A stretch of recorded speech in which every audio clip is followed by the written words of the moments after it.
Welcome to listening to stories on Kevin TV audiobook channel. Shadow Slave, Chapter 1946, Divine Shadow.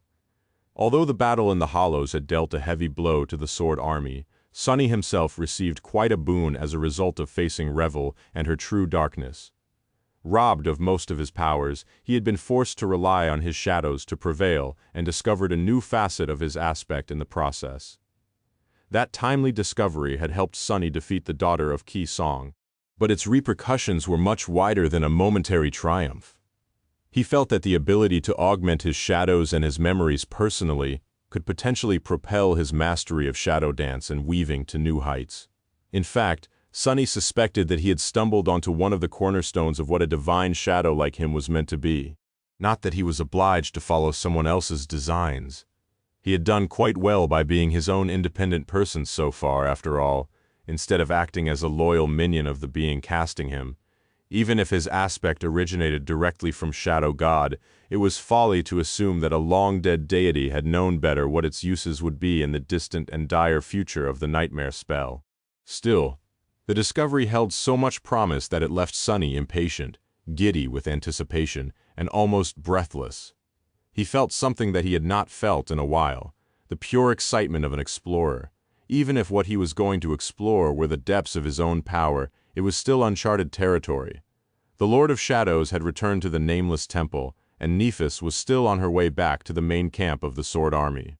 So Master Sunless had little to do for now. Locking himself in the basement of the marvelous mimic, Sunny dedicated himself to research and experimentation. There were two avenues he wanted to explore. The first one was his newly discovered ability to augment his shadows, which allowed him to gain a profoundly deep understanding of their physical nature. It also allowed him a glimpse into the nature of their powers and mindset, albeit to a more shallow degree, for now, at least. Needless to say, such a source of profound knowledge about how the bodies of his shadows were built and functioned could potentially do wonders for his ability to construct faithful shadow shells, as well as push the intricacy of his control over shadow manifestation to a new level. Sunny suspected that the path to the next step of shadow dance lay in that direction. Right now, his shells were a crude fusion of emulation and improvisation. His most natural shell, for example, was the giant version of himself. Sunny knew his own body the best, after all, so reconstructing it was relatively easy, which was not to say that it was simple. Many things went into building this powerful shell, from deep knowledge of human anatomy, material science, and basic physics, to more esoteric subjects like souls, essence, and will. Much of that complexity was miraculously solved by shadow dance. But the process still required a lot of conscious effort from Sunny. A shadow shell was not a perfect replica of the original, but it was close enough. For example, Sunny did not need to recreate things like the heart, the blood, and the digestive system when turning into the Shadow Colossus. However, he did need to create a semblance of things like bone structure, musculature, tendons, and so on. That was how the Shadow Colossus was able to move and fight effectively. The foundation was rebuilt, while all the parts that Sunny neglected to shape were substituted by the intricate use of shadow control, and the whole shell was empowered by his essence. Of course, building such a complicated shell required him to get inventive with using shadow manifestation as well.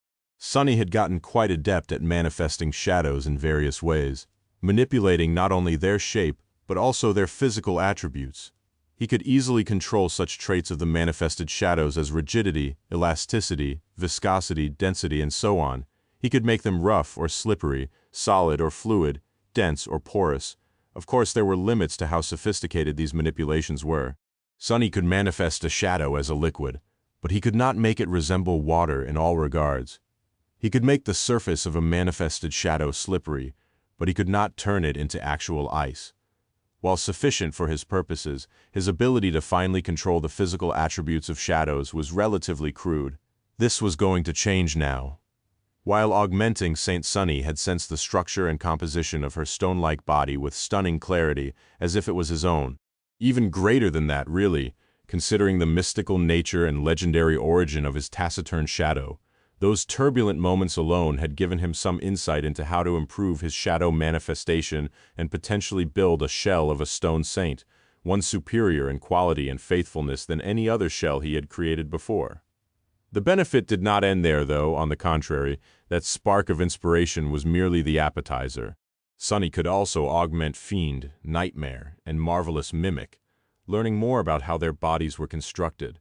The more comprehensive examples he had to compare, the more he would be able to understand and infer, and the better his skill would eventually become. And there lay the source of his excitement, because he had Serpent, and Serpent could assume the forms of thousands of creatures whose silent shadows dwelled in Sunny's soul, waiting to become fuel for his development. I've struck a jackpot. What Sunny now possessed was basically a vast library of all kinds of beings, all ready to be studied and fathomed by him, from the Mountain King to the abominations of Godgrave. He could potentially learn from them all, and by attaining all that knowledge, who knew what Sunny would be able to achieve? He couldn't even imagine, or rather, maybe he could. Standing in the basement of the brilliant emporium, Sunny suddenly shivered. His eyes widened a little, full of shock and fear, glistening with ambition and greed. Shadow dance.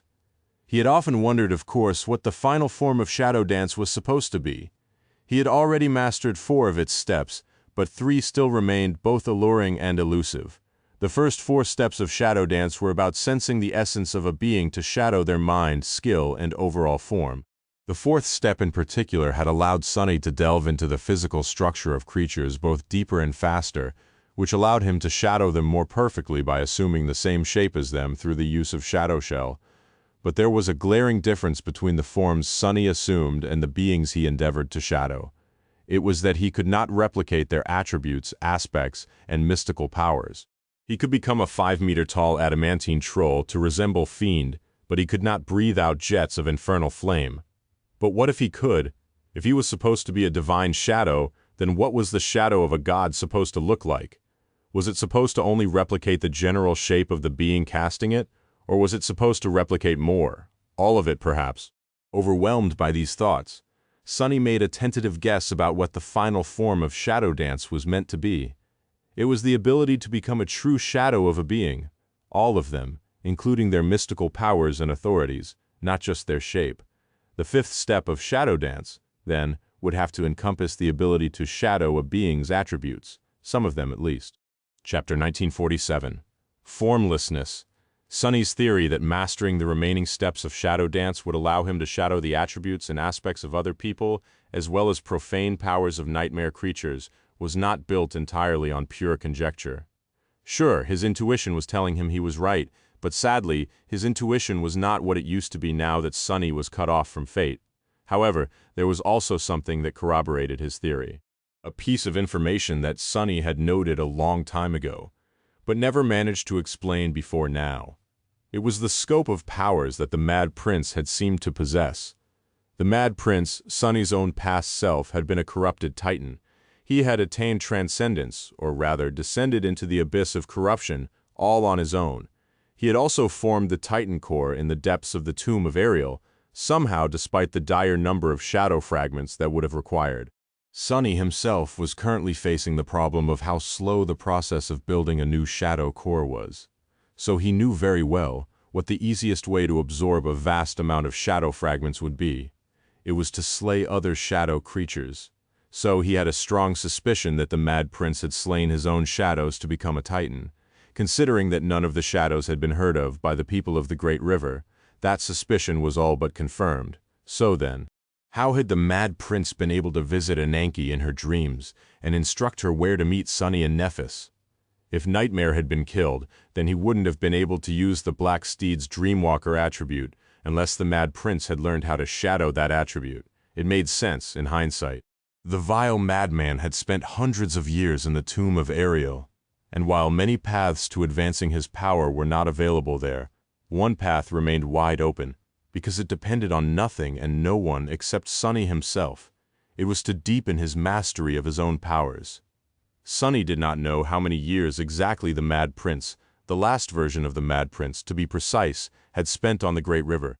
But if his mastery of weaving had grown sufficient to create the mind-boggling estuary key, then it must have been a long, long time.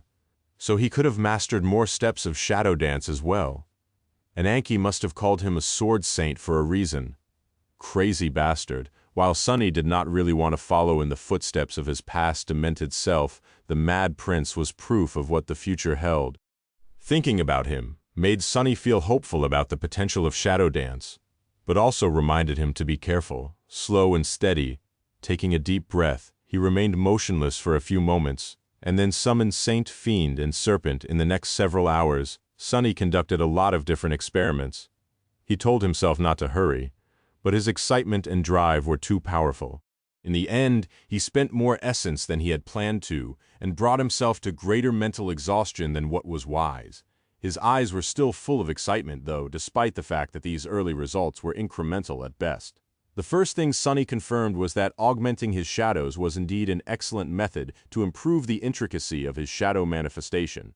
The stone-like flesh of Saint, the steel body of Fiend, and the countless shapes Serpent could assume were like a practical guide for making the shadows he manifested more sophisticated. Of course, it was not an instantaneous success, but rather gradual progress.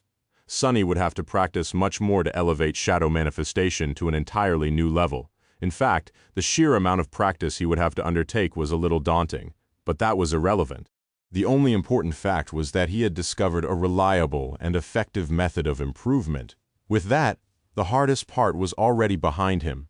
The hardest part of this one relatively minor challenge, that was. What came next was actually implementing this new skill to create a more faithful versions of shadow shells. For now, Sonny concentrated on two new prototypes, one shell emulating the Onyx Saint and another one emulating Fiend. The goal was not simply to copy their outward appearance and body structure, but to bring everything about these shells closer to the originals. So, for the Stone Saint shell, Sonny tried to replicate the stone-like properties of Saint's body. For the Scavenger shell, Sonny tried to make the manifested shadows comprising it as similar to blessed steel as possible. It was an entirely new experience for him. He had freely manipulated the properties of his manifested shadows before, making them as hard as tempered steel or as soft as feather down. But he had never tried to emulate a material flawlessly. Augmenting the shadows with an actively controlled incarnation was certainly of great help, but still, the process was immensely difficult and elusive. Nevertheless, Sonny was making good progress. He was especially attuned to the traits of Saint's stone-like body, most likely because he was somewhat familiar with them due to his own onyx shell. After a while, Sonny was able to make something that might not have been exactly like what he wanted to achieve, but at least resembled it closely. It was a good result for the first day of experimentation. Trying to replicate Fiend's steel carapace was somewhat harder, but Sonny had a lot of experience in emulating metals as well. After all, one of the most persistent uses of shadow manifestation in his arsenal was the creation of weapons for him to wield. So he possessed relevant experience in that field too, just on a more shallow level. Considering that Fiend had inherited some of his most fundamental traits by munching on Sonny's own flesh all the way back in Antarctica, there were similarities between his towering four-armed body and the Shadow Spawn shell. So Sonny experimented both with replicating the gluttonous Shadow's form and with modifying his very first shell to resemble it in a few ways. In the process, he also spent several minutes standing motionlessly, basking in the feeling of sharing a supreme creature's ferocious power. Sonny had a little hope that augmenting a supreme devil would instantly reveal the secrets of supremacy to him, but sadly that was not the case. Although it was indeed a new and startling experience, Fiend was not a sovereign. Creatures like him were different from humans and followed a different path. And even though Fiend did possess a nascent will capable of influencing the world, he was too young and inexperienced to truly be in command of it. In fact, Sonny felt that his own will was infinitely more robust and domineering than that of his shadow, even if it lost in terms of potency. There was also something about the very fact of being a shadow that made Fiend different from the great nightmare creatures Sonny had faced before. Something that he could not quite explain, but nevertheless felt like a limitation. Sonny did not dwell on that vague feeling for long, adding it to the pile of unanswered and barely formed questions he would hopefully get to explore later. Instead, he returned to his current experiments. Next in line was Serpent. Sonny turned to the serpentine shadow and smiled widely, his eyes gleaming so dangerously that it hissed in alarm. A few hours later, however, Sonny furiously rubbed his temples and let out a frustrated sigh. Damn it. Damn. Chapter 1948, Familiar Barrier. Serpent was indeed of immeasurable value to Sunny in his endeavor to master the next step of shadow dance. Given its ability to assume the form of any shadow resting in Sunny's soul, those equal or inferior to Serpent in class and rank at least, the legacy shadow could be used to gain access to a vast repository of shapes for its master to study in profound detail. As long as Sunny was using an incarnation to augment Serpent, he could experience complete unity with countless beings, from dormant beasts to corrupted terrors. In fact, now that Sunny considered it, wasn't Serpent's formless ability more or less identical to what he was trying to accomplish? What he wanted to achieve was to learn how to mimic not only the outward shape of a being, but also their attributes and mystical powers, and that was what Serpent had been able to do all along. The final goal had been in front of Sunny all that time. The problem, however, was that the same obstacle that had prevented him from slowly learning the essence of Serpent's forms, with the help of shadow dance in the past, was preventing him from truly delving into the state of unity with these beings now. The threat of losing himself in the formlessness, forgetting who he was and what separated him from the beings he shadowed. If anything, the risk was even more dire now, because he was not simply peering into the essence of the alien beings. Instead, he was fusing with them entirely, becoming one with their bestial forms. Sunny had managed to maintain a strong hold of his sense of self while experiencing the state of unity with saint and fiend, perhaps because they had been born of his aspect and dwelled within his soul to begin with. Augmenting Serpent was not a problem either. It was just when Serpent used formless that he was suddenly overwhelmed by the feeling of otherness. Sunny persisted for quite some time, then uttered a few curses and called his incarnation back. He stared at Serpent for a while with a grim expression, then clicked his tongue and looked away. I am still crippled. Being banished from the nightmare spell and losing his true name was still making life hard for him. Even after all these years, Sunny thought that he had finally managed to adapt to his fateless existence well enough. But now that an alluring opportunity was right in front of him, his deficiency was showing its ugly head once again. He remained motionless for a while, then let out another resentful sigh. Whatever. I'll find a way to break through this barrier eventually. There are plenty of other things for me to explore right now anyway. In fact, with everything else he had to do, diving into the endless well of knowledge contained within the formless ability of his serpentine shadow might have been too much for him at the moment, even with 7 bodies. Sunny was in no position to explore it thoroughly just yet. He continued to experiment with building the stone saint shell and the scavenger shell for a while, eventually losing track of time. Sunny even chose to augment the marvelous mimic, becoming a trans-dimensional house for a short while. That was quite a bizarre experience, to say the least. If Nightmare had not been busy lulling Accursed One to sleep, Sunny would have summoned him here as well. Eventually something thundered in the basement, and the entire brilliant emporium shook a little. Aiko, who had been sleeping on an opulent wooden chair, flinched and floated into the air. Wiping drool off her face, she looked around in a daze. What? No way.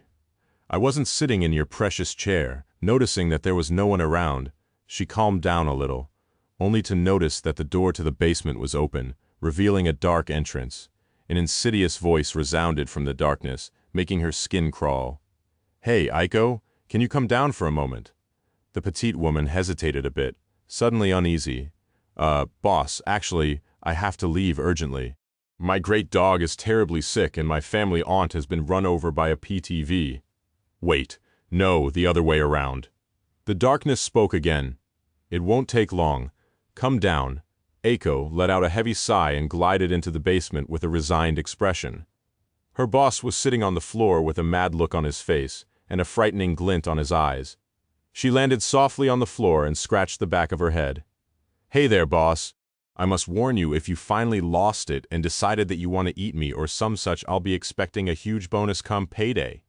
Sunny stared at Aiko with a dumbfounded expression. Who wants to eat you? Tisk, don't flatter yourself. He shook his head.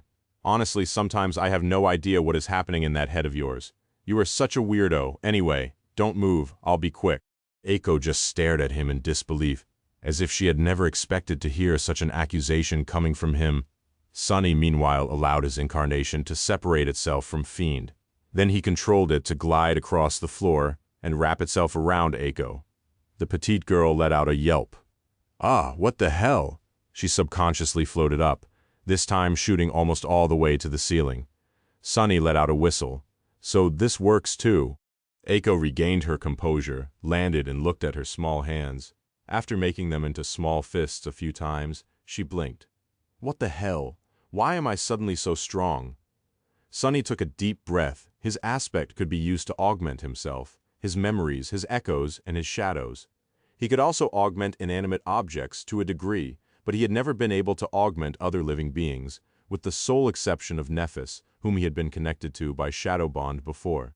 Shadow bond was no more, and although Sunny did not have a master now, he did have a connection to two other people.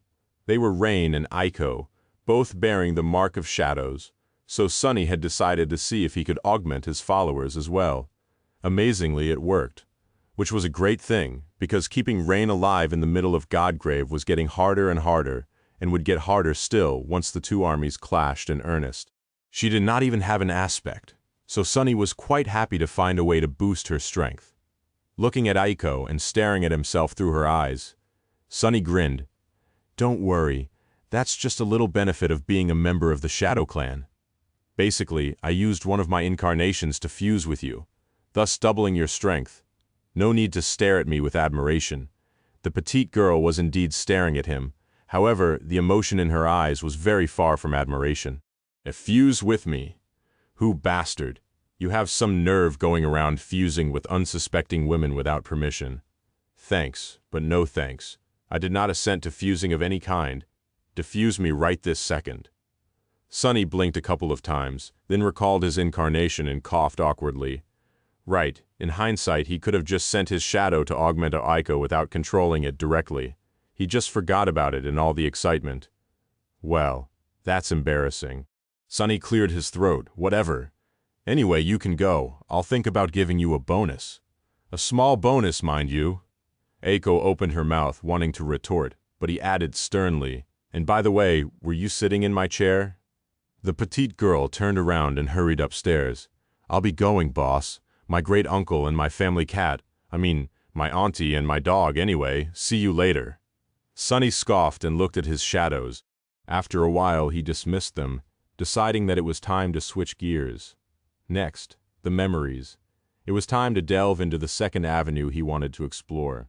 The first one had to do with augmenting shadows to advance his mastery of shadow dance, while the second one was inspired by the experience of fusing with Serpent in the soul weapon form and had to do with memories.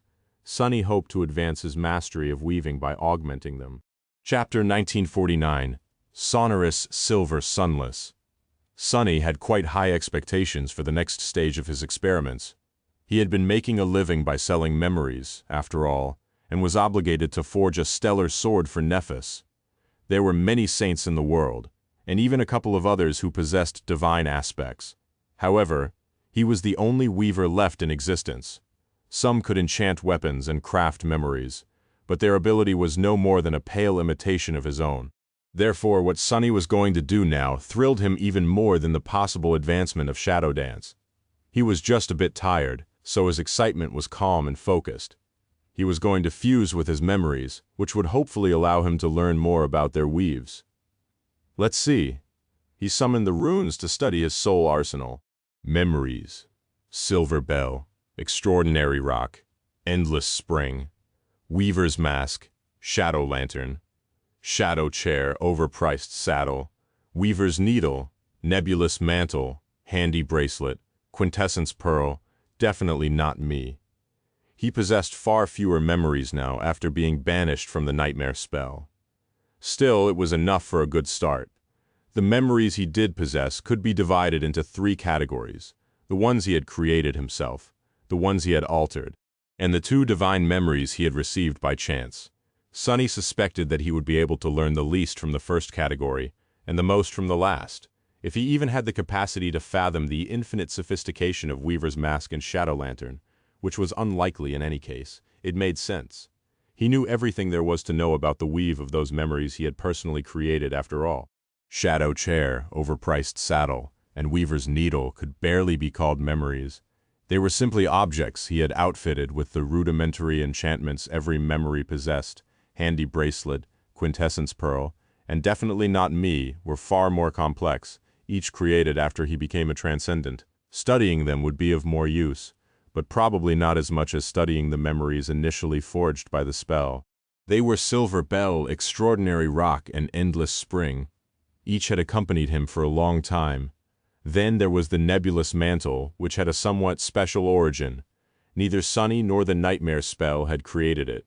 Instead, it had been woven by the sorcerers who worshipped Weaver, passed down to Ananke, and eventually ended up being turned into a memory by Sunny.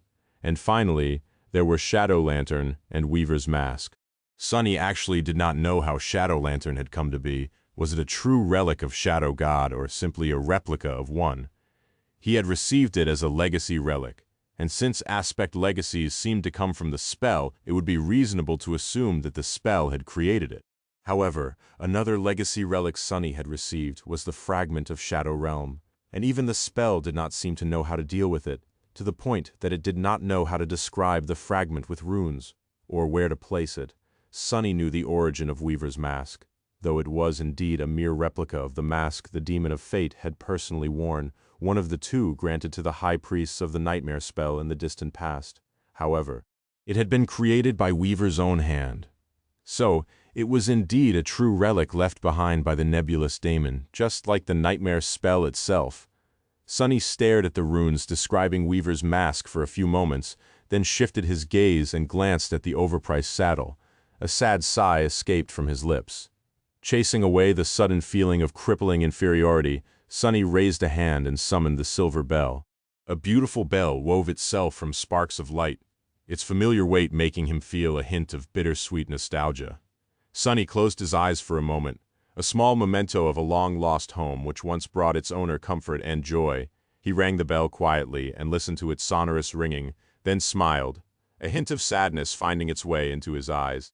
When the melodious sound of the bell dissolved into silence, Sunny took a deep breath and controlled his incarnation to glide onto the small memory. Immediately his consciousness split into two states of being. Sunny was the person who sat on the floor, holding the silver bell in his hand, but he was also the bell being held by the person overwhelmed by the strangeness of this alien feeling. Sunny shuddered, because the hand holding him trembled. Sunny swayed and produced a beautiful ringing sound. Ah, it's too strange. Becoming one with the silver bell was even more odd than fusing with the sole weapon form of serpent, or with the marvelous mimic masquerading as a quaint cottage. Much more odd by far. His shadows were living beings assuming the shapes of inanimate objects at least. The silver bell was simply the silver bell. It was a thing cast of silver, with no awareness of the world of itself, or of anything at all. It had no senses, no feelings, no fears, no thoughts, no desires. It just was. Sunny's eyes widened, and his expression froze. He remained motionless for a while, his mind torn between two incongruous and irreconcilable states. Somewhere far away the Lord of Shadows stumbled mid-motion, and a hidden shadow shuddered in the darkness of Rain's tent. Is this what it feels like to be truly insane? Who else would be in the state of mind to consider themselves a little bell, if not for a complete lunatic? Slowly, laboriously, he called upon his many experiences acting as a shadow of alien beings and managed to get a grip on his incapacitated mind. Sunny built a wall around the part of his mind that had become one with the silver bell, separating it from himself, and finally exhaled with relief. Damn it! Wow! Sunny had known that he would experience something exceedingly bizarre by personally augmenting a memory, but nothing could have prepared him for the strangeness of this foreign state of being. Still, it was illuminating. Even though the silver bell had no senses, no concept of self, and no way to perceive anything, it still had something, a subtle awareness of movement, vibration, and sound, and underneath it all, something far more conclusive. The silver bell might have been inanimate and simple on the material plane, but beyond that, it was a marvel of radiant light and flowing energy that existed in the vast emptiness of a lightless abyss. After all, it was woven out of soul essence and contained intricate enchantments designed by the Nightmare spell itself. Even the sonorous, enchantment added to it had not been invented by Sunny, but simply copied from another memory into the weave of the silver bell. Within its sole essence flowed according to an elegant, complex, and infinitely ingenious pattern, its movement and pathways dictated by the intricate tapestry of ethereal strings embedded into the nature of the silver bell beyond the material plane. That was its spell weave and the resulting mechanism of its enchantments, shining brightly in the darkness. And therefore, that was Sunny's spell weave and the mechanism of his enchantments. He inhaled slowly, staring into the distance. Sunny had seen plenty of weaves before, but he had never experienced being a weave before. He had never felt every detail and nuance of his sorcery so deeply, vividly, and in such a profound way. His eyes, which were opened wide, suddenly glistened with sharp light, and deep within them, golden strands shone for a moment, then disappeared into lightless depths. Chapter 1950. High Sorcerer. Sometime later, Sunny let out a shaky breath and sprawled on the floor. His mind felt like it was on fire, and there were a myriad of thoughts swarming in his head. He had been right. Using an incarnation to augment a memory was indeed a game-changer.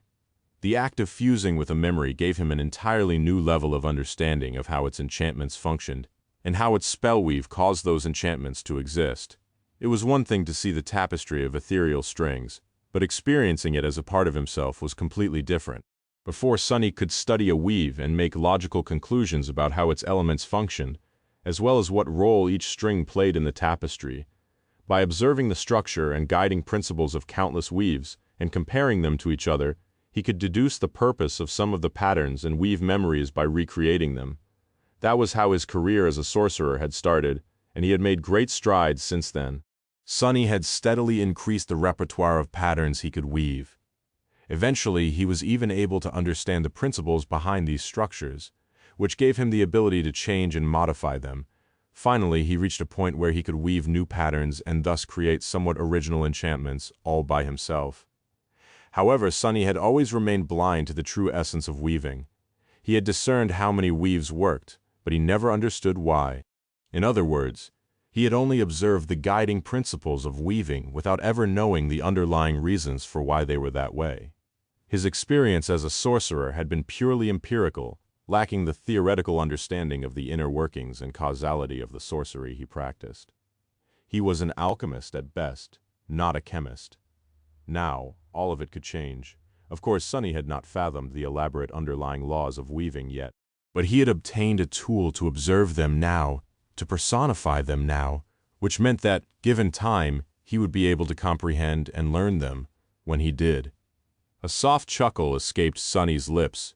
If he did manage to grasp the why of weaving instead of only just how, then he would not need to rely on imitation to create enchantments.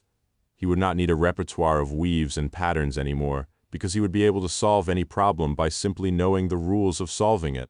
Of course, that would not make Sunny an omnipotent sorcerer in an instant.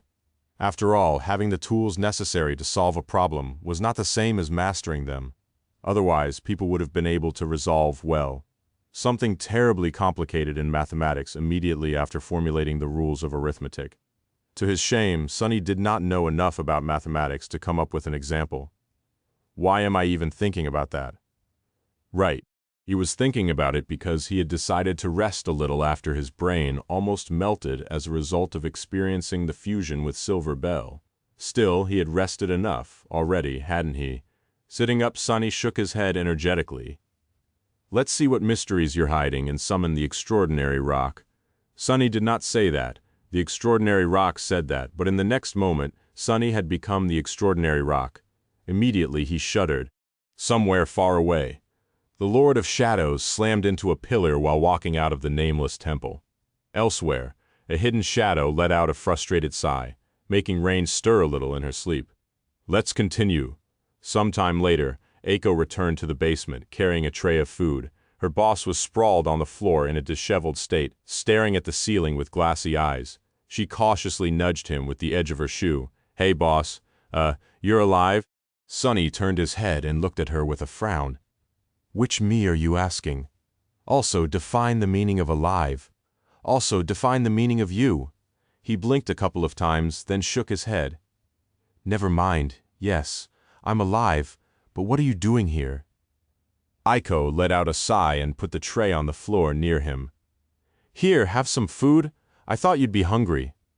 Sunny tilted his head a little. Huh? Why would I be hungry? The petite girl shrugged. I mean, you've been locked in the basement for 3 days without ever stepping out. He stared at her for a few moments, then looked down at the food. It did smell very appetizing. It's been 3 days already. Wow, that's crazy. Pulling the tray closer, Sunny grabbed the nearest plate and shoved a spoonful of fragrant soup into his mouth. Has Nifis returned to the camp, by any chance? Aiko watched him eat with a dubious expression, then shook her head. Not yet. She's still en route. Inspecting the extermination outposts or some such, from what I hear. She'll probably be here in a couple more days. Sunny nodded. All right, let me know when that happens. I'll just stay here in the basement until then. Then, thinking about it, he suddenly pierced her with an intense gaze. Wait, how's our war profiteering business coming along? The petite girl flinched. What war profiteering? There's no war profiteering whatsoever happening here. Just a completely benign, officially sanctioned memory redistribution program for the glory and benefit of the great Sword Army. Sunny waved a hand. Yes. Whatever. You should already have at least a small stockpile of memories in inventory, right? Waiting to be redistributed. Lend them to me for a few days. Oh, also, tell the firekeepers that since I have free time, I can modify some memories for them free of charge. There should be at least a few of them still in the camp, right? Aiko blinked. I refuse. Sunny froze for a moment. What? Why? She crossed her arms and scowled sternly. Free of charge? What's that? Our services are both exclusive and top-notch, so why should we provide them for free? Dream on. Sunny stared at the petite girl for a few moments, then waved a hand. Fine, whatever, just get me some memories, the more the better. Grinning in satisfaction, Aiko told Sunny to enjoy his meal and flew out of the basement. Literally, he smiled. Good being banished from the spell. He couldn't directly transfer or receive memories. Each had to be modified slightly before he could give them away or claim ownership, if the other party was willing, of course. So it would actually take some effort on Sunny's part to get the memories from Aiko. It was worth it, however, because if he did, he would be able to augment and study them freely, instantly gaining more fuel for his current research. Aiko's uncompromising avarice aside, Sunny should have been paying the firekeepers for free access to their soul arsenals instead, but no matter. He hungrily attacked the tray of food, grinning from ear to ear. I've made good progress already. In a day or two more, he would probably be ready to put his new knowledge into practice and test the first results of his recent breakthrough. Therefore, it would be time to weave some memories. Chapter 1951. The Nuances of Proper Grammar. It was going to take Aiko some time to prepare the new memories for Sunny to peruse. In the meantime, he hesitated for a while, looking at the shimmering runes with a bit of trepidation. By now, he already explored those of his memories that he had either personally crafted or altered. 2 more remained, though, Weaver's Mask and Shadow Lantern. Sunny was a little afraid of them. He had already seen their weave, after all, and it was unlike anything he had ever witnessed, even the most powerful memories he had possessed in the past. Estuary Key and the Crown of Twilight seemed like toys meant for an infant, when compared to the unfathomable complexity of the weave hiding within the divine memories. Sunny had almost killed himself a couple of times by witnessing more than mortals were meant to perceive. Like the endless tapestry of fate that Weaver's Mask could show him, he had not been harmed by merely looking at the weave of divine memories. Sure, but there was a vast difference between taking a look at them and becoming one with them. Fusing with the silver bell was already a shock, so Sunny was hesitant to do the same with either Weaver's Mask or the Shadow Lantern. Still, the temptation was too strong. Finally gathering his courage, Sunny sighed and summoned the Shadow Lantern. Soon, a palm-sized lantern appeared in his hand. It was made from a black material that felt like stone, but wasn't stone, engraved with intricate patterns that resembled the scales of a serpent. A short chain was attached to a metal ring at its top, similarly black. The lantern's gate was carved from glossy black morion. Needless to say, there was no light shining through it. Instead, the darkness around Sunny suddenly seemed to grow deeper, colder, and more impenetrable. Shadow Lantern was beautiful but unassuming, not at all like a relic left behind by a god. Then again, maybe it was exactly the kind of thing that the elusive shadow god would leave behind. It also only had a single enchantment, which was both quite simple and dealt with such absolute concepts and endlessness and infinity. Enchantment. Gates of shadow. Enchantment description. This lantern devours light and can contain, and then release an infinite amount of shadows. That enchantment had served Sunny well in the past. In fact, it was one of the most useful and irreplaceable tools in his arsenal. He remained motionless for a while, studying the dark memory, then sighed again and controlled his gloomy incarnation to wrap itself around the serpentine stone lantern in the next moment. Sunny let out a horrified yelp and tossed the lantern away. Of course, that did not do anything, so he belatedly remembered to separate himself from the divine memory by allowing his trembling shadow to dash away. The shadow lantern fell on the floor and rolled a few times, its chain ringing in the silence. Ah, God damn it. Sunny found himself laying on the floor, having hit it hard with his forehead. Of course, his head was quite sturdy, so he wasn't even bruised. The marvelous mimic, however, seemed to have received some damage. The floorboard was cracked, slowly repairing itself. A brick cottage could not really express emotions, but somehow, Sunny felt that he was surrounded by an aura of resentment. He let out a shaky breath. Yeah, I'm not doing that again anytime soon. Just as he had expected, fusing with a divine memory was not something a mere mortal like him was meant to do. His mind was too small, fleeting and fragile to contain the vastness of the shadow lantern's weave, the weight of its enchantment, and humbling scale of its unseen expanse. The divine memory might have appeared no larger than a palm on the material plane, but truly its essence was far too immense to fathom. Sunny slowly sat up and let out a low groan. At least I didn't start with Weaver's Mask. Shadow Lantern was a divine memory of the first tier, while Weaver's Mask, it was a divine memory of the 7th tier. It had more than one enchantment as well woven by Weaver's own hand. Sunny was suddenly thankful that he was a little scared of his mask, having been traumatized by its "where's my eye" enchantment a long time ago. He had used it on several occasions, the last time already as a saint, to see if he was really free of the strings of fate and disconnected from its tapestry. Remembering those times consistently made him shudder. Of course, fusing with Weaver's Mask would be far more merciful than witnessing fate without the privilege of looking away. His mind would not melt, shatter, and collapse under the pressure. It was just that becoming one with something so much greater than himself posed a high risk of his sense of self being substituted by that thing entirely. Sunny had no plans of spending the rest of his life believing genuinely that he was in fact not a person but a wooden mask instead. He had come really close to being irrevocably convinced that he was an intricate stone lantern already. Shaking his head, Sunny closed his eyes for a moment, then threw a dark look at the shadow lantern. That was close. The experience of fusion with the divine memory had indeed been perilous, but not entirely useless. Slowly, Sunny's expression changed. That said, it had not been useless. Remembering that short moment of being one with the shadow lantern, he scrutinized his feelings intently. He had not really managed to fathom the nuances of the spell weave of the divine memory, but he did become briefly aware of its true essence. That impression, although momentary, imparted a much deeper understanding of the shadow lantern to him, and of its single enchantment. Suddenly, Sunny's eyes widened, and he stared at the glossy morion gate of the stone lantern in utter disbelief. No, it can't be, and yet it could. He was paralyzed by shock. The gates of shadow? Long ago, soon after receiving the shadow lantern, Sunny had wondered how it was able to contain a literal infinity of shadows. Where did the shadows he sent into the lantern really go? He had even sent one of his own shadows inside, learning very little as a result.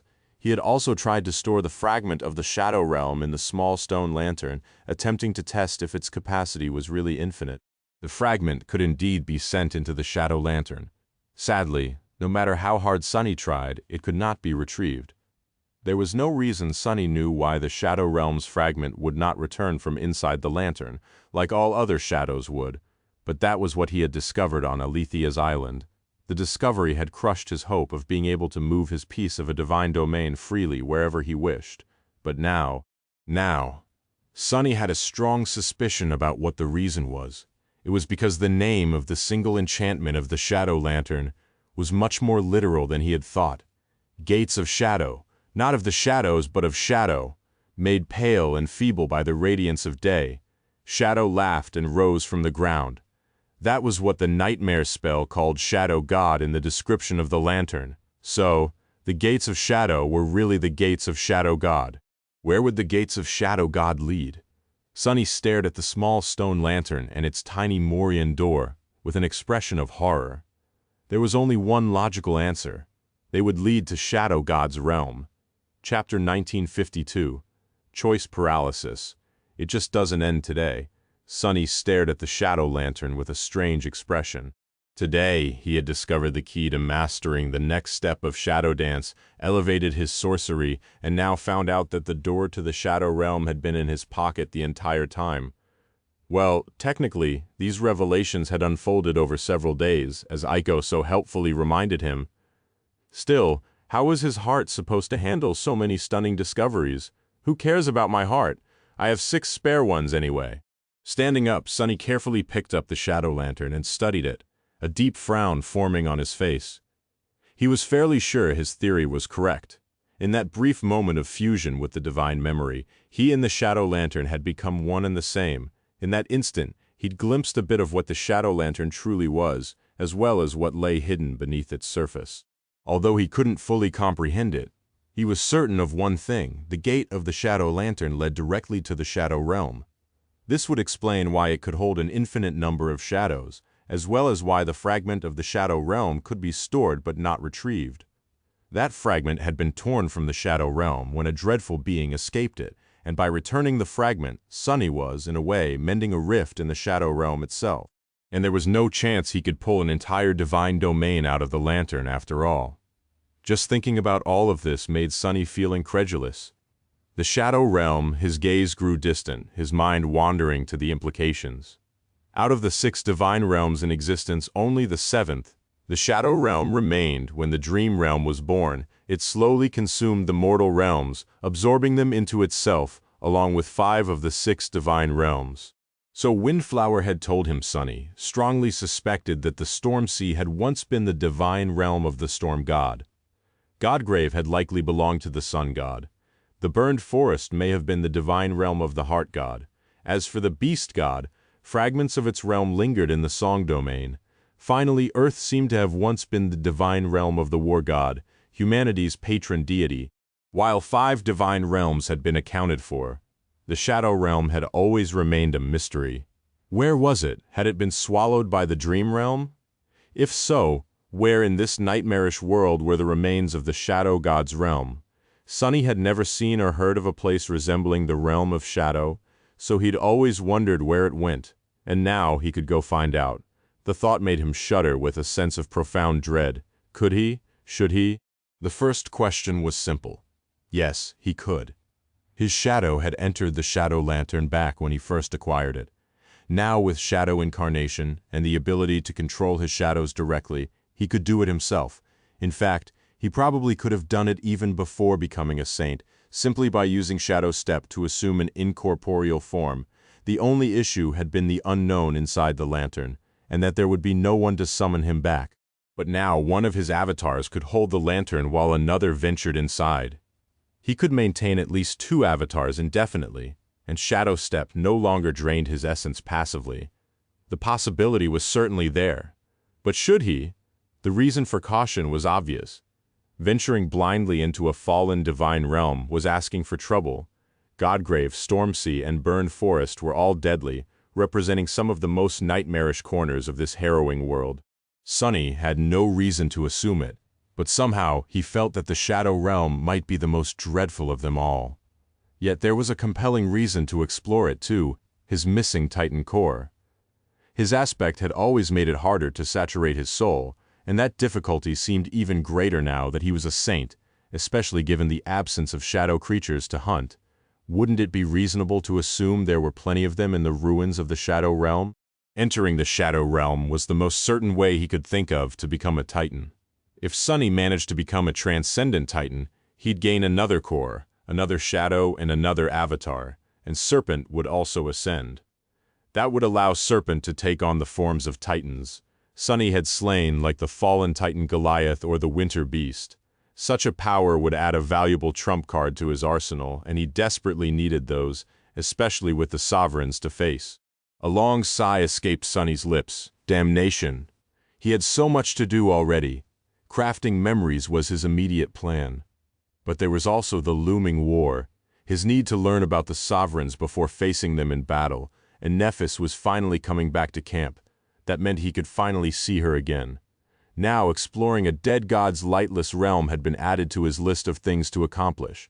Sunny covered his face with a palm and groaned, "What the hell?" With 7 bodies, how was he busier than ever?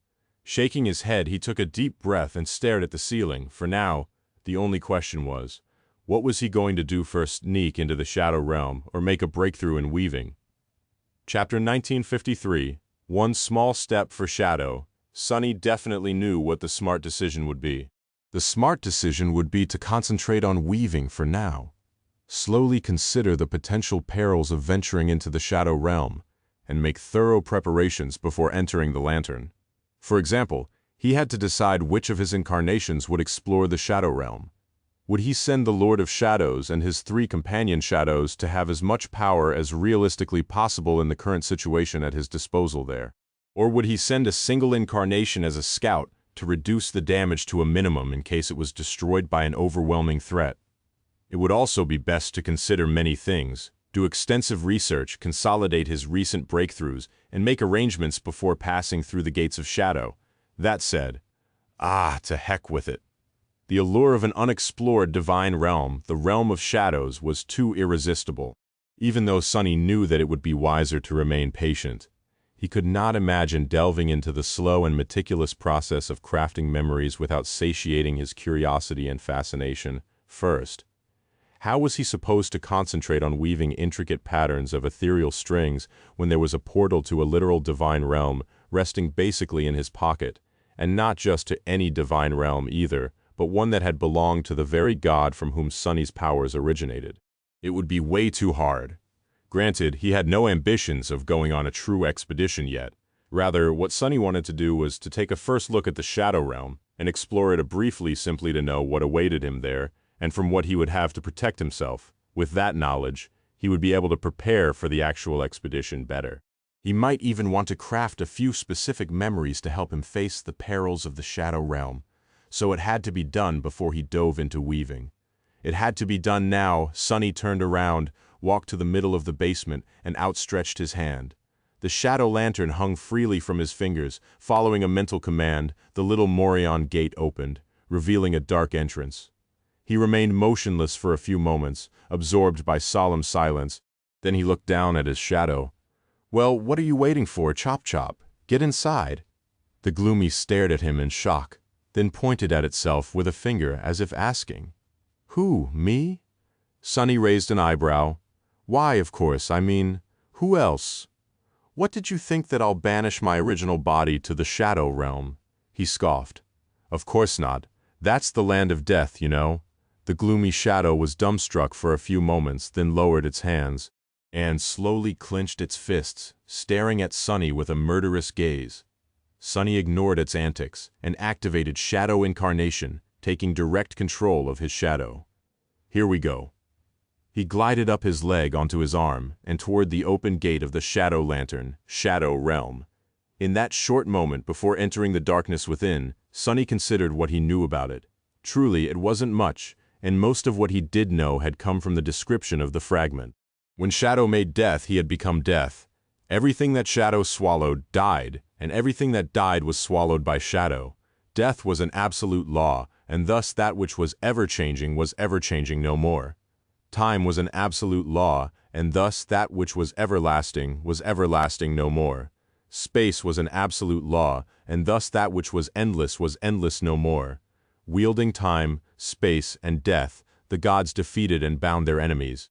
However, there were those who defied even absolute laws. One of these beings broke free of the shadow realm after being swallowed by it, and in doing so splintered several small fragments of it. This is one of the fragments. It was strange, really. The nightmare spell seemed to make no distinction between Shadow God, his domain, his realm, and death itself. It almost sounded as if the Shadow Realm was located within Shadow God. Dying and being swallowed by the God of Death was used interchangeably. Everything that he swallowed died, and everything that died was swallowed by him, thus ending up in the domain of Shadow in the Shadow Realm. So is Shadow Realm, Shadow God's soul sea. The idea did not seem that far-fetched, but it also was not entirely plausible, mainly because Sunny did not know much about the gods who were unfathomable. Had the gods even possessed souls of their own? Had they possessed physical bodies? If so, how had they looked? Everyone knew that the gods were dead, but where were their corpses? Godgrave was called so because people assumed that the titanic skeleton had once belonged to a god, but Sunny did not share that belief. A moment before his incarnation entered the lantern, Sunny suddenly shivered. If he assumed that Shadow Realm was indeed Shadow God's soul sea, or at least a divine equivalent of one, then, didn't it sound disturbingly similar to his own lightless soul? After all, the shadows of everything Sunny killed ended up in his soul sea in a sense. Those he killed were swallowed by him as well. He remembered the description of the Shadow Realm too. Everything you cherish, everything you nurture, everything that starts with you will one day be mine, be welcomed by me, swallowed by me, and find peace within me. This is the mercy of Shadow. The silent shadows contained within the tranquil darkness of Sunny's soul were indeed quite peaceful. His eyes widened a little and a seed of a thought appeared in his mind. But before it could blossom and sprout, his incarnation passed through the gates of shadow and found himself somewhere else. Sunny gasped. Chapter 1954, Realm of Shadows. Sunny found himself standing at the top of a tall mound with a desolate expanse of dark hills stretching in front of him in all directions. There was no grass, no trees, no moss or flowers, no sign of life at all. Just stillness and silence.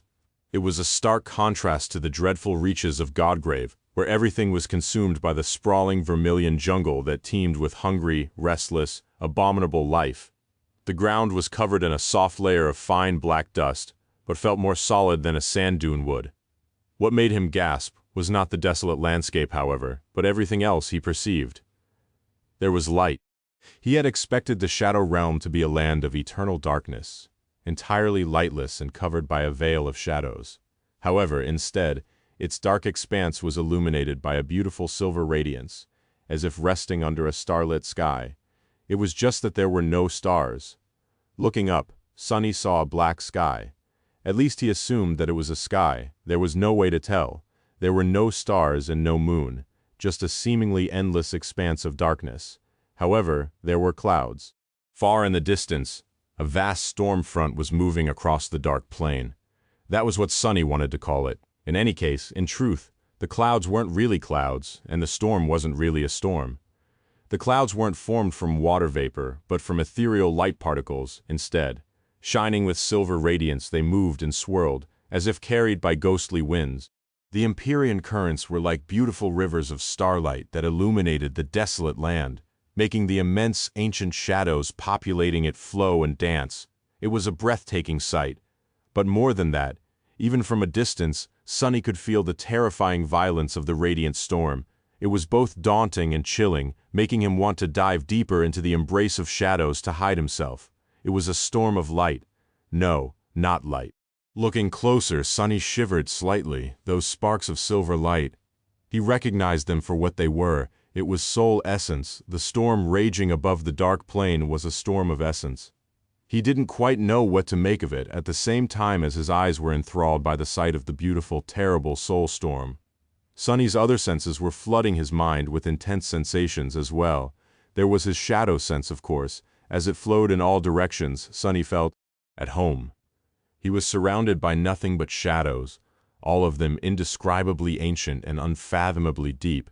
Their dark depths were so vast that he almost felt lost, and so immense that he almost felt cowed by their scale. Their tranquil, slumbering indifference made him feel calm and at peace. The shadows were his source element after all. Here in the Shadow Realm, Sunny felt more spirit essence than ever pour into his soul, soothing and satiating it. It was to a degree that the rate at which he replenished shadow essence had become swift enough for at least one more avatar to be maintained indefinitely without causing any loss. That's good.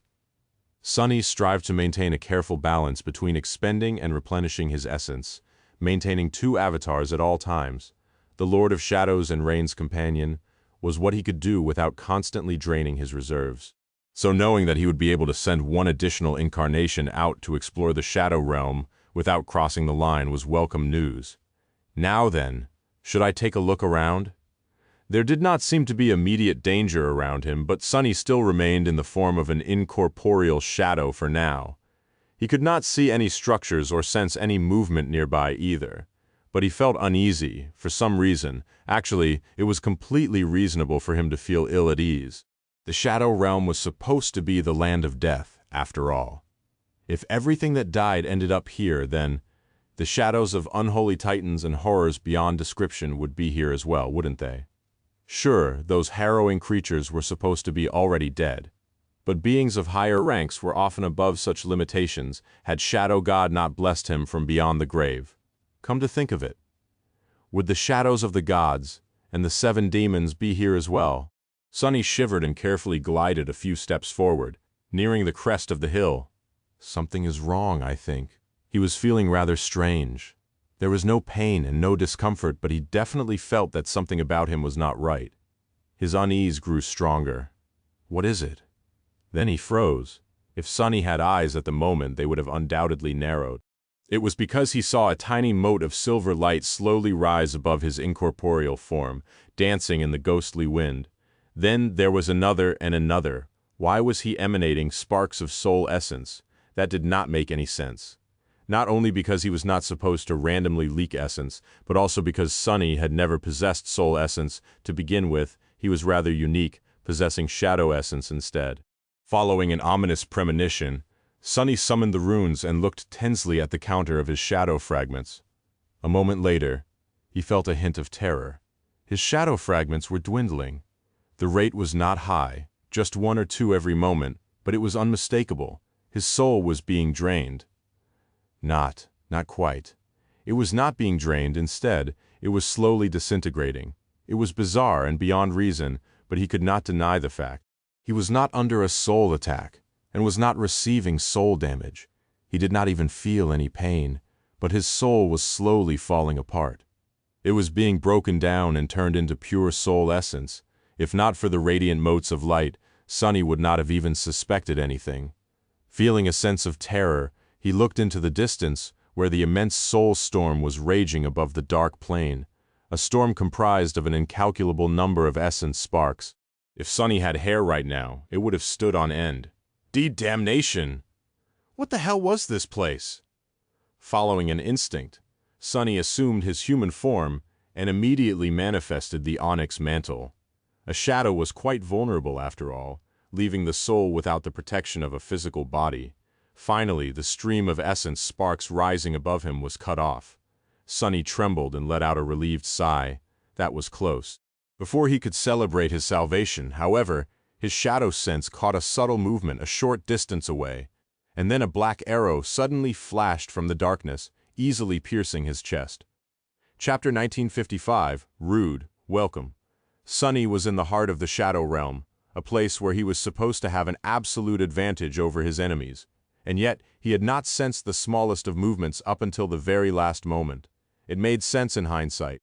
Who else could exist in this dark and deadly wasteland other than creatures similar to him?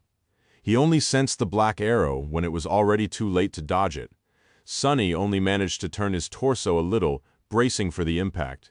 He had a faint hope that the onyx mantle would protect his body. It was a transcendent armor. After all, its breastplate designed specifically in a way to deflect blows instead of enduring them directly. However, his hopes were futile. The arrowhead pierced his armor easily.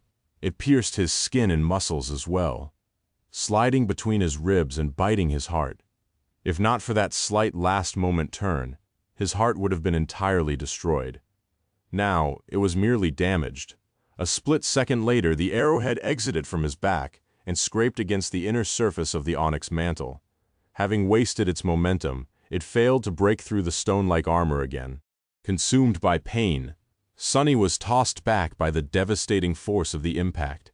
He flew a dozen meters back, fell into the black dust, and rolled down the slope of the hill at terrible speed. The world spun and he tasted iron on his tongue. Ah! The shock of the impact was fierce and violent. Being skewered by the arrow hurt like hell. Worse yet, Sonny had no idea where the enemy was, and who the enemy was. The initiative was entirely on the side of the unseen archer, and they were at least powerful enough to effortlessly break an exceedingly durable transcendent armor. Things did not look good for him. Of course, there was plenty Sonny could do here in the realm of shadows. He was unreasonably powerful. In fact, he felt more powerful than ever before, as if the world itself was infusing him with dire strength. There was an ocean of shadows around him to manifest.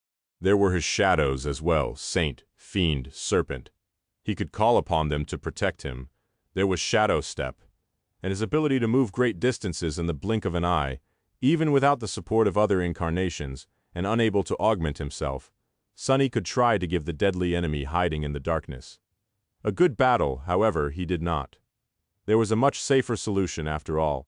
Standing in the basement of the brilliant Emporium, Sonny looked at the open gate of the Shadow Lantern and summoned his incarnation back. A moment later, his avatar disappeared from the slope of the dark hill and crashed on the floor of the marvelous mimic, letting out a muffled groan, sliding a few meters and colliding with an empty memory display stand. Sonny watched the stand with a pained expression, both because he was feeling the avatar's agony and because that damned display had cost him quite a lot back in Bastion. His first tentative foray into the Shadow Realm seemed to be over just like that. Well, that's not the best homecoming I could have hoped for, I guess. Not the worst, though, either.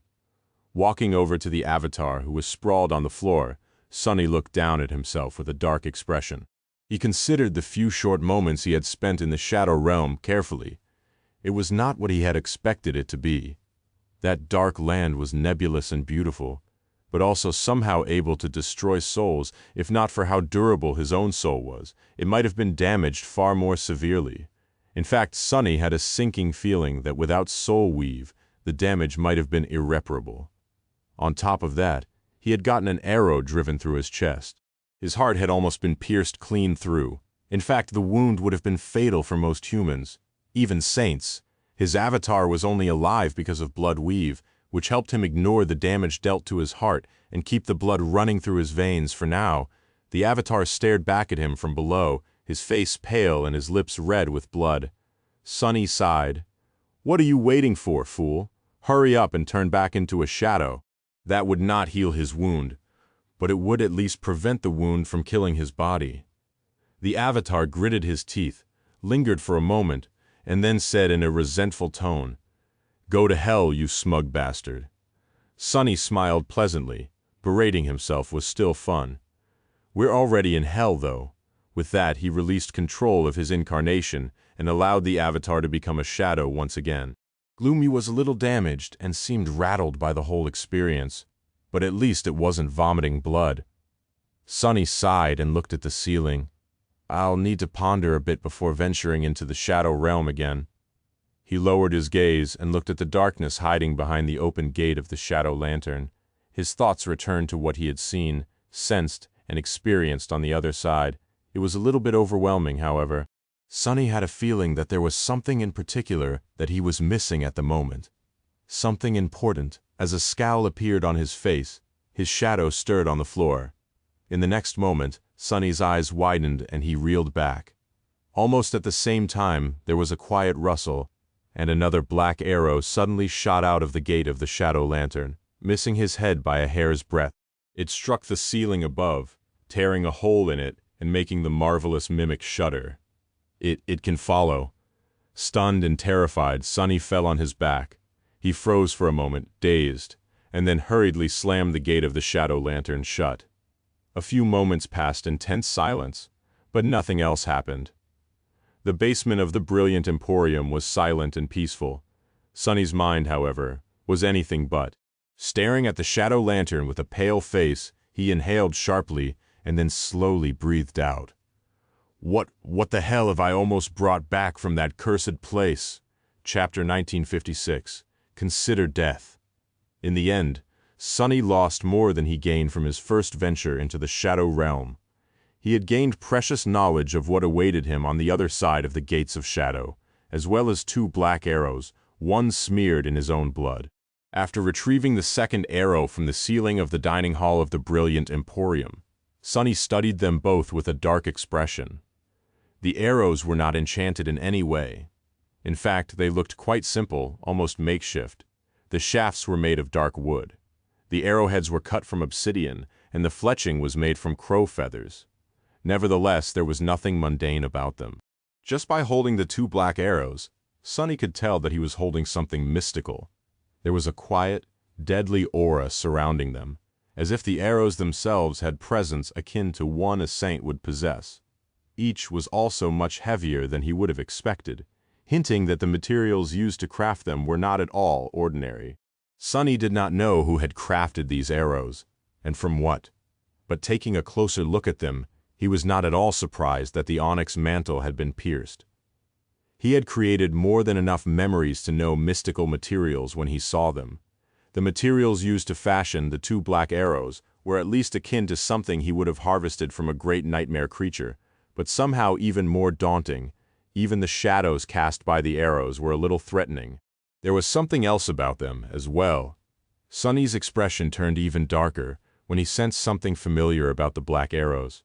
If he wasn't wrong, they seemed to be imbued with the killing intent of the unknown shadow stalker, etched with their desire to see the prey die.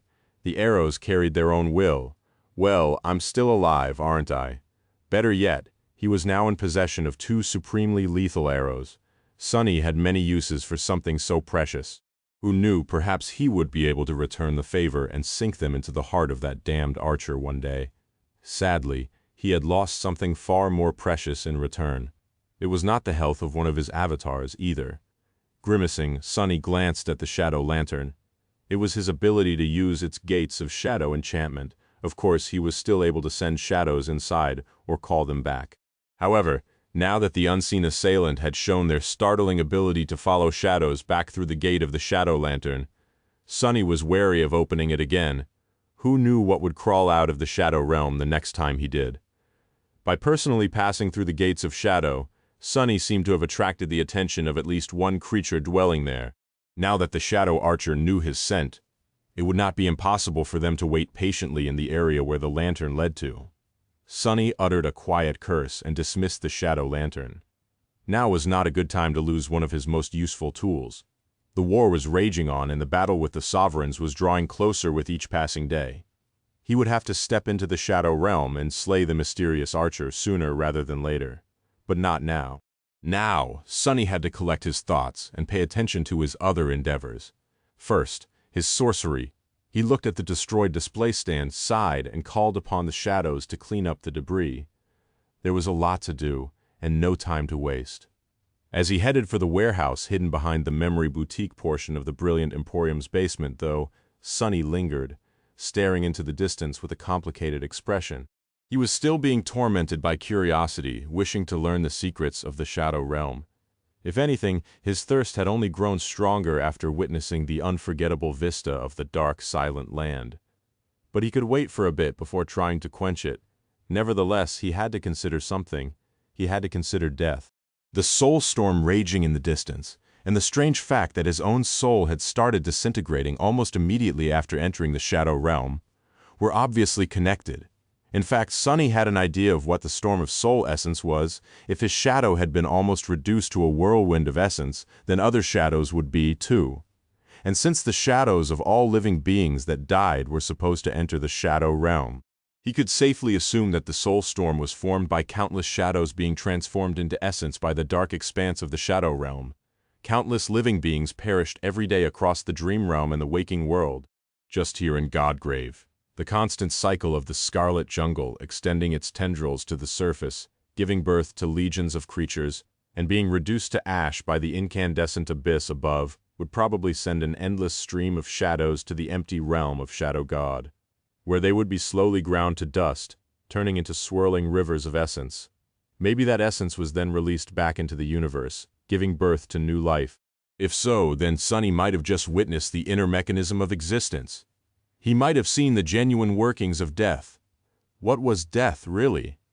Death was a weapon created to fight against the void and its corruption. Death was a tool to bring an end to that which had been endless before. There was this peculiar detail that he had not really considered before.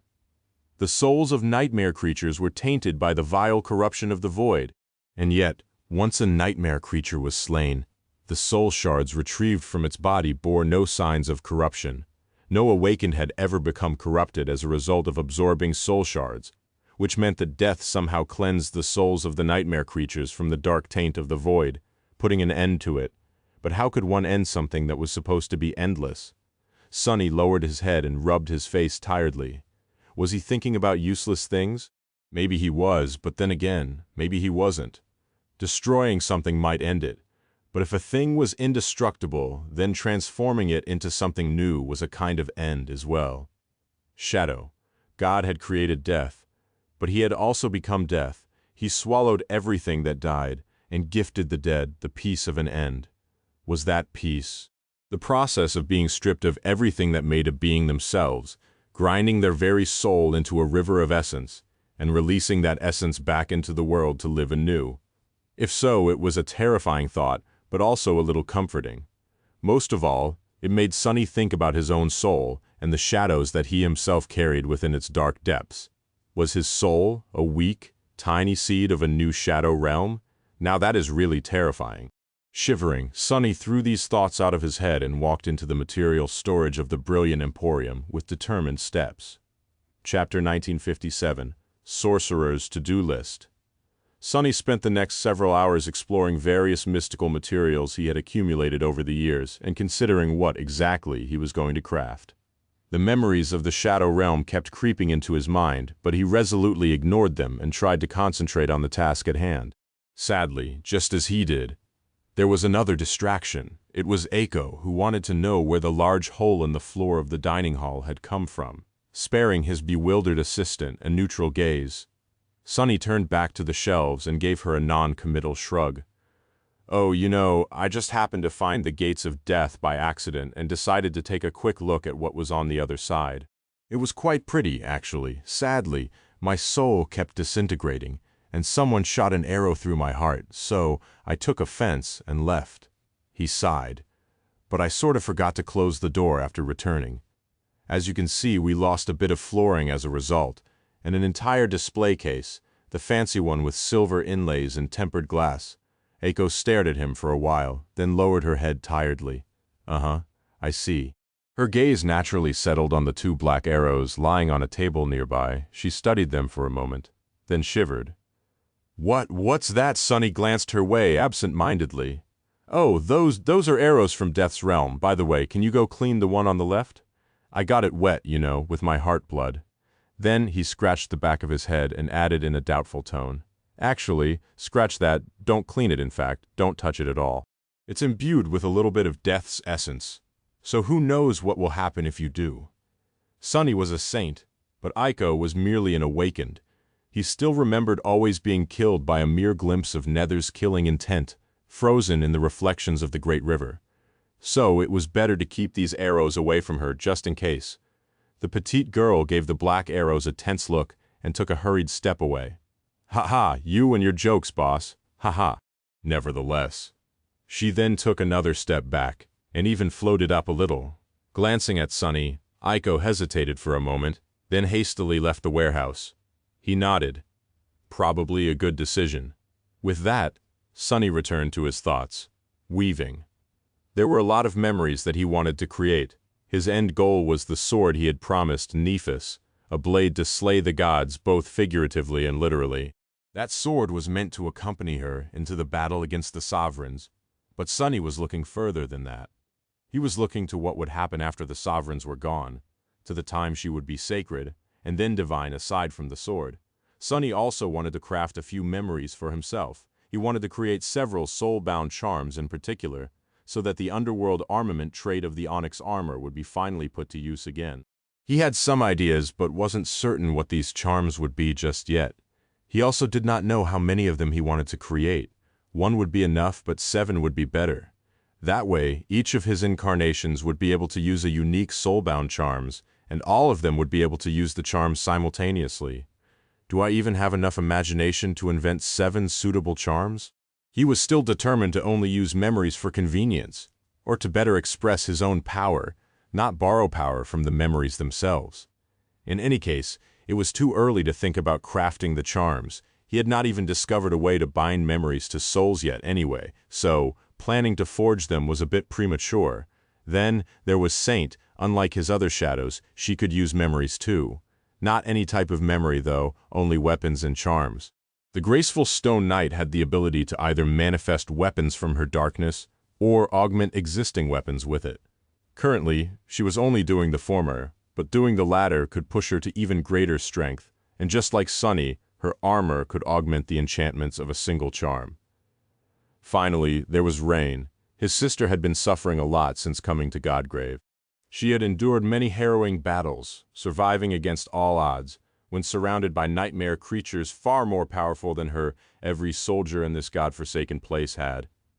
She had also killed quite a number of abominations, and since the nightmare spell could not reward her, Sunny had to take its place. These ones were probably the easiest for him to forge due to her low rank. Handing Rain memories of higher ranks was an option, but not a very good one. Both because her pool of essence would be swiftly drained by their power-hungry enchantments, and because she would not be able to wield them very effectively.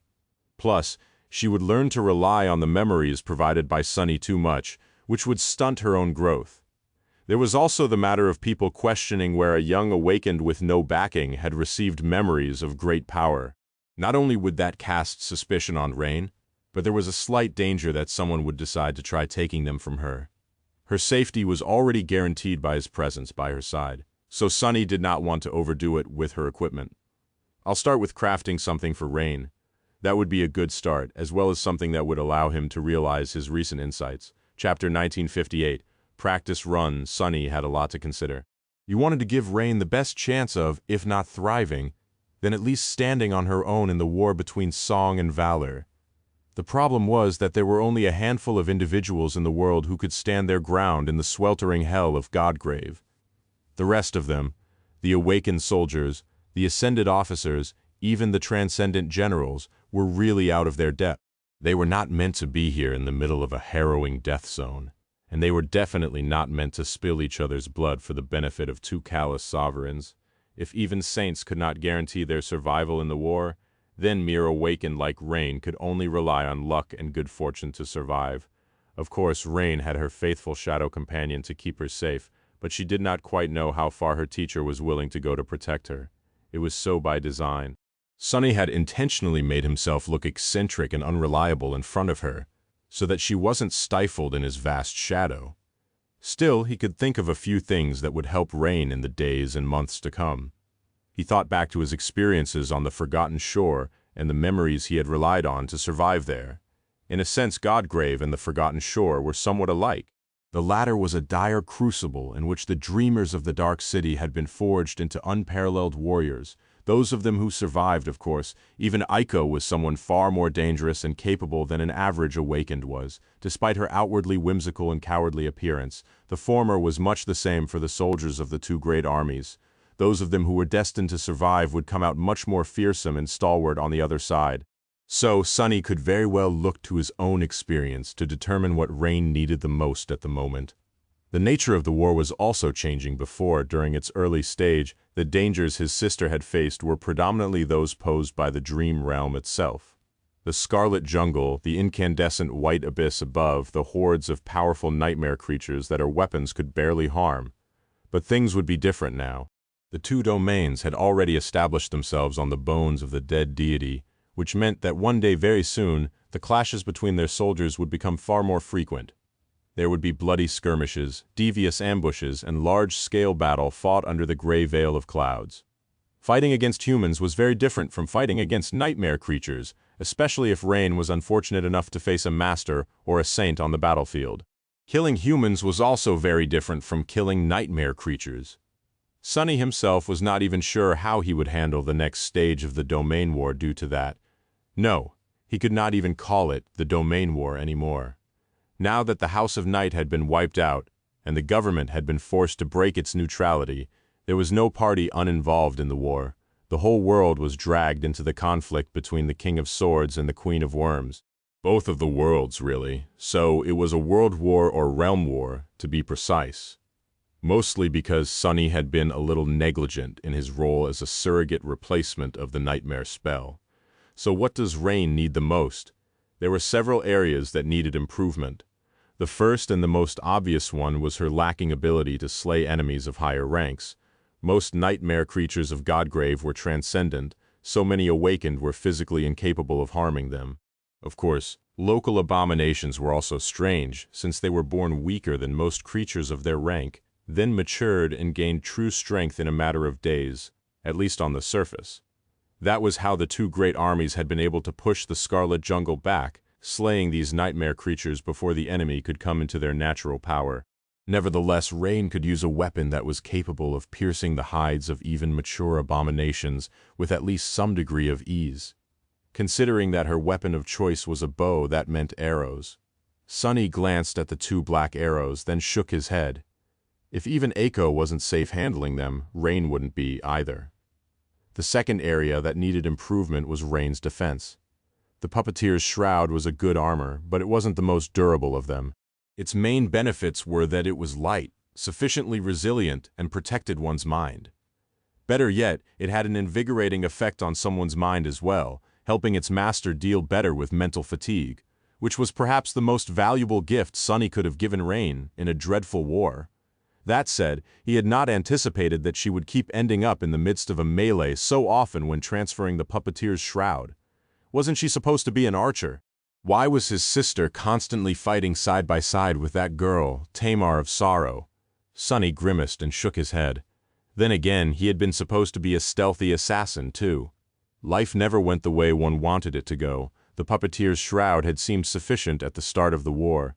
But now that the two great armies were about to clash, Rain would be going into battle against humans, against Awakened.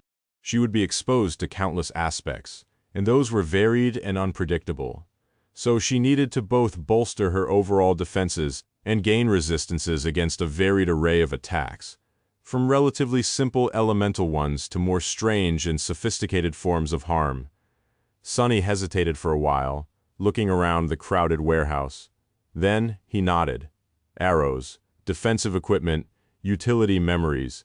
He had his work cut out for him. Chapter 1959, In the Bag. Sunny had woven many memories in the past. However, today, he had an entirely new goal: weave something entirely new without relying on imitation. In theory, he was ready for that challenge. His foundation was quite solid. Firstly, he had meticulously studied countless weaves, so his mental library of string patterns was sufficiently vast. Secondly, he had spent numerous hours poring over these patterns, trying to discern how they worked. These efforts allowed him enough insight to change and modify the weaves he was familiar with however he saw fit. Well, maybe not. Although Sunny could indeed achieve a lot, he was still somewhat limited in the scale and scope of such alterations for now. Lastly, there was his new ability to fuse with the memories in his possession, which allowed him to fathom the connection between the weaves and the enchantments they produced on a much deeper level. It was that last gain that was supposed to give him the push he needed to break free from his past limitations. Sunny looked around the material storage, then walked over to the section containing various leathers, which he had made himself from the hides of nightmare creatures over the years. Choosing a roll that wasn't too valuable, he considered it for a moment. Of course, the low value of this leather was relative. Sunny could afford to disregard it, but it would be a real treasure for most Awakened, and more than a few masters as well. Nodding in satisfaction, Sunny picked up the roll of leather, then found a few more materials and left for the workshop. Once there, Sunny unrolled the leather, traced it roughly, and then swiftly cut it. The material was durable enough to resist enchanted weapons, but he effortlessly sliced through it using nothing but his nail. After that, Sunny got to work. Sitting down, he manifested 4 more hands. These shadow hands were responsible for weaving threads of essence, while his original pair was handling the leather. Funnily enough, Sunny also summoned Weaver's Needle. Today, it had some mundane stitching to do. Slowly, a leather backpack took shape in his hands. The backpack was on the smaller side, but crafted with utmost care. In fact, it could quite easily compete with the most luxurious leather bags sold by famous fashion designers in the waking world. That was how good his craftsmanship had become. After paying a ridiculous amount of credits for what would eventually become the overpriced saddle, Sonny had given a solemn vow to never be robbed blind like that again and learn how to handle leather himself. The name of that memory was not a joke, but rather an expression of his deep, inconsolable anguish. He continued to focus on his work. When Sonny needed additional tools, he manifested them from shadows. When he needed thread, he used the diamond thread from the ebony tower. Eventually, all that was left was to add the clasps to hold the flap of the backpack tightly closed. When finishing that, he gave the backpack an appreciative look. Damn, it's a shame I can't sell you right now. Aiko already had the combat equipment market. On the Valor side of Godgrave basically cornered, but no one said that they could not expand into fashion. People longed to look good even in the middle of an apocalyptic war, after all. Take Kai, for example, who chose his armor based on how pretty it was. That fool. Shaking his head regretfully, Sonny walked over to a massive chest and opened its lid, revealing a radiant pile of soul shards. Most of his fortune was safely stored in the nameless temple, but he had plenty of shards at hand here as well. Fishing out a few ascended shards from the pile, Sonny returned to his workbench. He did not know yet how many anchors his weave would need, so it was better to be safe than sorry. Then he summoned the endless spring, put it down, and gave it a complicated look. Sonny had always suspected that the beautiful glass bottle was, at its core, a spatial storage, memory akin to the covetous coffer. However, after exploring it recently, he realized that he could not have been further from the truth. The endless spring was unique, to say the least. In hindsight, it was a truly remarkable memory, far beyond what other enchanted tools of its rank and class were supposed to be. But then again, Cassie, the person who had initially received it from the spell, was quite an unusual awakened herself. Considering that her aspect was of the almost unheard of sacred rank, the nightmare from where the endless spring had come must have been a remarkable trial as well. In any case, the endless spring could not help Sonny with what he was trying to do at the moment. The marvelous mimic, however, did. So, Sonny augmented his shadow instead of the beautiful glass bottle. He wanted to create a spatial storage memory for Rain, and for that, there was no better reference point than the covetous coffer, which the marvelous mimic had been born of. Sonny closed his eyes and sighed, contemplating the next step all the while, continuing to weave threads of shadow essence with his additional hands. Of course, space was an absolute law, so violating it was no easy task. He wasn't sure that there were memories out there that could achieve that, but if there were, they must have been of the divine rank. He was far from being capable of creating something like that. Luckily, there were plenty of ways to manipulate space without violating its laws. The original covetous coffer had done just that, and the marvelous mimic inherited this ability.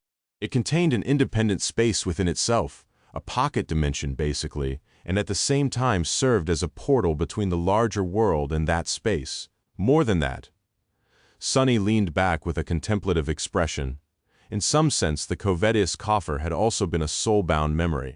Not to the same degree as, and in a different way than the mantle of the underworld, but its capacity to mimic various objects, as well as the volume of its inner space, had depended on the potency of its master's soul.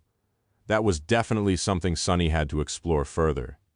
Even if he could not repeat what Nether had done with the mantles, there were still ways for him to achieve the desired effect.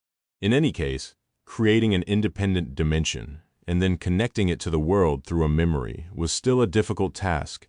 Sonny was confident that he could do it, if given enough time for research and experimentation, but Rain did not need something that sophisticated, and there was a much easier way. Chapter 1960, Master Weaver. Sonny could simply trap a bit of space within the backpack, making it much larger on the inside than it was on the outsider. Of course, that would create several problems of its own, which he would then need to solve. For example, there was the issue of weight. A simple memory like that would be able to contain many items, but it would also weigh accordingly. Having a spatial storage memory was of little use if its master could not lift it after all.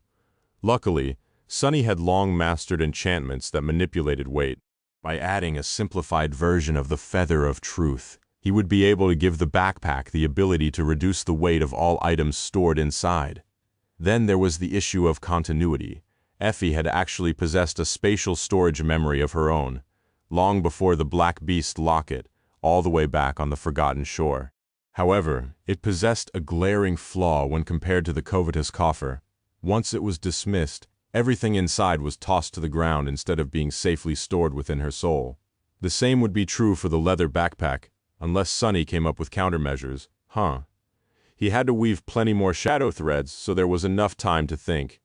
Actually, I feel that the answer is hidden in the rudimentary enchantments that all memories possess. The most basic of them, the ability to dismiss a memory and manifest it again from essence.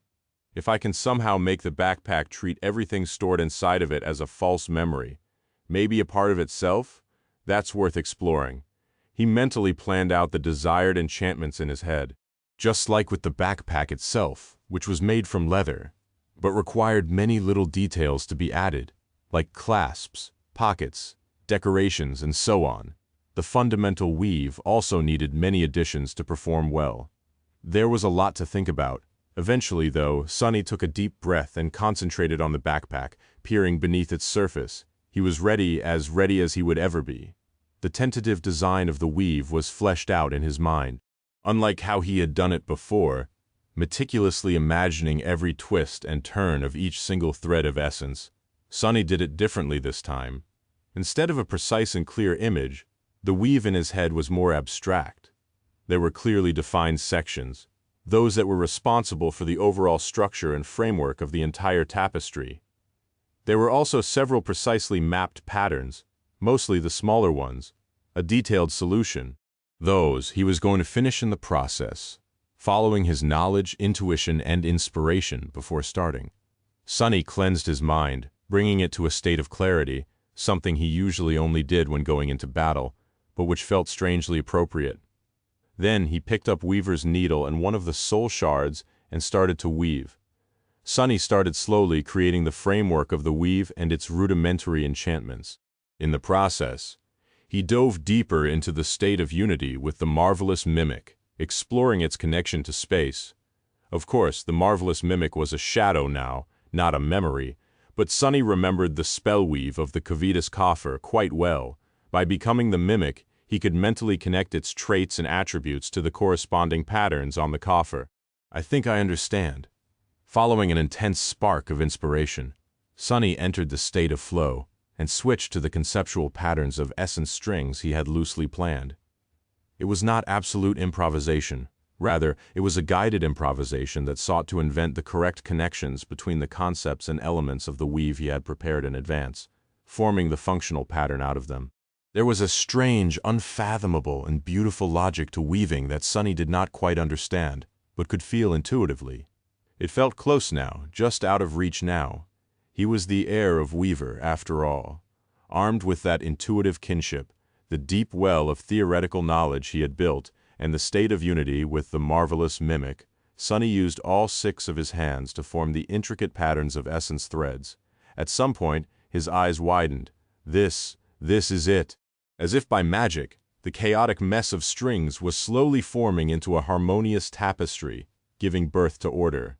The correct decisions were just clicking together.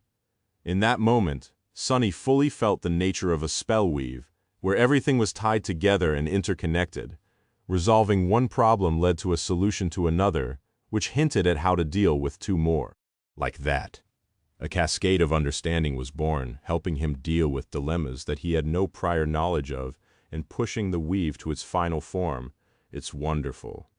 Finally, many hours later, Sonny let out a long sigh and dismissed the shadow hands, looking at the beautifully crafted leather backpack with satisfaction. He had succeeded. He had created a spatial storage memory, not by copying a pattern created by the spell and not even by altering one. Instead, he had enchanted the backpack, simply by having a sufficient understanding of the fundamental rules of weaving, graduating from imitation to originality. This was his first entirely original memory. Sonny smiled tiredly. Hell, am I a bona fide master weaver now? His skill was at least on par with that of the unknown sorcerer who had created Ananke's mantle, and even superior to it in many regards, and it would only continue to grow.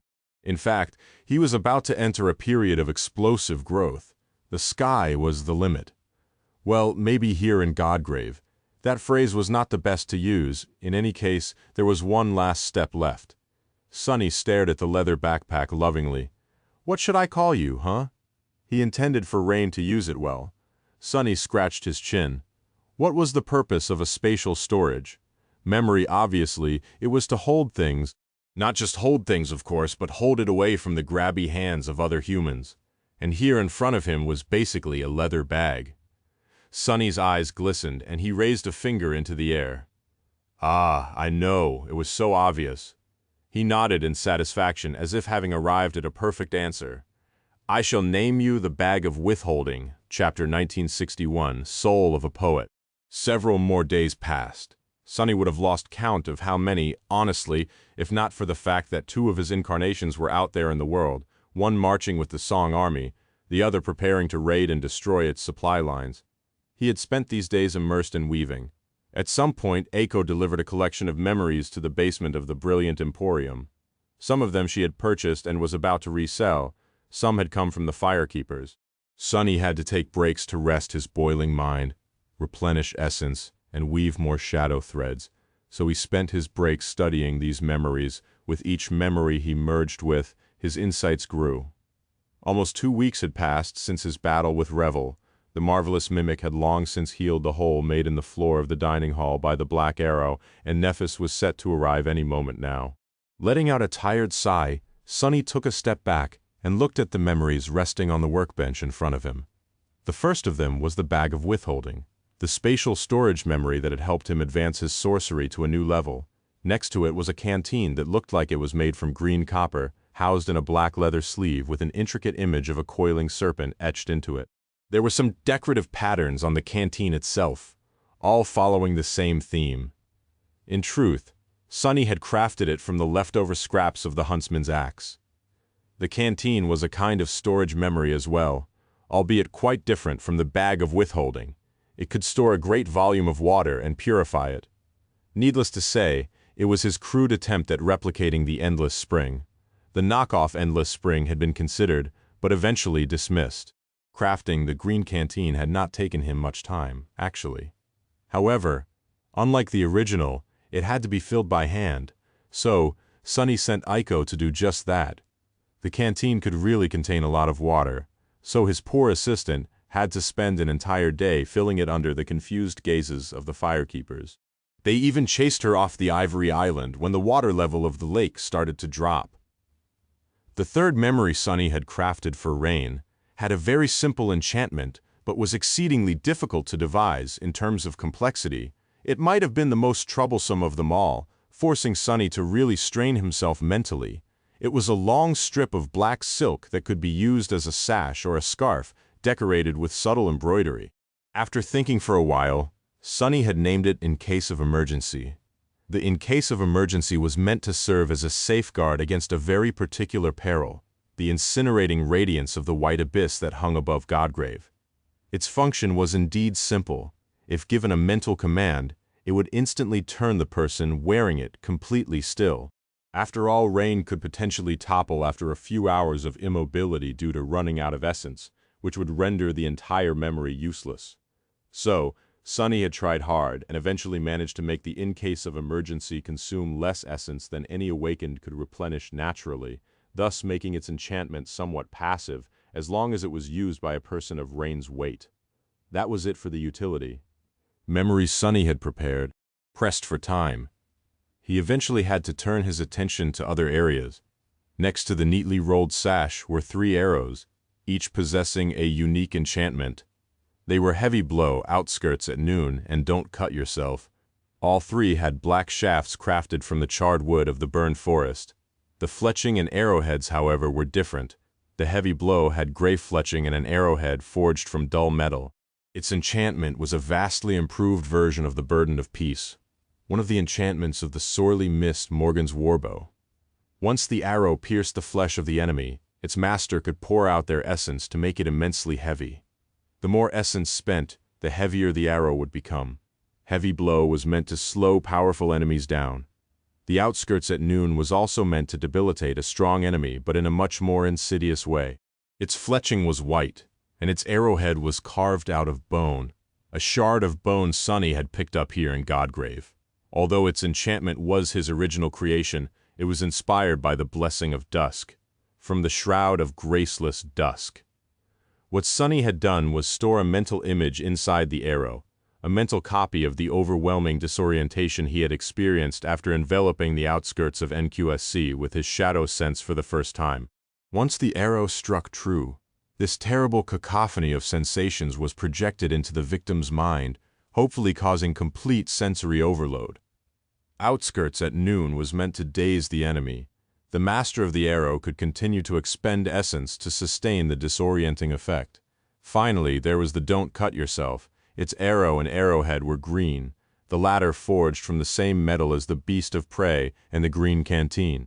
Unlike the other two arrows, which were meant to debilitate enemies, this one was meant to kill. It carried a deadly toxin, infecting the blood of those pierced by its sharp arrowhead. The longer the master of the arrow fed the enchantment with essence, the more poisoned the enemy would become. The harm dealt by the toxin was cumulative, so it was a perfect weapon for Rain, who mostly faced enemies far above her in terms of power. Even though she was much weaker, with enough determination and tenacity, she would be able to slowly kill even the most terrifying of the jungle beasts. In fact, Sonny had created all three arrows, while thinking about how to help his sister deal with nightmare creatures that she had no business fighting, yet had no choice but to fight. Sadly, the arrows had active enchantments, so she would have to be tactical about when and how to use them. Nevertheless, he would give her effective tools to choose from, at least. Lastly, there were the defensive memories he had crafted. One of them looked quite unassuming. It was a polished piece of volcanic glass hanging on a leather cord. It was a powerful charm that could passively bestow a moderate degree of resistance to elemental attacks upon its wielder, or a high degree of protection if used actively. Better yet, the master of the charm could limit the scope of what resistances were active, thus augmenting them even further. As a bonus, it could either cool the wielder down in case of heat or warm them up in case of severe cold. Sonny had called the charm the piece de resistance. He had no idea what these words meant, exactly, but it sounded fancy and vaguely fitting. Apart from the charm, Sonny had also crafted a memory inspired by the chainmail shirt Nephis used to wear, which was a unique piece of enchanted armor that could be worn atop or below other memories of that type. The memory he had devised was designed to augment the defensive properties of the puppeteer's shroud, and was made from black, lusterless leather.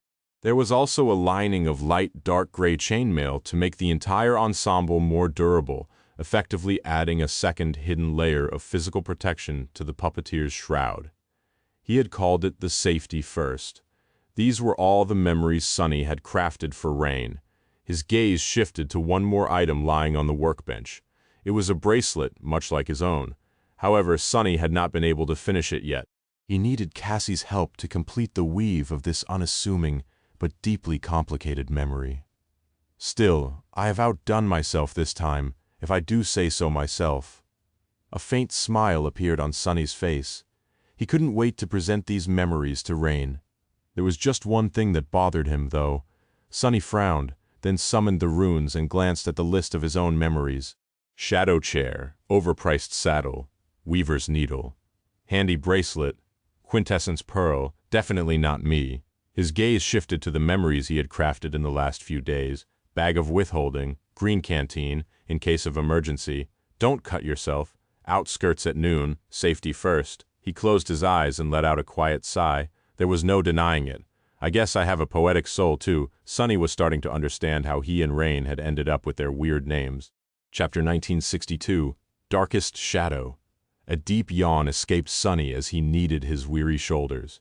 Despite his status as a saint, and an extraordinary one at that, even he had his limits. The past weeks had been nothing short of grueling. The fierce battle against Revel, the intricate process of merging with shadows and memories, and the relentless week of weaving, his mind screamed for rest. Neither of his aspects, the Lord of Shadows nor Rain's mentor, had found a moment's peace throughout this ordeal. With deliberate movements, he retrieved the bag of withholding, its ancient clasp creaking as he opened it to store the remaining memories within. Task finally complete, he emerged from the brilliant Emporium's basement, dreaming of collapsing onto the plush bed awaiting him on the second floor. But first, he made his way to the entrance, where he carefully returned the silver bell to its designated spot above the door. There, back where it belongs. As he gazed at the softly gleaming bell, an odd thought struck him. How ironic. He remembered lamenting his lack of a home once, which had prompted Noctis, another saint far from his original dwelling, to offer heartfelt counsel. While Noctis had built himself the sanctuary, Sunny had created something quite different. The brilliant Emporium stood as testament to his peculiar nature. What kind of person crafts a home specifically designed to follow them everywhere, ensuring they could never lose it again? It spoke volumes about his deep-seated fears, yet he couldn't deny its effectiveness. Here he was, living comfortably in his cottage despite the transition from Bastion to Godgrave. A small, satisfied smile played across his lips. Perhaps I'm more clever than I give myself credit for. His thoughts wandered to the marvelous mimic's future form. Would it someday house both him and Nephis? The prospect filled him with warmth. His smile grew as he imagined sharing this cozy space with Neph. Of course, modifications would be necessary. She'd need her own closet, though knowing her priorities, a training ground would come first. Additional rooms would follow, another bathroom, an office, a proper library, and perhaps a nursery. The thought made him cough awkwardly. His expression sobered as reality intruded. Ah, right. If they survived to see that future, they would be supreme. Nephis would be more than just powerful. She would be a queen, likely humanity's sole ruler, bearing responsibility for both their territory in the dream realm and their crumbling homeworld. A queen couldn't very well reside in a humble cottage. He released a heavy sigh before brightening slightly. Though that's not insurmountable. The marvelous mimic possessed another remarkable quality, its ability to reshape itself, since its form's complexity depended on Sunny's soul strength. By the time he reached sovereign status, his modest cottage could easily transform into a magnificent palace. Sunny scrubbed his face with his hands. What strange paths my mind wanders. Sleep. I need sleep. He turned toward the stairs, but before he could reach them, the silver bell's gentle chime announced Aiko's arrival. She entered the dining hall wearing a bright smile, only to freeze upon spotting him. "Boss, you've emerged from the basement?" Her surprise is rather unnecessary. I'm hardly some cave-dwelling hermit. After studying her briefly, he nodded. Indeed, you seem particularly cheerful. Her grin widened. Oh, St. Tyrus has returned to camp, which means we'll have a break from those awful cloud breaks. There's such a nuisance during the last one. I was headed to the bathroom and got stuck there for 4 whole hours. Sunny's expression turned deadpan. That's more information than I required. Then the significance of her words struck him.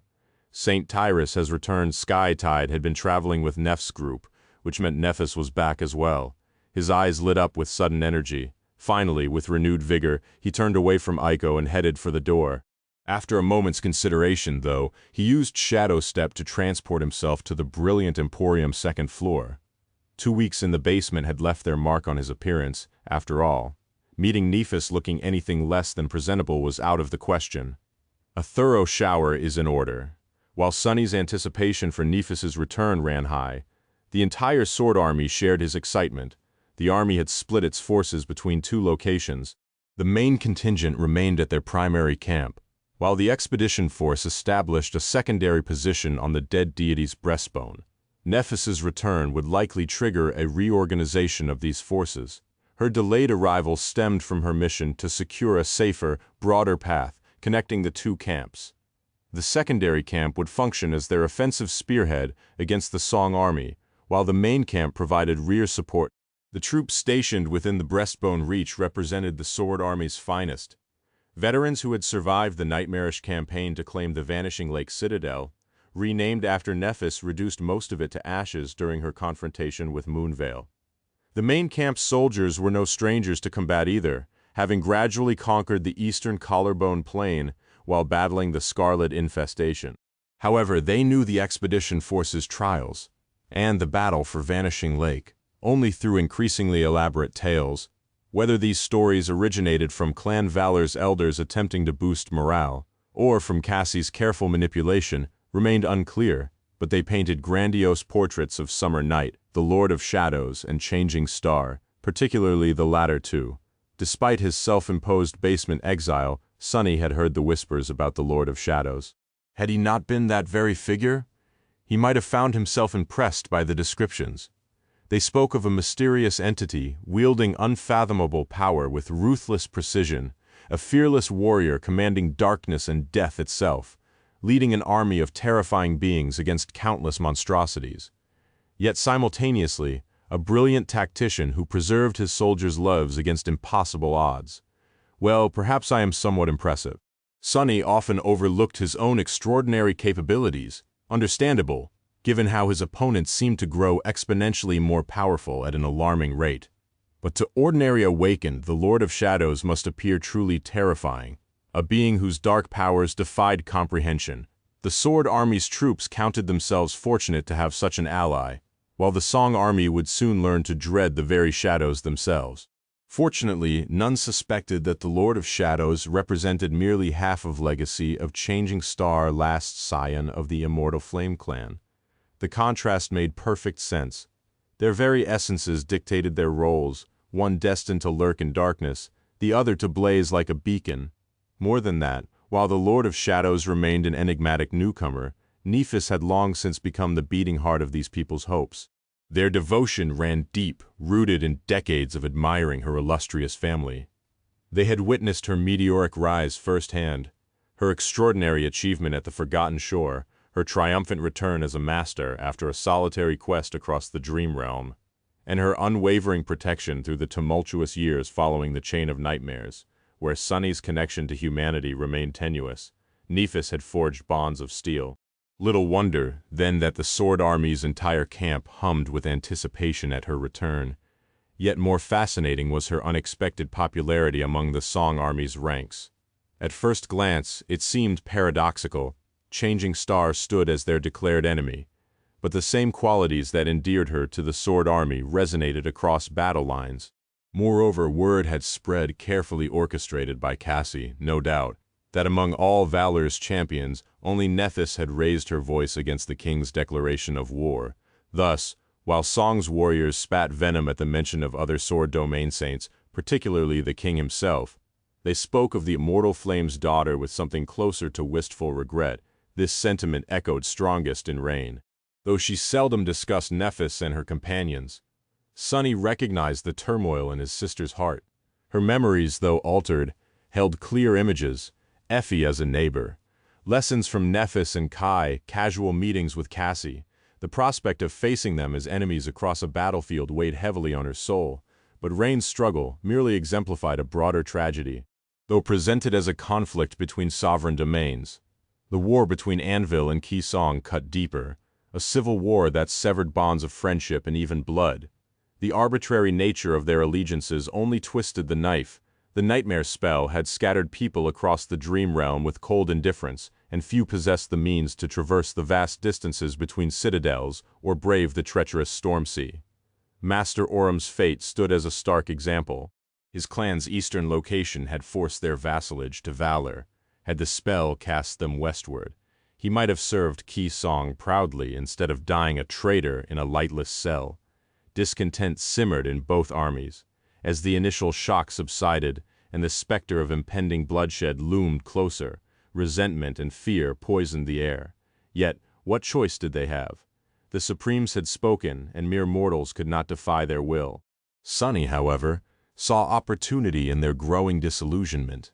As the war's atrocities mounted and hearts grew heavy with grief, he knew the soldiers would become increasingly receptive to Neph's radical solution, the overthrow of the very sovereigns who had forced them into this fratricidal conflict. The enthusiastic welcome greeting Nephis suggested his calculations proved accurate.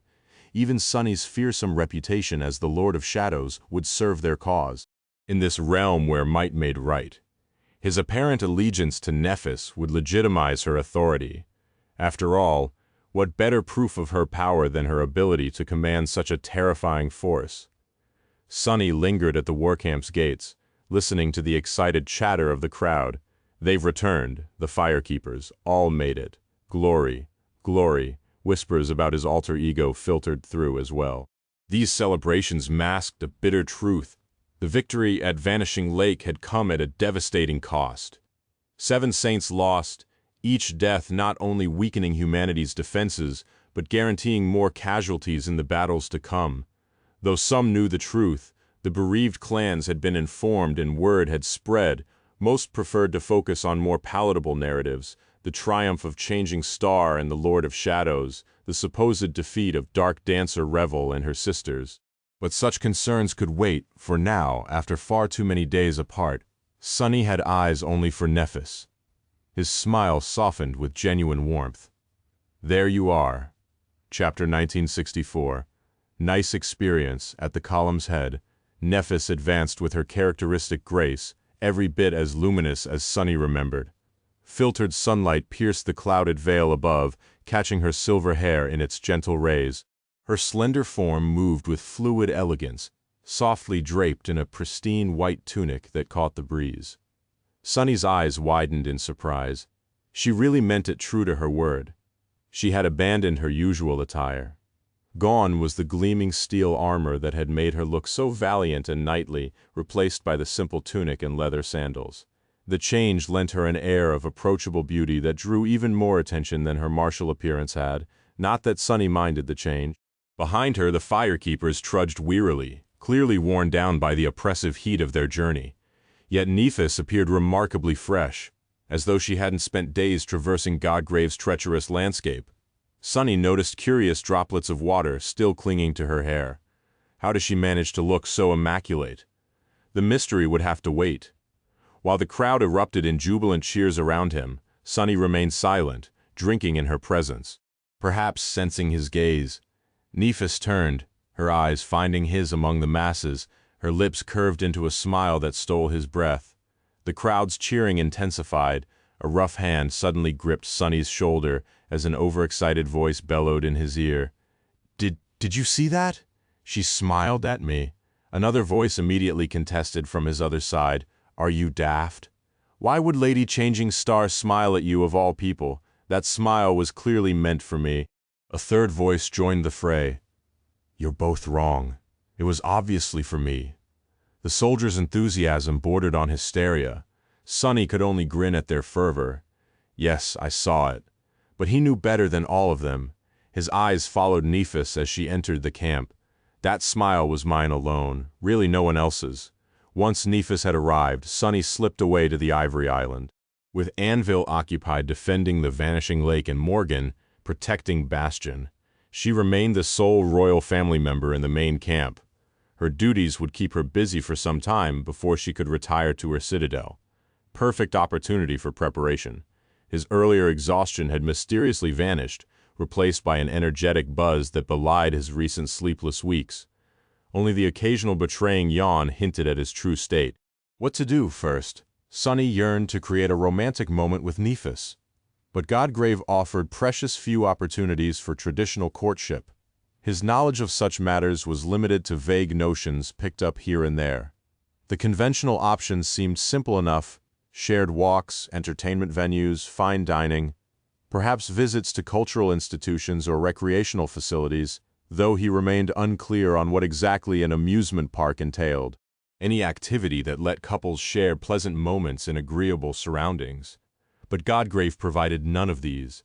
No peaceful promenades, no theaters, no restaurants, no galleries, no festivals, no performances. Their time together usually involved fighting grotesque nightmare creatures, thrilling, perhaps, but hardly romantic.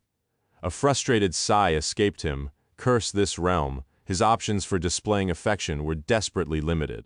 Cooking good meals, offering massages, lending an attentive ear, all worthy gestures, but somehow insufficient. Then his eyes flew wide as realization struck.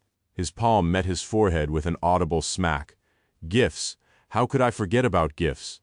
I'm such a fool, a memory would have been perfect.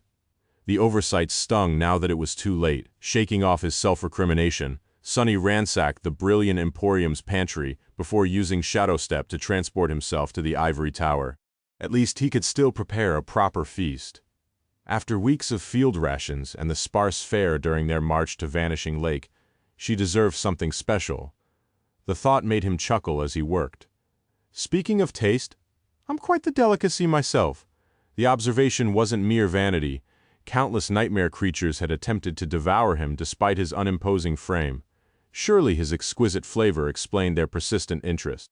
So absorbed was he in his cooking that he missed the soft footfalls behind him. A familiar voice made him start. "What has you so amused?" Sonny went still before slowly turning. Nephis stood there wearing that subtle smile he adored up close. Her beauty was even more devastating than it had been at the gates, sending his pulse racing, though perhaps his racing heart owed something to the awkward timing of her question. He swallowed hard before deciding honesty was his only option. "I was just thinking that I must be quite delicious, taste-wise." Her smile grew, gray eyes sparkling with warmth. After a moment's contemplative silence, she replied in her characteristic measured tone, "I suppose I'll have to verify that claim." Then her hands found his shoulders, drawing him into a kiss that left no room for doubt. His arms encircled her waist as he silently congratulated himself on his response. "Well, I guess that settles it." They were clearly resuming where they'd left off before Anvil's untimely interruption at the Vanishing Lake, and Sonny couldn't be happier about it. Chapter 1965, Slow Burn. Eventually, they ended up sitting at a table across from each other. Nephis was delighting in the meal Sonny had prepared, savoring it with a satisfied smile on her captivating lips. She acted calm and composed, but her face was still a little flushed.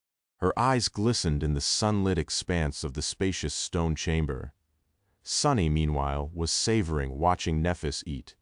He just sat quietly, following her movements with his gaze, smiling faintly. He felt content, and his heart was at peace. Actually, no, it was very much not at peace. Instead, it was beating wildly, and he felt as if his entire body was on fire.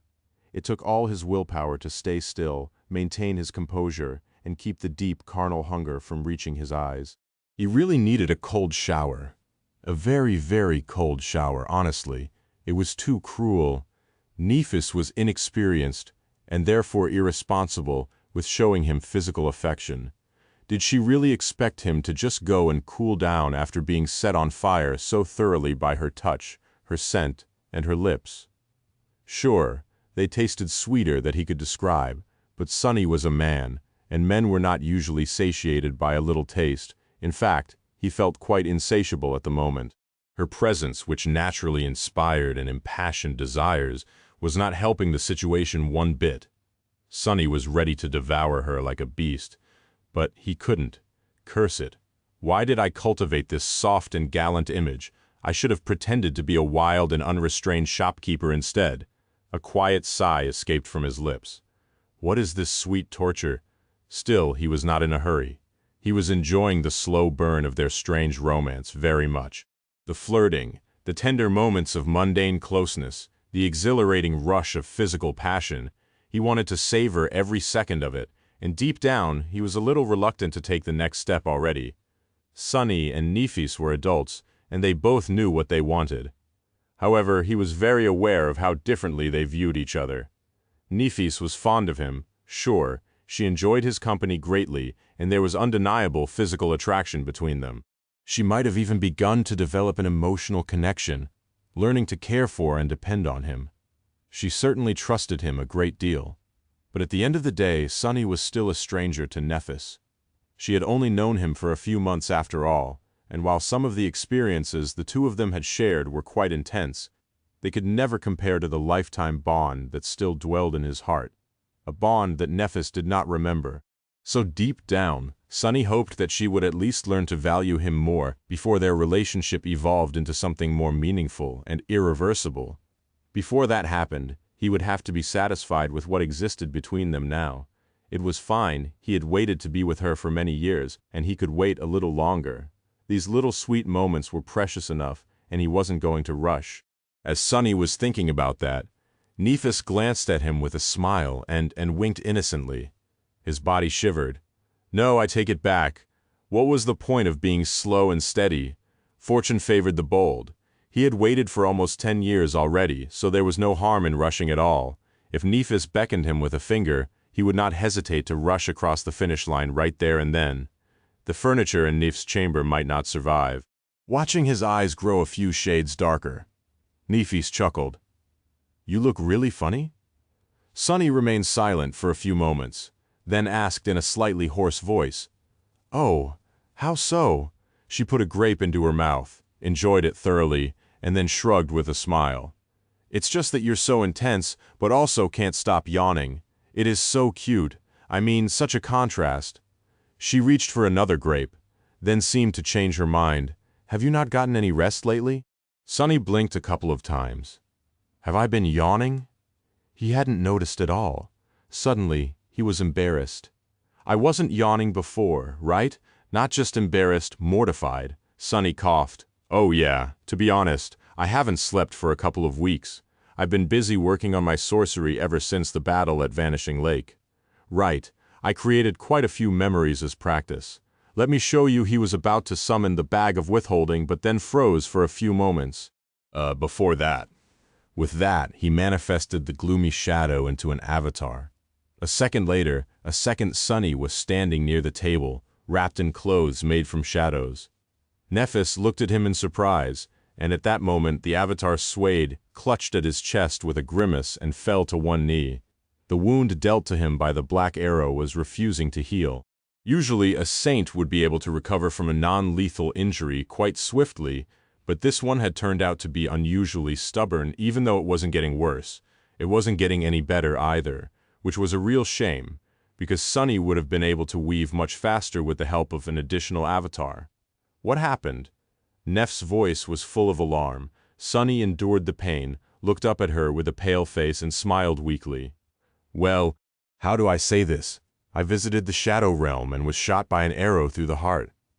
Her eyes widened. Nephis remained still for a short moment, and then pushed the grapes away. "And you are only telling me this now?" As a soft white radiance enveloped her hands, Sunny coughed this time because he was drowning in blood, as opposed to out of embarrassment, and gave her an apologetic smile. "I just didn't want to cause you pain." Chapter 1966. Fragile Flowers.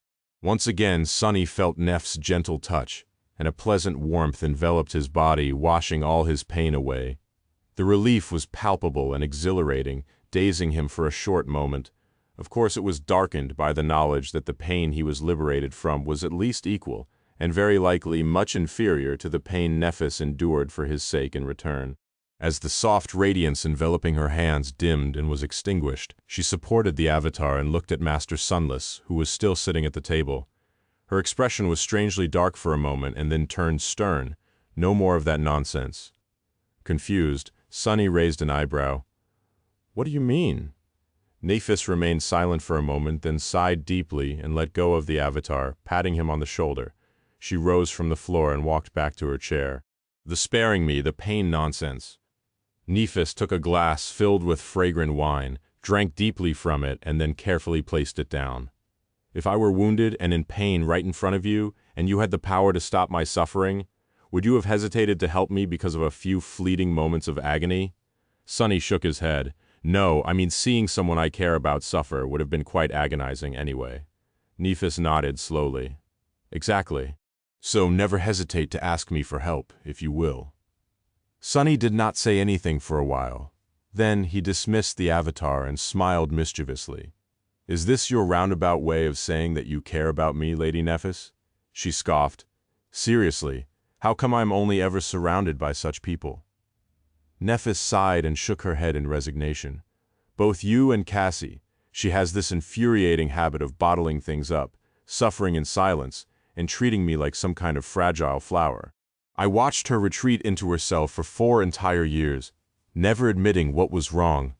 Sunny's eyes glistened.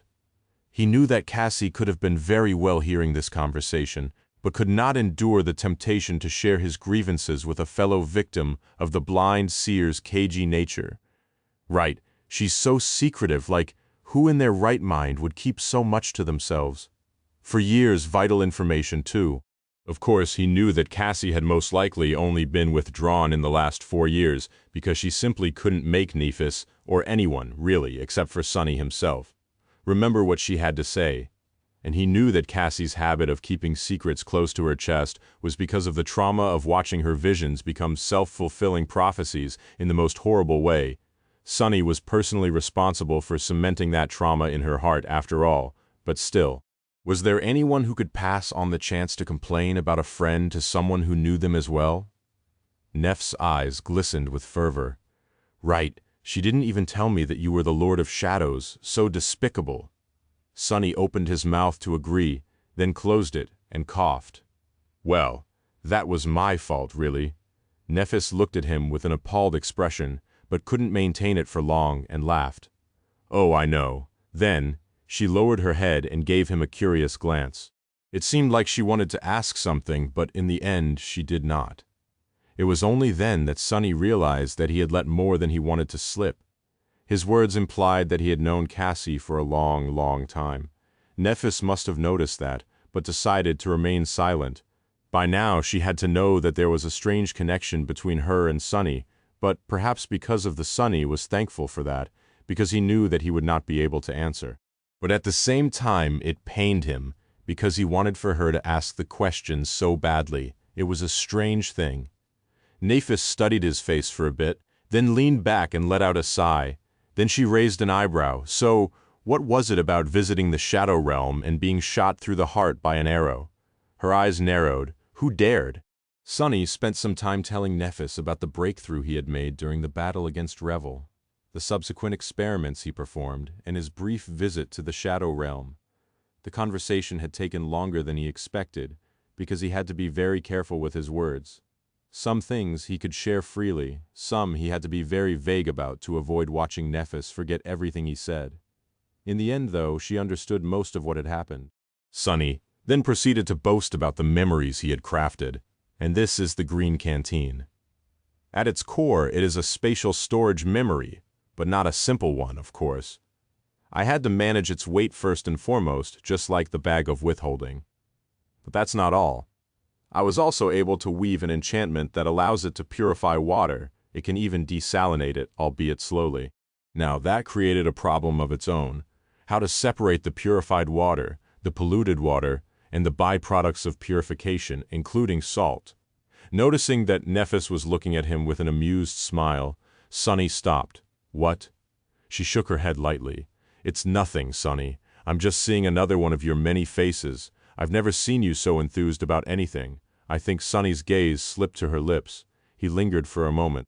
I'm sure there was something I was more enthused about. Nephis laughed. Oh yes.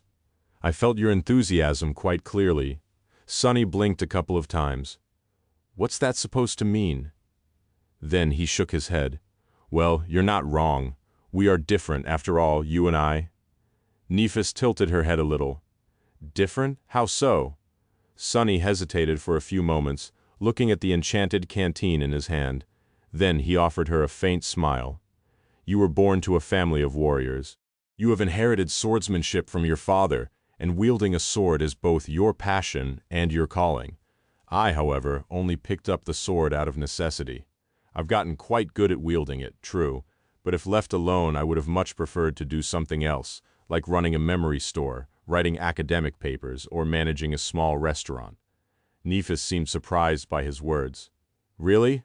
Once again, it looked like she wanted to ask more, but she held herself back, sensing that he wouldn't answer. Sonny tried to ignore the awkward pause and nodded. Sure, I am not a very brave and virtuous person by nature. If anything, my true nature is 50% greed and 50% hedonism. Oh, and a little bit of spite. Neff smiled gently.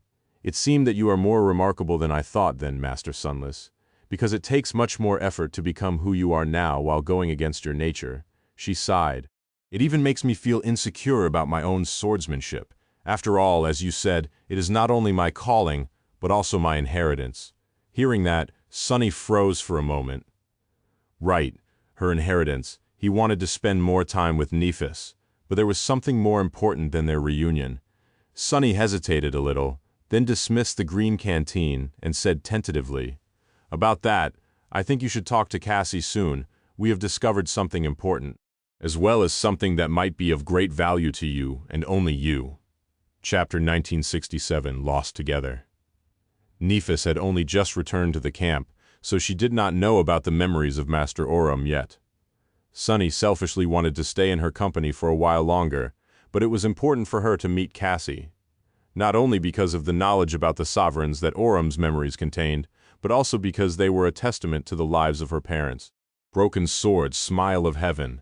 The two of them, who had been the shining stars of humanity once, were long gone, and they had not left a lot behind for their daughter, who carried the weight of their legacy alone. When Sunny spoke, Nephis nodded lightly and stood up. Placing a hand on his shoulder, she smiled. "All right, wait a little, I'll be back shortly." With that, she left. Cassie's living quarters were only one floor below her own, so she did not have to go far. However, Sunny knew that it was going to take her quite a long time to come back. Left alone, he sighed quietly. Suddenly, the fatigue that he had forgotten about returned, making his eyelids feel heavy. Sunny remained at the table for a while, picking up a few grapes absent-mindedly. Then he stood up and walked over to the wide balcony, looking at the landscape of the army camp far below. Nef's chambers were spacious and sparsely furnished. The white walls were unadorned and there was nowhere to rest except for the bed hidden beneath a canopy, which fluttered gently in the breeze. Shadows and sunlight were interspersed with open space, creating a beautiful and complicated mosaic. Sunny hesitated for a few moments, then sat down on the bed and closed his eyes, intending to let them rest for a moment.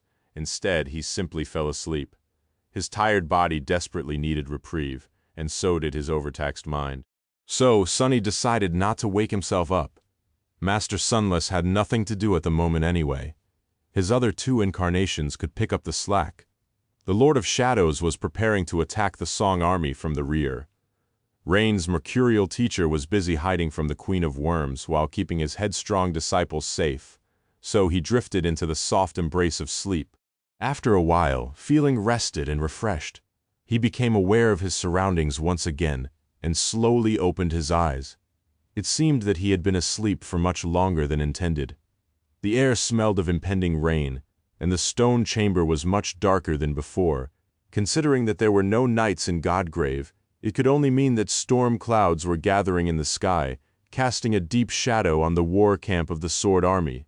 Sunny was still in the sweet grasp of sleep, a little. The bed was soft and welcoming, and both his body and mind felt revived. He was in a very good mood. The hollows are going to be flooded again, at least the hollows of the eastern reach of the Collarbone Plain. He did not know how vast the approaching storm would be. Turning his head, Sunny noticed that Nephis had come back at some point. She was sitting on a chair a few meters away, looking at the piece of the gray sky visible through the arches of the balcony. Her distant eyes were the same color as the stormy sky, harboring a hint of melancholy. Watching her, Sunny belatedly realized that he was laying comfortably on her bed, his head resting on a soft pillow. However, he did not move, reluctant to disturb her thoughts.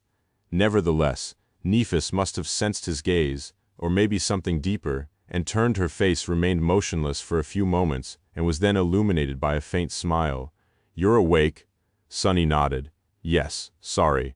I just closed my eyes for a moment, and that seemed to have powered me down." She shook her head lightly. "That's all right, it was sweet, actually. I got to see another of your faces. You look very different when you sleep." He raised an eyebrow, hiding his embarrassment. Sunny had only recently called himself delicious, but really no one had ever described him as sweet, at least not that he could remember. His expression wavered for a moment. Wait, was she watching me sleep? He wasn't quite sure how to feel about it. Not the least because it meant that he felt safe enough here to not even bother staying aware of his surroundings with the help of the gloomy shadow. Glancing at it briefly, Sunny looked back to Nephis and hesitated for a moment. "Have you met Cassie?" She turned to the gray sky again and nodded after a short pause. "Yes, we learned quite a bit about the sovereigns. It's good news." In the silence that followed, Sunny sighed deeply. "What about the rest of it?" Nephis looked up and smiled. There was a hint of bitterness in her smile. Eventually she sighed. "It is something special, isn't it? Cassie's power. I never thought I'd get to see my mother one day. I mean, how she was before becoming hollow. I had only ever heard about how bright and wonderful she was from others.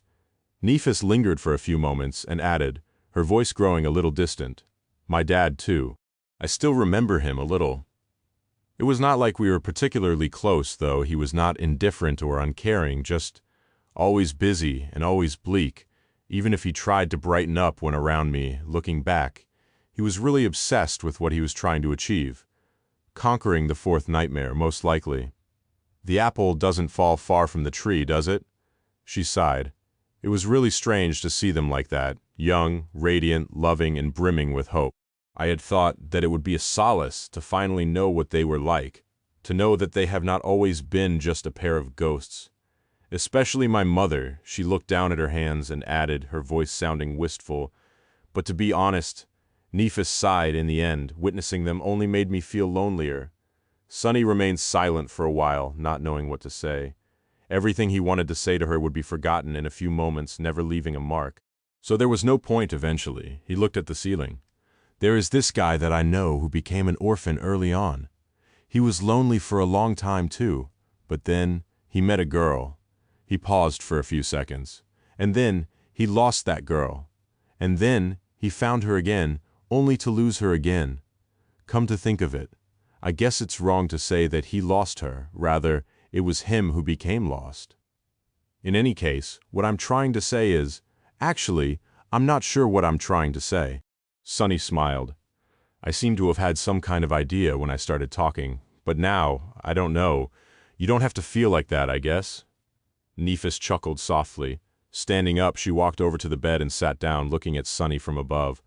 There was a strange emotion in her eyes, both bitter and sweet, both powerful and timid. Perhaps it was longing. Nephis smiled. "Well, how does the story end? Was that guy found in the end?" Sonny answered her smile with one of his own, then shrugged. "I'm not sure yet. Time will tell." She gazed at him deeply, not saying anything. Slowly, her smile dimmed, replaced by a calm and sober expression, and the strange emotion in her eyes grew more intense. Sonny wanted to speak, but before he could, Nephis leaned down and kissed him deeply. Her lips were like flame, setting his heart on fire.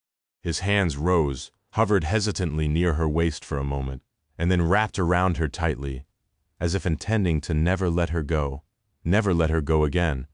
Responding to her kiss, Sonny pushed himself toward her and then gently pulled her onto the bed. A flash of lightning illuminated the world, and somewhere in the distance, a deafening thunderclap shook the world. However, neither Sonny nor Nephis were aware of the storm, fully and utterly lost in each other.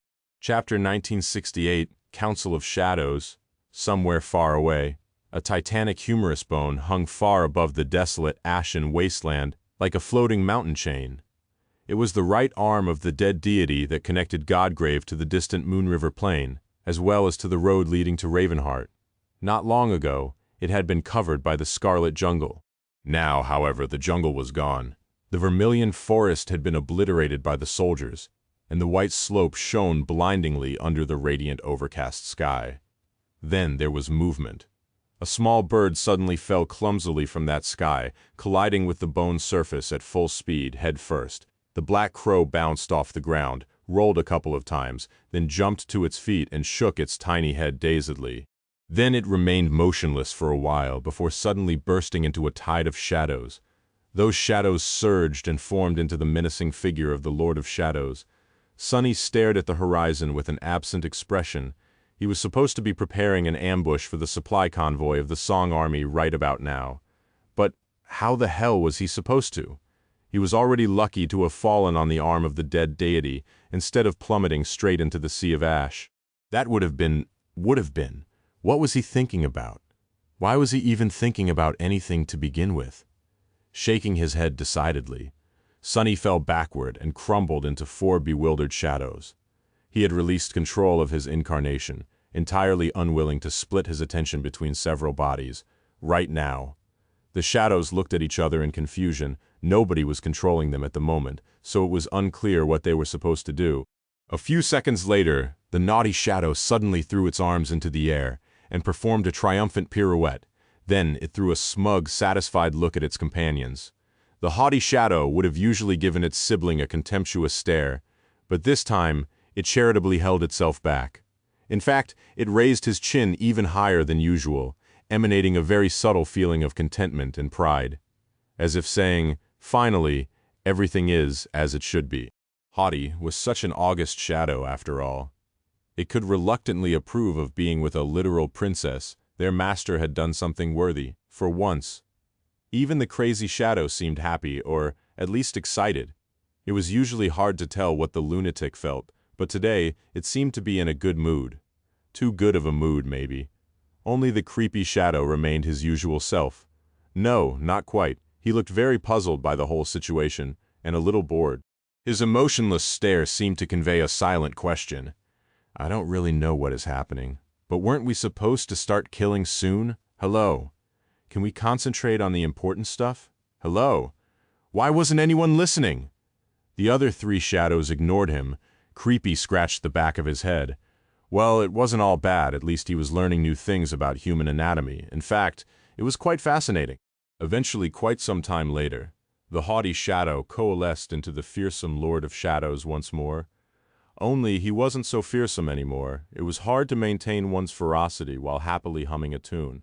Sonny only realized that he was humming a few minutes later, though, and forced himself to stop. However, he neglected to erase the stupid smile from his face. His face was hidden behind Weaver's mask anyway, so no one would know. The other three shadows were giving him strange looks. Well, the gazes of the creepy shadow and the crazy shadow were strange.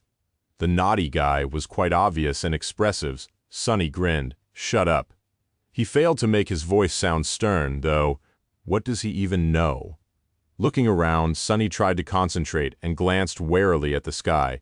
Then he turned into a shadow and glided swiftly across the surface of the white bone.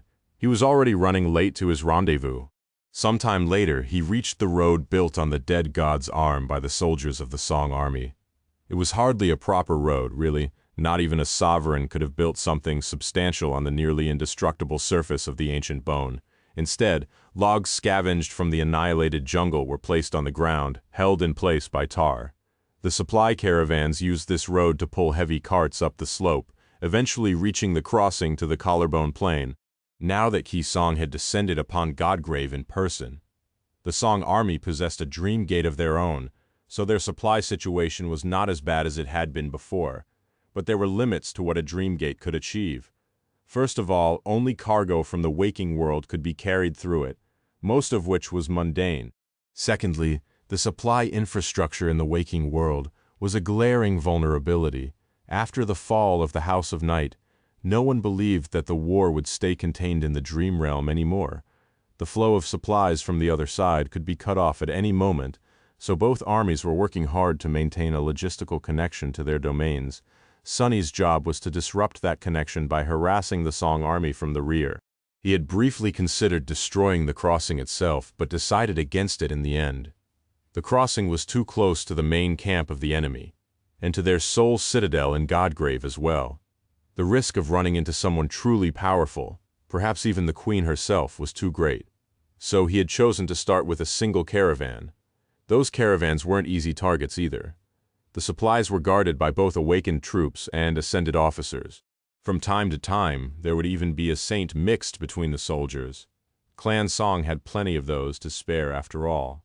Worse still, the carts were being pulled by Beastmaster's thralls, and there were dead pilgrims escorting them. The Queen had her eyes on the caravans, so Sonny had to be swift about his attack. He had already lost the chance to be swift due to unforeseen circumstances. It was worth it, though, of course, without a shadow of a doubt. Sonny couldn't stop smiling focus. There was no time to waste. He could already see the head of the caravan in the distance, but sadly, he really could not focus at all. Chapter 1969, Summoned Demon. Master Karna of the Maharana clan observed the white slopes of the dead god's arm with a somber expression. The abominable jungle was gone, and the caravan was far above the sea of ash now. The crossing to the Collarbone Plain was close, so the most dangerous part of the journey was almost behind them. Yet still, he felt ill at ease. Perhaps it was because of the radiant clouds above, or because of how desolate the landscape was. Perhaps it was for no reason at all, and he was simply tense because of the heavy responsibility of protecting the caravan. Although not a grizzled veteran, He was experienced enough to know that the last stretch of a journey was often the most perilous, for no other reason than the fact that people tended to abandon caution once the final destination was already in sight. His cousin Saint Dar had taught him that. We ought to stay alert. He turned back to look at the caravan. The sight alleviated his worries somewhat. There were more than 100 heavy wagons being pulled across the crude road, each loaded with precious supplies, which meant that there were at least 100 ferocious towering creatures pulling them, Beastmaster's thralls, most of them at least equal to him in rank. Some of the enthralled nightmare creatures had come from the various regions of the Song domain, some had been subjugated by the Queen's daughter here in Godgrave. They alone were a fearsome force, making the caravan akin to a moving fortress, but the thralls weren't the only ones defending it. There were awakened warriors as well, 200 of them. There were a dozen masters like him. There were also powerful echoes, and, most importantly of all, the pilgrims were escorting the caravan, walking silently at its flanks. Although the walking dead made Karna uneasy, they were the heralds of the Queen. As such, they were the best shield he could have hoped for. The caravan had already experienced several battles on the way to Godgrave, obliterating swarms of nightmare creatures lured by the smell of human souls. Each time, the abominations were easily eradicated before reaching the wagons. So, it was hard to imagine that something could threaten him and his soldiers. We are already so close. Unless a demon climbed out of hell to destroy them, they would make it to the war camp unscathed. Karna, the shout of a fellow master made him flinch and turn around. He did not need to know what they were warning him about. He could already see out there in front of them, in the distance. A dark figure was standing on the sun-bleached surface of the ancient bone. It had appeared out of nowhere like an apparition, for there had been no one and nothing ahead, just a few short moments ago. A pilgrim? Was someone sent to meet us? Feeling a chill creep up his spine, Karna narrowed his eyes. He saw a fearsome armor that seemed to be carved out of polished black onyx. A frightening mask that resembled the face of a fierce demon crowned by 3 twisting horns. The apparition was motionless, looking down. Its long white hair was moving slightly in the wind, like strands of a silken spiderweb. But then, as if sensing Karna's gaze, the demon looked up, revealing 2 pools of darkness where the mask's eyes should have been. Karna trembled. For a moment, he really believed that his careless thought had summoned a devil from the depths of hell to feast on their souls. But then, he forcefully composed himself. It's him. The Lord of Shadows, the sellsword saint who had faced Dark Dancer Revel and survived. The news of the battle at Vanishing Lake had spread through the Song army swiftly. Although the daughters of the Queen had ultimately failed to capture the citadel, they still managed to escape unscathed after killing 7 saints of the Sword domain. Karna wasn't particularly happy to know that those great warriors had perished, but he knew that it was a triumphant victory that would save the lives of countless soldiers like him in the future. Regardless, one of the most extraordinary details about the Battle of Vanishing Lakes was the clash between the Lightslayer and the Lord of Shadows. He had not shown his strength before, but now there was no one in Godgrave who did not know about it, and was not wary of him. Although very few people in the Song domain had ever seen him, rumors about the sinister fiend hired by the wicked King of Swords were both abundant and frightening. Some said that he was a madman whose flaw demanded that he revel in bloodshed and slaughter. Some said that he was the last surviving member of a fallen clan, sworn to vengeance against all of humanity. Some said that he was a loathsome killer who had escaped to the Dream Realm many years ago to save himself from being pursued by the Soul Reaper. Some even said that he was no human at all, but instead a nightmare creature masquerading as one. The original vessel of the Skinwalker, perhaps, or of something even more terrifying. In any case, all the rumors agreed on one thing, that the Lord of Shadows was immensely powerful and utterly ruthless. Karna gritted his teeth. Still, he was merely one man. Even if the Lord of Shadows was a saint, he was facing an entire army alone. There were 200 awakened warriors, 2 cohorts of masters, and 100 enthralled nightmare creatures, many of them of the corrupted rank, facing him. There were also the pilgrims. No matter how powerful, one man could not defeat an army. Turning to his comrades, Karna opened his mouth, wanting to bolster their spirits and give the command to attack. But then he froze. Something was wrong about the world. Something was terribly, terribly wrong. Looking down, He felt icy claws grasp his heart. What? The closest person to him was a fellow master, a quiet woman who was a retainer of the royal clan. Everything about her was familiar, except for one thing. For some reason, the woman had two shadows. Karna had two shadows as well. He stared at the shadows in horror, trying to understand where the extra ones had come from and what their appearance meant. Then, he saw two crimson flames igniting in the depths of his own shadow. That was the last thing Karna saw, because in the next moment, the world was suddenly consumed by impenetrable darkness. Darkness had descended upon Godgrave, where the sun never set. Karna was both startled and, despite not wanting to admit it, scared. He had in his possession a memory that granted him a night vision akin to that of a nocturnal predator, and yet he suddenly found himself blind, which meant that the darkness surrounding him was not simply a vast shadow, but true darkness instead. He could not see anything, but he could hear. There were plenty of sounds. The roars of the enthralled nightmare creatures, the screaming human voices, the clangor of metal, the nauseating crunching of splitting flesh. It all happened in an instant, turning the peaceful melody of creaking wheels into a deafening clamor of battle. How can he? But there was no time to guess. Snarling, Karna activated his awakened ability. In the next moment he switched places with an awakened warrior who had been guarding a wagon a few dozen meters behind. There was still only darkness, so Karna switched places with another soldier, moving even further back. Come on, come on! Finally, he escaped into the light. In front of him, the front of the caravan was swallowed by a pool of darkness. Behind him was chaos. Everyone was startled by the unexpected attack.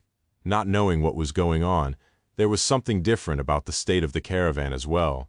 Apart from those unfortunate souls caught in the pool of true darkness, the rest of the soldiers were all right.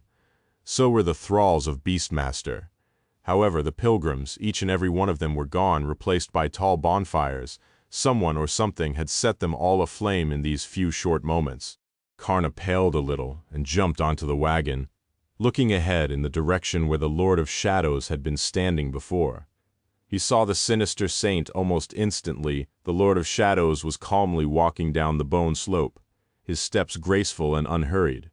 The back of a black odachi rested on his shoulder, and his white hair was fluttering in the wind. There were still several hundred meters separating him from the caravan, but the madman was indeed intending to face them all alone. Karna's eyes narrowed. If so, he was going to oblige. Raising his bow, he put some strength into his voice and bellowed, "It's the Lord of Shadows, brothers, with me attack." And they did. The warriors surged forward. The wagon drivers cut the nightmare creatures loose, allowing them to rush at the Valor's hired fiend in a murderous frenzy. Arrows streaked across the sky, and scores of aspect abilities were unleashed. The sight of it was daunting.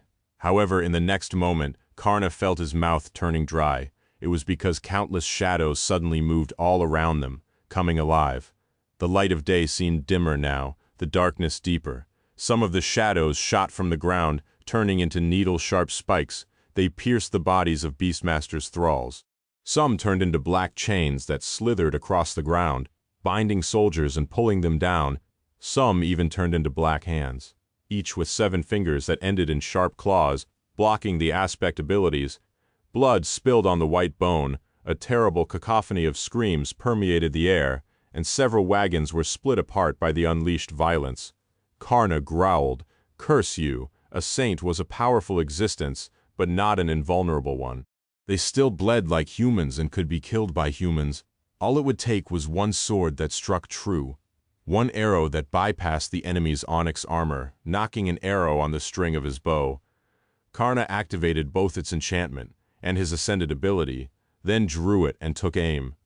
Come on, he was far inferior to Saint Dar in terms of archery, but he was still better and far more deadly than almost any other archer out there, and so, Karna let his arrow loose. It shot forward at terrible speed and disappeared. A split second later, though, it emerged out of nowhere, mere meters away from the Lord of Shadows, ready to plunge into the eye of his fierce mask. A split second later, its instantaneous arrival was both bizarre and insidious, and it left the enemy no time to react. However, even though the Lord of Shadow could not have predicted what would happen, and had only a fraction of a second to move, he still did. In the next moment, his hand shot upward and caught Karna's arrow. holding it a few centimeters away from his eye. Karna staggered back. Impossible. But a heartbeat later, the Lord of Shadows was suddenly standing in front of him. Karna's eyes widened. He had followed the arrow back. Had he stolen Karna's ascended ability? Just like he had stolen Princess Revel's true darkness. He's here, fight. The black Odachi moved. In the next few minutes, Karna witnessed a scene of pure horror. The Lord of Shadows did not just look like a fiend, he was a fiend. The sinister saint moved with the grace of a dancer and the ruthless precision of a butcher, his sword never resting and never failing to find its target. His white hair fluttered in the wind like ghostly silk. The attacks of the awakened warriors either missed him entirely or were deflected by the polished surface of the onyx armor, not leaving even a scratch on it.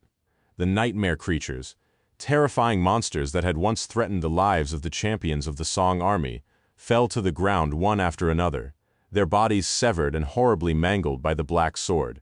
The Lord of Shadows moved in the storm of blood like an omen of death, the gaze of his fierce mask remaining utterly indifferent, utterly cold, utterly devoid of mercy. But the demon was not without emotion. What frightened Kama the most was that he could faintly hear the sinister saint humming an upbeat tune as he slaughtered corrupted abominations and bathed in their blood. The sick bastard was enjoying the harrowing massacre. Karna had been wrong. That thing could not be a human. It had to not be a human, otherwise there would be nothing sane left in the world. At some point, the Lord of Shadows seemed to have grown tired of pretending to be a person and shed his human disguise, turning into a towering devil with 4 mighty arms and a frightening crown of horns. His already terrifying strength exploded, and he continued his macabre dance of death, tearing a path of carnage and destruction across the caravan. Nothing could stop him. 1 second, he was in one place, gruesomely tearing a powerful nightmare creature apart. Next second, he was somehow 100 meters away, throwing a master to the ground with a heavy blow of his onyx gauntlet. And throughout all of this, the darkness continued to flow, the shadows continued to move, the black chains rattled as they imprisoned their prey, and blood flowed like a river. Karna was appalled, but his indignation did not save him. In the end, his enchanted bow was cut in half. His sword was shattered and he was thrown to his knees, the black chains binding his limbs. The battle was over. Shaking, Karna looked around. The darkness was gone. The burning pilgrims had turned to ash. The thralls of Beastmaster were all eviscerated, laying in bloody piles on the ground. The awakened warriors were all bound by chains, many of them unconscious. They were utterly defeated, and the lone creature that had defeated them had not even shed a single drop of blood. Karna let out a desperate growl. Curse you, you demon!" His voice was the only thing breaking the silence, apart from the groans of the wounded soldiers. No, there was another sound. The Lord of Shadows was still humming joyfully, as if today was the best day of his life. The terrifying demon of darkness had assumed his human form once again, observing the battlefield with a strange sense of satisfaction, like a demented artist looking at a painted canvas. But then, something was not right. Karna looked around once more, trying to understand where the sense of incongruity he felt had come from. After a while, a slight shudder ran through his body. The pilgrims had been destroyed, and the thralls had been slaughtered, however. The humans, many were wounded and many were bleeding. However, their wounds were shallow, and their bleeding was light. They were knocked out, bound by the black chains, and immobilized. But they were alive, Karna gasped, feeling both relieved and suffocated. He felt bitter because he knew that keeping an enemy alive in a battle was much harder than killing them. The Lord of Shadows, that fiend, had not even shown them his true power. His true malevolence, his true ability to sow death were still unknown. How could that be? How bad Princess Revel survived meeting this horror? Why? His whisper was quiet, but the dark apparition seemed to have heard him. The Lord of Shadow turned the chilling gaze of his lightless eyes in Karna's direction. Knowing that there was no sense in trying to avoid attention anymore, Karna gritted his teeth. "Why did you spare us?" The fiend stared at him silently for a while, then chuckled. His voice was cold and arrogant. "Because Changing Star asked me to show mercy today." The Lord of Shadow grew quiet for a moment, then let out a regretful sigh. "It's such a shame. Usually I love nothing more than slaying humans. How unfortunate. Ah, I'm in a terrible mood with that," he continued to hum his lively tune and walked away. Karna heard terrifying sounds coming from somewhere behind, but he could not turn around. It was as if something enormous was feasting, scraping the ancient bones with countless metal feet as it moved. After some time, an eternity perhaps, the sounds grew quiet, then the black chains binding him dissolved into a tide of shadows. He was free. Standing up, Kama turned and looked around. All around him, the wounded soldiers were swaying as they rose from the ground. But the caravan itself was gone. The wagons had disappeared without a trace, most likely utterly destroyed and swallowed by some abominable being. All that remained were the corpses of the slain nightmare creatures, and the blood painting the surface of Godgrave red, and fear. Fear of meeting the Lord of Shadows on a day when that dreadful demon was not held back by the mercy of Lady Changing Star. Rain was stirred awake by the blaring of a war horn. Opening her eyes to a stark darkness, she sighed and pulled a piece of fabric off her face. The cloth was nothing more than one of her shirts rolled to resemble a blindfold, which she used to block out the light. Almost every soldier in Godgrave had been forced to seek out darkness in some way or another. The perpetual radiance of the murderous sky was both oppressive and a source of constant fear, but most of all, it was exhausting. It was bright almost everywhere one went, which made sleep elusive. So, they had learned ways to cope with the hateful absence of darkness and night. Rain's way was on the primitive side, but it still let her sleep in peace, which was why she was quite unhappy to have been awoken so early. What the hell is going on? She would have been hurriedly summoning her battle memories before, but now that the Queen was with them, the camp of the Song army was much safer. It was highly unlikely that there was immediate danger.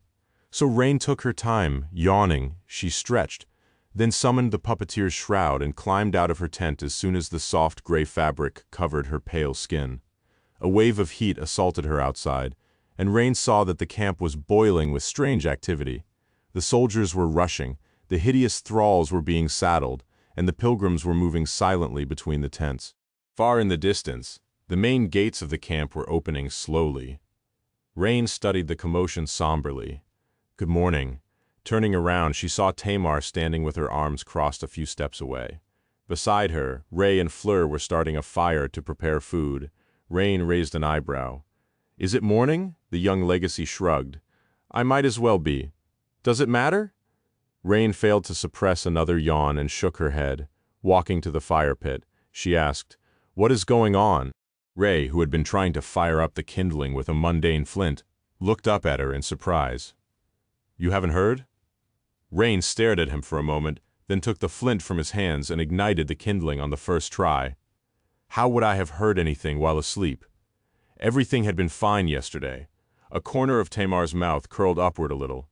She took a seat near the fire and summoned a spatial storage memory, which had been the source of endless envy for Rain ever since the legacy girl received it from the Saint of Sorrow. Taking out their provisions and a can of powdered coffee, another luxury item. Tamar handed them to Fleur and spoke. "The news reached the camp a few hours ago. There was another clash with the forces of the Sword Domain. Congratulations, you slept through the second human battle of this war." Rain froze for a moment, feeling a cold shiver travel down her spine. Her mood was instantly spoiled. She sighed. "Oh yeah, was it on the crossing to the Breastbone Reach?" That was where the first major battleground of the Realm War would be, and where the 7th Legion would be marching for in a few days. Tamar slowly shook her head, her expression turning a hit dark. "No, it happened near the crossing from the right arm to the collarbone plain, behind us. A supply caravan was attacked by the Lord of Shadows." Now that was concerning news.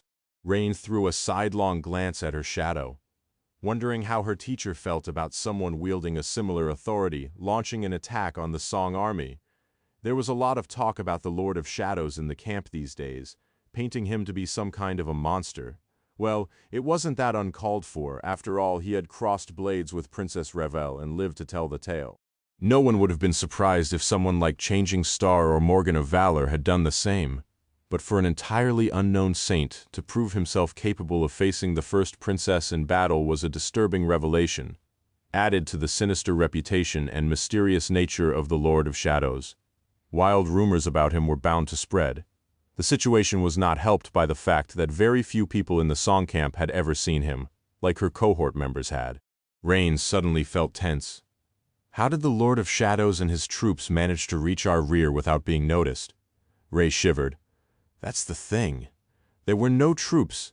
The madman attacked the caravan alone. The young man seemed stuck somewhere between terror and awe. And it wasn't a harassment attack either. He actually obliterated the entire caravan alone. Rain froze. She had seen these supply caravans entering the camp.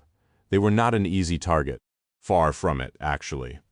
Each was guarded by hundreds of awakened warriors, several cohorts of masters, scores of powerful thralls, many of them of the corrupted rank, and now escorted by the Queen's pilgrims.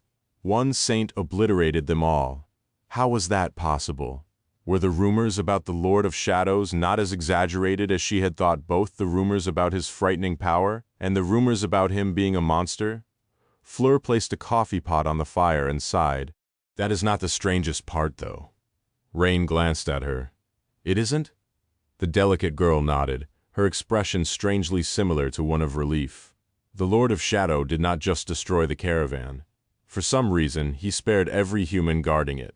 He killed the thralls and the pilgrims, but left the soldiers alive. Tamar's subtle smile widened a little. Don't we know the reason? He said it himself. It was because Lady Changing Star had asked him to be merciful. She seemed strangely cheerful despite the slap dealt to the Song army. Rain, meanwhile, was a little dumbfounded.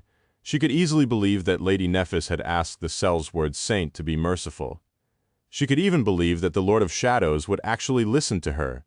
But subduing so many warriors, not killing them but defeating them without taking a single life, just how terrifying did one's power have to be to achieve a feat like that?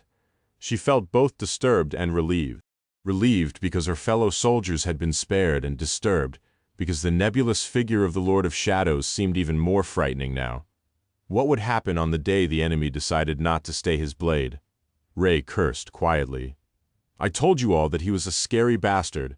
The first time I saw him, gods, he said, dreamer, Ray, I've decided not to kill you, as if killing me was the default option. If not for Lady Nephis, I would have probably died right there and then. Fleur looked at him scornfully. But he saved our lives, in the end. Show some gratitude. Ray spared her an apologetic smile. Tamar sighed, took the cup of fragrant coffee that Fleur offered her and said, In any case, the remnants of the caravan are still on the right arm. They are alive, but many are wounded, so the army is sending a rescue force to bring them back. We'll know more once they reach the camp. Then her expression changed, and she looked around in confusion. But what was that noise? Rain scratched the back of her head, receiving her own cup of coffee. What noise? I didn't hear anything. She was lying through her teeth, though. She did hear it. What the hell? Tamar frowned. I'm sure I heard something. Sounded like humming. Chapter 1972. Private Conversation. Rain took a sip of coffee, hiding her face behind the tin cup. She had heard it too. After all, the humming had come from her own shadow. What is this fool doing? Feeling pins and needles, she gulped down the scalding coffee and forced out a smile. Well, anyway, I'll go take a walk. Visit the baths. Thank you kindly, Fleur. The coffee was delicious. She had to get away from her companions as quickly as possible, in case her teacher was planning to start whistling or actually break into a song. Rain was truly flabbergasted. He had always been flawlessly cautious when around other people. What could have made him commit such a ridiculous mistake? Putting the cup down, she stood up, stretched one more time, and headed away from their small cluster of tents. Wait, Ronnie, aren't you going to eat breakfast? Rain waved a hand and answered Tamar in a carefree tone. Later, I'm not very hungry. Damnation. She needed to find somewhere private to talk to her teacher. Sadly, privacy was not very common in the crowded camp of the Song army. Still, she knew a place or two. In fact, many soldiers did, since everyone needed privacy from time to time. For one reason or another. Some as innocent as simply wanting to be alone, some a bit more salacious. The place Rain had chosen was situated at the back of a large warehouse where the building materials were stored, not far from the towering Dreamgate. Now that the walls of the camp had been built, And the queen was here, making damaging them a tall task for the nightmare creatures inhabiting Godgrave. Very few people visited the warehouse, let alone walked around it. She knew this place well, squeezing into a narrow space between the wall of the warehouse and a neat pile of stone slabs unloaded behind it. She leaned her back against one of them and closed her eyes for a moment. Then she looked at her shadow angrily and hissed, "Hey, what was that?" Her shadow remained silent for a bit. Then it answered in an absent-minded tone, "Huh? What was what?" Rain opened her mouth, losing the ability to talk for a second. The humming. Why the hell were you humming before? A second shadow emerged from her own and scratched the back of its head. Was I humming? Oh, sorry. It must have been because I'm in a really good mood. He finally lost what little remained of his mind. Rain didn't even know what to say. Her teacher, meanwhile, assumed a human form, leaning on the wall of the warehouse across from her. He did indeed seem to be in a strangely good mood, with a subtle smile on his lips and a distant look in his eyes. Rain had not seen him in the flesh for a long time, so being face to face once again warmed her heart. Still, she tried to maintain a stern expression. He couldn't be so careless again. Her teacher, meanwhile, gave her a long look. "Right. Since we are already here, I actually wanted to talk to you about something." Rain raised an eyebrow. "Oh, well, good," he smiled. "What did you miss me?" She raised her chin a little and looked at him with disdain, as if that was a lie. She had indeed missed him quite a bit. They had not seen each other in a long while, after all. Her teacher laughed. "How heartless. So you didn't really want to see me?" He let out a sigh and shook his head sadly.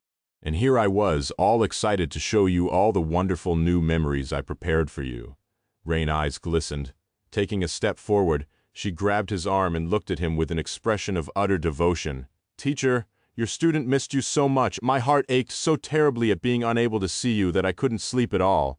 So I just counted days and hours, finding solace in the memories of how benevolent and amazing you are." He stared at her for a second, then laughed. "That's better." Then he fell silent. Rain waited for a few moments, and for a few moments more. Eventually she spoke. "Teacher, so about those memories." He grinned. "Sure, I'll give it to you, but not here.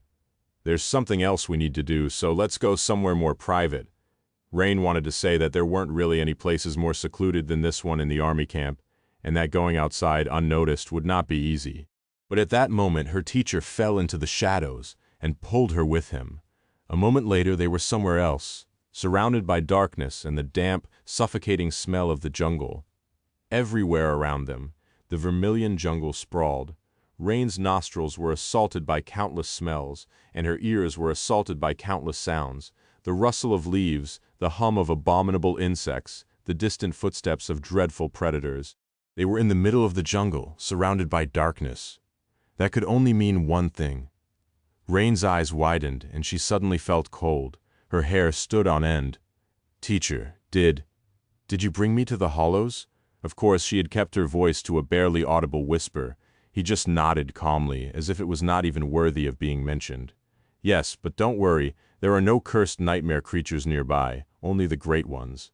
Rain shuddered. "You bastard! What do you mean, only the great ones?" Pulling her along, her teacher walked between the ancient trees and entered a small clearing. There, somehow, Rain saw a familiar brick cottage. She was too dazed to even bother wondering what it was doing in the hollows. This time, she was led to a back door. Rain was pretty sure that it had not existed the last time she saw the cottage, but now it was undeniably there. Inside was a vast chamber filled with darkness, and in the middle of that darkness lay a towering mountain of items. There were pieces of broken wagons, piles of precious mystical materials, bags of flour and rice, crates of arrows with arrowheads forged from sorcerous steel, barrels filled with unknown liquids, slabs of building stone, and so much more. There was a very familiar symbol burned into the wooden crates as well, the crest of the royal clan song. Rain froze. Raising a shaking hand, she pointed at the mountain of supplies and asked in a small voice, "Teacher, what is that?" But she knew what it was. It was the supply caravan of the Song army, what was left of it. He glanced at the supplies briefly and shrugged. That? The supplies meant for the Song army, of course. Rain nodded. Right, as if that explained anything. She struggled to speak for a moment. But what are they doing here? Her teacher sighed. Well, I thought that it would be a real shame to just burn them all or toss them into the sea of ash, so I commandeered them instead. Oh, but don't tell anyone officially, all these supplies were destroyed. Feeling like she was losing her mind, Rain took a deep breath and then whispered loudly. But why do you have them? It was the Lord of Shadows who attacked the caravan. That scary bastard, the monster whom even Princess Revel couldn't defeat. Her teacher stared at Rain with a surprised expression. Then he scratched his nose. Wait, you really didn't know? What was she supposed to know? Rain silently shook her head. He coughed. It's because I am the Lord of Shadows. Noticing Rain's dumbfounded expression, her teacher smiled pleasantly. Just think about it. Anyone claiming to be the Lord of Shadow would be claiming to be the Lord of me. And even if there was a fool crazy enough to do something like that, I would have probably sent them to see the Shadow Realm real quick, to dissuade them. Chapter 1973. Me, Myself, and I. For a while there was nothing but silence in the dark hall. Then there was more silence. Rain stared at her teacher with wide eyes. What did he just say? It seemed that she imagined that her teacher claiming to be the Lord of Shadows, the mysterious saint of Godgrave, the sinister Sellsword who had offered his blade to the King of Valor, faced Princess Revel in the battle at Vanishing Lake, and decimated a supply caravan of the Song army alone, sparing the lives of 200 awakened and ascended warriors at Changing Star's behest, that Lord of Shadows. Wait, the Lord of Shadows who had saved the lives of Tamar, Ray, and Fleur at Changing Star's behest. The situation was so shocking that Rain was struggling to form a single cohesive thought, but despite all its seriousness, an entirely frivolous memory surfaced in her mind instead of something important. It was one of her teacher's preposterous rants. Do you know Princess Nephis, Changing Star of the Immortal Flame Clan? I was practically her boyfriend. Rain almost swayed. No, wait. She pierced her teacher with an intense gaze, momentarily forgetting even about the sweet memories he had promised to give her. Teacher, you really are the Lord of Shadows. The bastard had started humming again at some point. Hearing her, he looked at her and smiled. Sure, now can we move on to... Rain did not let him finish. No, we absolutely cannot move on. What the... How? I mean, why? No, what do you mean you're the Lord of Shadows? He's all the way in the camp of the Sword Army when he was fighting Princess Revel. You were with me. When he was saving Tamar, you were helping me track down the huntsman. How does that make any sense? What? You can be in two places at the same time, following me around and simultaneously acting as the Lord of Shadows. Her teacher gave her a confused look. What? Of course not. Rain let out a relieved sigh. Thank the gods, it was another one of his preposterous lies. However, she celebrated too early, because her teacher wasn't done talking. I can be in 7 places at the same time. Actually, I am also a knight commander of Clan Valor and the memory purveyor of the Ivory Island. Oh, and I also run a small restaurant in Bastion. It's quite popular. Rain just stared at him with a dumbfounded expression. Her teacher looked at her with concern and smiled. Do you want to sit down? She nodded slowly. Yeah. A moment later, specks of darkness swirled in the air and formed into an opulent wooden chair. Her teacher moved it carringly to stand just behind Rain, and she lowered herself onto the seat.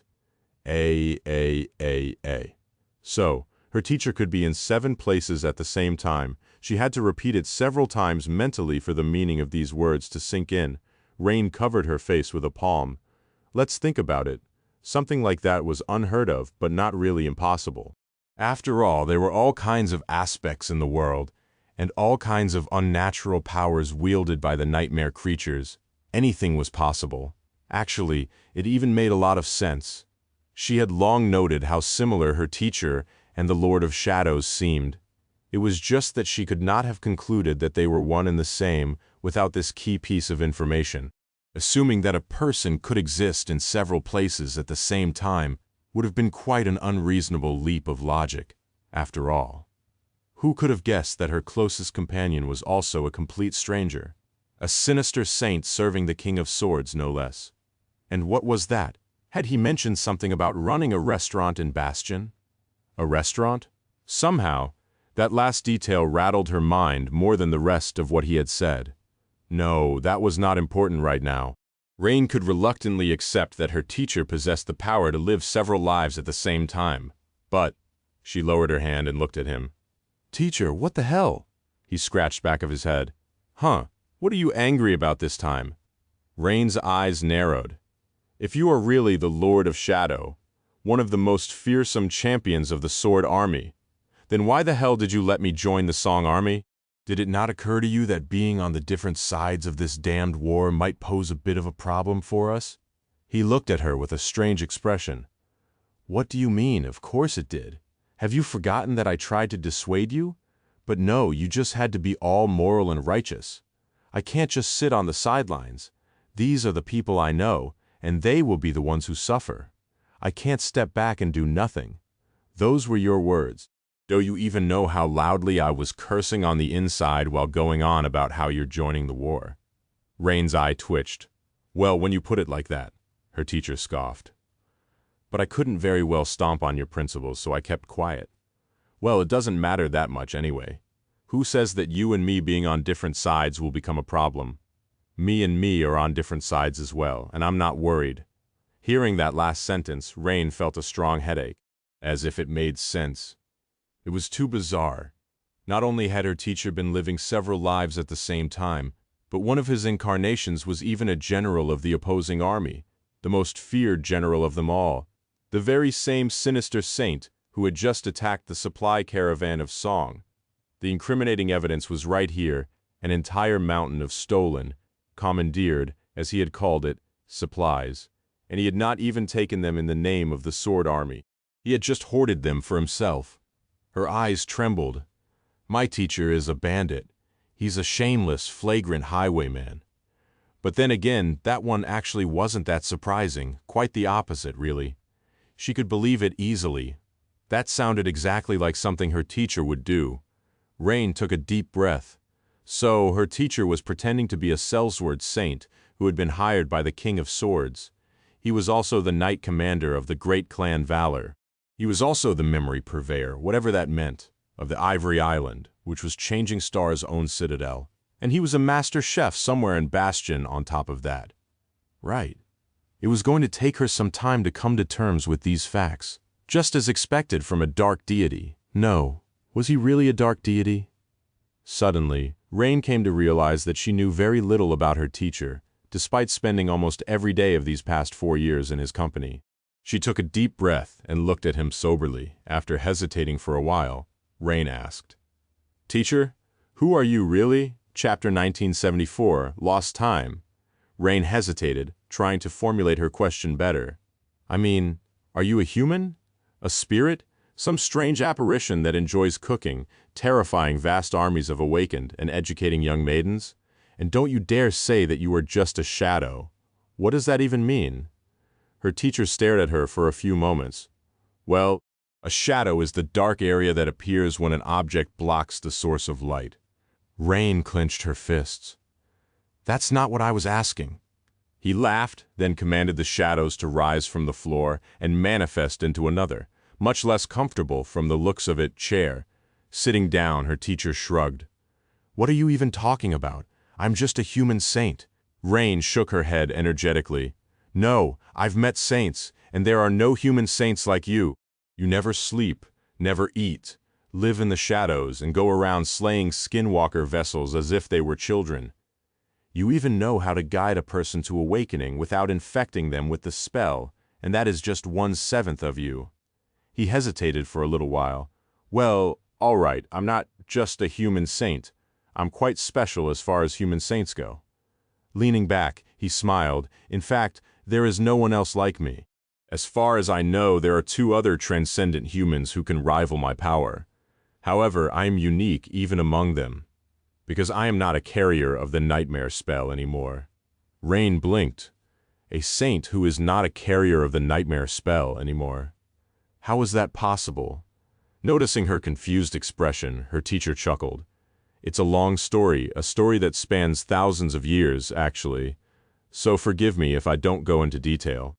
Suffice it to say, I met a very loathsome, cursed terror in my third nightmare. And here I am, he hesitated, and then added, my original body is someplace else. Unlike this incarnation, it does eat, sleep, and perform all the things that humans tend to do. The version of me that has been following you around, meanwhile, is one of my shadows. That is why I sometimes seem a bit weird compared to normal humans. Rain studied him silently. So that's how it is. She felt satisfied because things were finally starting to make sense. But, strangely enough, she also felt a little betrayed. Because her teacher had an entire other life, several of them, actually, that she knew nothing about. Suddenly, something occurred to her. Teacher, if you are a human, then what is your name? He coughed. My name? Huh. Well, if you must know, my name is Sunless, but people usually call me Sunny. Rain stared at her for a few moments. Then she leaned back and laughed. The laughter came on its own, and although she had tried, she failed to contain it. Oh, sorry, it's just funny because people used to call me Rainy, Sunny, and Rainy. They were quite a pair, weren't they? No, I just can't call teacher that way. Rain felt a strange warmth spread in her chest after finally learning his name. But at the same time, it was very strange. To think about calling her teacher by such a mundane and human name, she could at least imagine calling him Sunless, but Sunny. Nope, no way. Even if he really was a human, he had not deserved to be treated like one after everything he had put her through. Rain spent some time in silence, digesting the earth, shattering revelations that had befallen her out of nowhere. He's the damn Lord of Shadows. Eventually, another thought suddenly flashed in her mind, and her expression changed. We are quite a pair. Now that she knew about the many incarnations of her teacher, she could understand why he was ruling a citadel in Godgrave and serving the King of Swords. She could also understand why he had positioned himself close to Lady Nephis. She could even understand why he would run a restaurant somewhat. In fact, out of all the lives her teacher had mentioned, only one wasn't making any sense. This one, the life in which he followed a random mundane girl around, taught her how to survive and thrive in the dire world, and guided her on the path of ascension. Why was this tremendously powerful saint, someone who clearly aimed to exert influence on the flow of history, was wasting his time with her? Rain was no one special. She was hardworking and talented, yes, but so were countless other people. In fact, hadn't their first ever encounter been strange to begin with? Because even back then, in the nameless convenience store in NQSC, her teacher had already known her name. Rain raised her head and looked at him intently. Teacher, he smiled faintly. Yes. Are you ready to take a look at those memories? I've worked really hard on them, you know. Usually Rain would have been mesmerized by the promise of receiving new memories. But today, she did not even spare them a second thought. Instead, she asked, why did you offer to teach me? He stared at her silently for a few moments, then her teacher scoffed. Haven't I told you? It's because I'm your long-lost brother. Rain sighed. And I told you that I would have remembered having a brother. He studied her for a while without saying a word. Then he shrugged nonchalantly. Weren't you adopted? Rain nodded slowly, not knowing what that had to do with anything. Wait. Her teacher smiled. Well, I was your brother before that. There you have my permission to drop the teacher and start calling me older brother instead. Rain froze. Before that, she had no memories from before she was adopted. After all, that happened when she was very young, 3 years old at best. Her parents had never made a secret of the fact that she was not their biological child, and had never treated her differently because of that. That was why Rain had never really felt a need to learn where she had come from. However, she had tried to find out eventually. Her parents helped her, and her dad even pulled some strings at work, but there was nothing to learn. There was no robust centralized database that contained the records of every person living in the outskirts. In fact, many of them had no digital trace whatsoever. They weren't citizens, and so the government did not care to waste manpower on keeping records of them. All they found out was that Rain's parents were both deceased, her mother passing away last due to illness.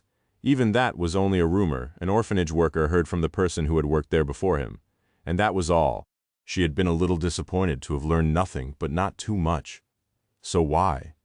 Why did Rain feel like she was forgetting something?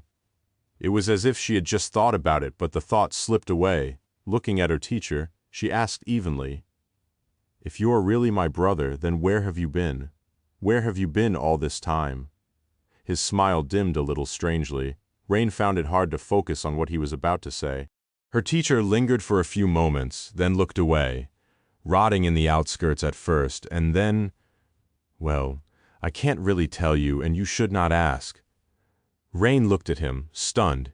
He was not joking. He had not been joking from the start. She felt some strange, inexplicable emotion rising in her heart. She thought that she had never cared about her original family and about her past, but now it seemed that she had been wrong, or maybe she had simply forgotten. Looking at the young man sitting in front of her, the familiar, insufferable, whimsical, caring, strong, funny, unreliable, dependable man who had been her companion, confidant, teacher, and protector for the last 4 years, Rain took a shaky breath. Then she said tentatively, "Brother?" Chapter 1975. The incredible adventures and astonishing deeds of heroic dreamer Sunless and his brave disciple Rain, abridged volume VI. Sunny had not planned to confess the truth of their bond to Rain today. He had only wanted to show her the spoils of his raid on the supply caravan, so that she could connect the dots and realize that her teacher and the Lord of Shadows were the same person. The two armies were going to clash soon, so Sunny had judged that it was time to start slowly revealing the true nature of the war to Rain. She was directly involved in the conflict between the sovereigns, after all, so he had to give her an opportunity to prepare herself for its resolution, because that resolution was not going to be what people on either side expected it to be. However, Rain reacted in a way that forced Sunny to share more truth than he had wanted to, and although he could have avoided her poignant question, despite the strict limitations of his flaw, after thinking about it for a few fleeting moments, he chose not to. Perhaps it was because of what had happened between him and Naphis. Sunny had already forsaken reason and given up on holding back, completely abandoning caution to blindly follow his desires. And since he had already betrayed one inhibition, the rest of them did not seem as sensible and important anymore. What did he have to lose? He had nothing. Brother, hearing that word from Rain's mouth made Sunny flinch. It was such an emotional moment. It was something that he had been wanting to hear again, ever since saying goodbye to his little sister in the rundown orphanage almost 2 decades ago. And yet he had not flinched because of the powerful, almost overwhelming feeling that swelled in his heart because of that word. Instead, he had flinched out of sheer embarrassment. It felt so awkward, partially because Sunny was almost afraid to choke up, but mostly because he could not help but cringe a little at the same time. Hearing Rain call him brother after the last 4 years was just too unnatural. He coughed, struggling with the desire to hide his face. After a few moments of silence, Sunny said, "I take it back. You can continue to call me teacher." Rain studied him with a cautious, vulnerable expression. For a moment, he was worried that his answer had hurt her feelings, but then a faint smile twisted her lips. "Big brother," Sunny shuddered. "Even worse, stop it." Rain's smile widened. "Why, big brother?" A heavy sigh escaped from Sunny's lips. "I have not thought this through." Sunny led Rain out of the brilliant emporium. Both of them were silent, not quite sure how to treat each other now that the nature of their relationship was completely rewritten. Sunny knew what his familial bond to Rain meant to him. She was the only family he had left in the world for many years. She had been the only person he cared about in the world as well. And even though there were other people he cared for deeply now, Rain still held a singular place in his heart. But it was probably different for her. What did the word brother even mean to his sister? After all, she did not remember having him as a brother. As far as Rain was concerned, someone else was her family. People who had raised her, cared for her, and showered her with affection, never letting her feel alone or abandoned, who had been with her for as long as she could remember herself. There was a lifetime of precious memories shared between them, unlike between her and Sunny. Why would she long for something that she had never lacked? Why would she miss someone she had never known? So Rain must have felt a little awkward and unsure of what to say too. However, she did speak soon after exiting the brilliant emporium. That was because Sunny had moved the marvelous mimic while they were talking inside. After ambushing the supply caravan, he had fled the battlefield with as much speed as he could muster, not sparing any essence. It was quite a prudent decision, considering that the battle had taken place within Qi Song's domain. If he had not left swiftly, the queen herself could have come to greet him. As a result, Sunny had managed to return to the nameless temple in record time. He had not planned to bring Rain here again yet, but changed his mind halfway through their conversation. Dismissing the mimic from the hollows below the war camp of the Song army, he summoned it again as the Lord of Shadows inside his citadel. So Rain was quite surprised to see a vast underground chamber outside the mimic's door instead of the ancient jungle of the hollows. She looked around with interest. "This is the Nameless Temple, then? The citadel of the Lord of Shadows?" Sunny nodded. "Yes." Rain took a deep breath. "So you do have a citadel after all?" He gave her an amused look. "Didn't I say that I do?" She lingered for a moment. "Well, yeah, but you lie all the time, so I did not really believe it. I mean, you lived in my shadow for 4 years. Rain's voice slowly trailed off, as if she was starting to realize something. Sunny scoffed. "I never lie. Didn't I also tell you that I am the most honest person in the world? 2 worlds, even." His sister's eyes widened slowly. He could guess what she was thinking about. "The joke about being my brother turned out to be true. The story about ruling an ancient temple turned out to be true. Wait. If those are true, then what else is true?" Rain looked at him with a fearful expression. A few moments later, she asked in a small voice, "So that story about killing an evil version of yourself?" Sunny nodded. "Ah, yes, that happened. He was such a hateful, odious, insufferable bastard. Good riddance." Rain hesitated. "What about sailing on a river of time that flows inside the corpse of an unholy titan?" He shrugged. "Sure, that was my 3rd nightmare." Her eyes shook a little. Rain gulped, then took a deep breath.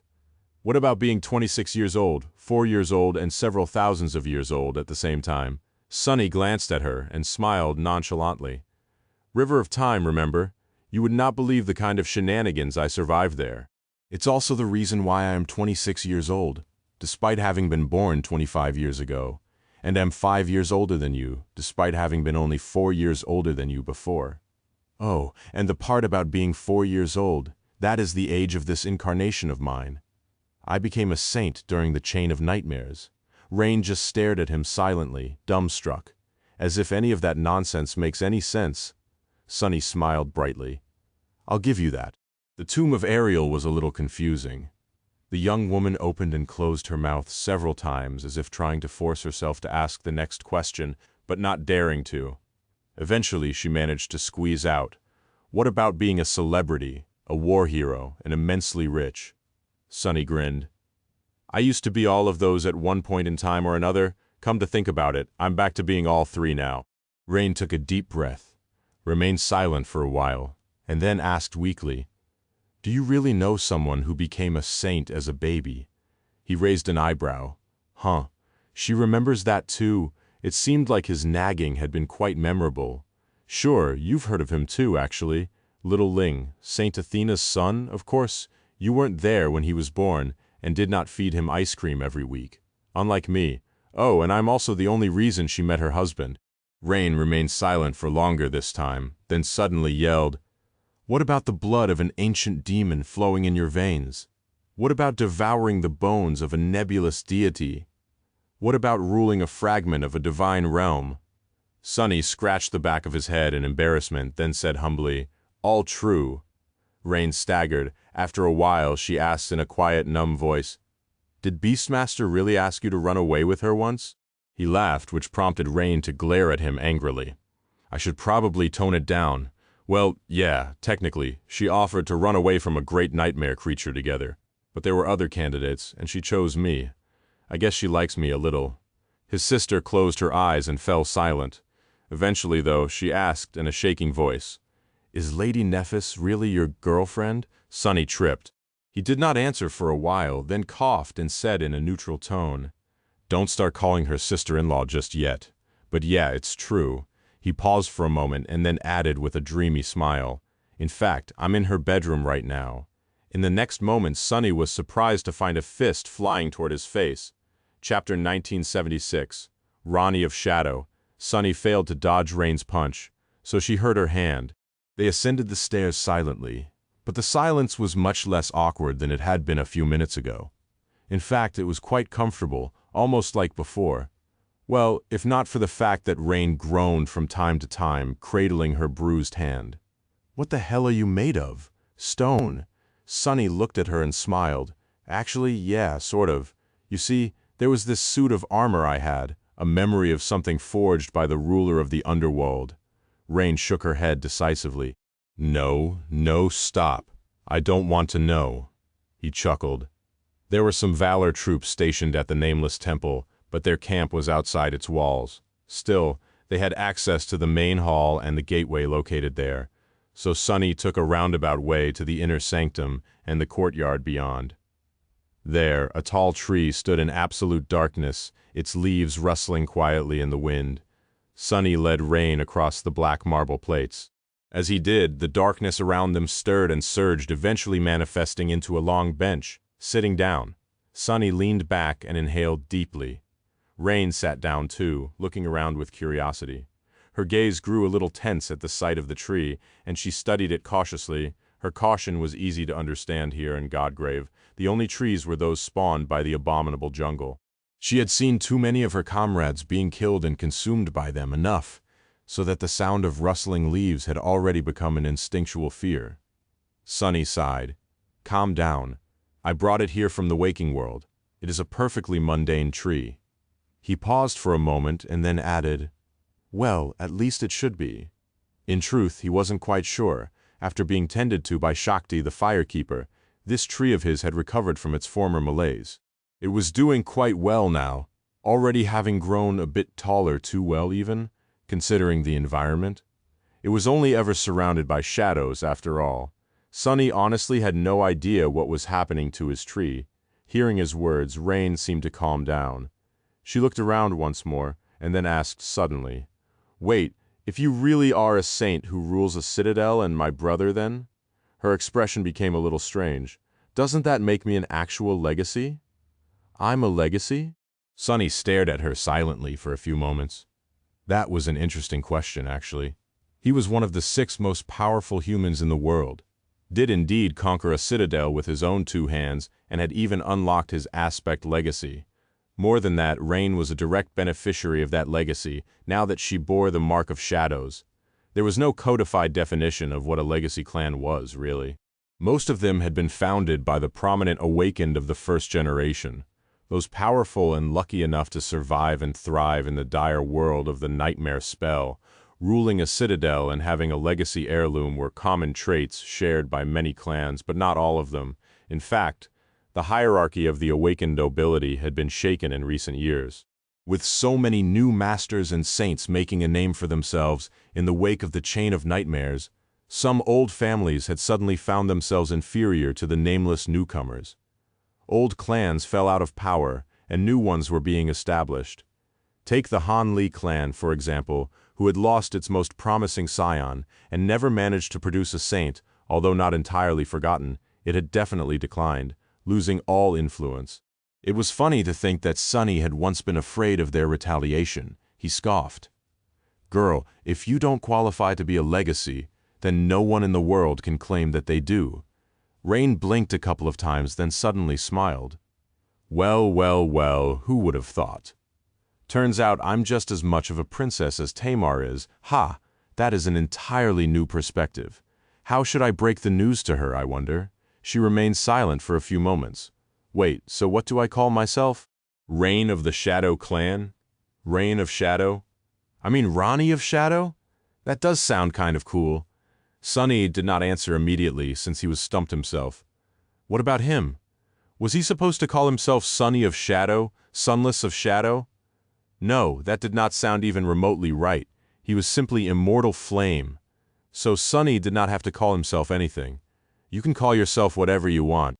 However, do remember that if anyone learns of our relationship, the royal clan will probably capture and execute you as a spy. The Lord of Shadows is a champion of the sword domain, after all. Rain's smile dimmed a little. Right, I guess I'll continue playing the peasant and let Tamar be the princess for a while longer. But then she laughed. I'll force her to call me Young Lady Rani for a week straight. After that, Rain gave Sunny a curious look, hesitated for a few moments, and said in a tone that was a little more subdued, "If it was you who fought Princess Revel at Vanishing Lake, then you must have crossed swords with Tamar's dad as well." Her words hung in the silence, making the courtyard of the nameless temple feel a bit grim. Sunny knew what Rain had left unsaid. It was that he could have become the murderer of her friend's father, and that fighting on the different sides of a bloody war was not as inconsequential as Sunny tried to make it look. He shrugged. That citadel was quite large. I only saw him from the distance, actually. Then he looked at her and added, "It is not your place or responsibility to think about these matters, Rain. You are merely an awakened in the grand scheme of the war. Your beliefs and actions are insignificant. Not that they don't have value. In any case, you don't have to feel burdened by what is happening to the world. All you can do is follow your principles and do your best."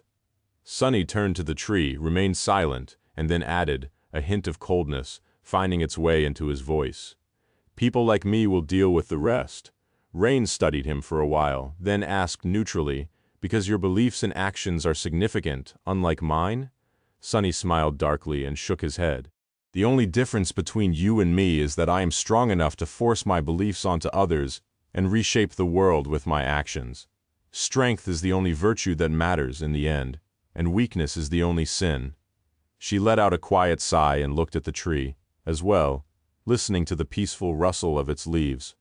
After a while, Rain lingered for a moment, then said in a neutral tone, "That's a bit ominous."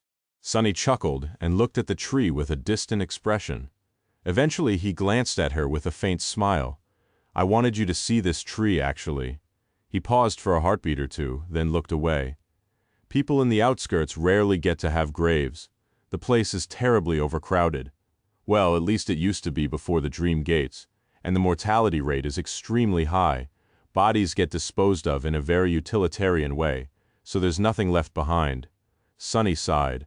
"Very few people from the outskirts survive the first nightmare as well, so I was quite convinced that I would die when the spell chose me. I didn't mind that much, really, but it was a bit sad to think that there would be no trace of me left in the world."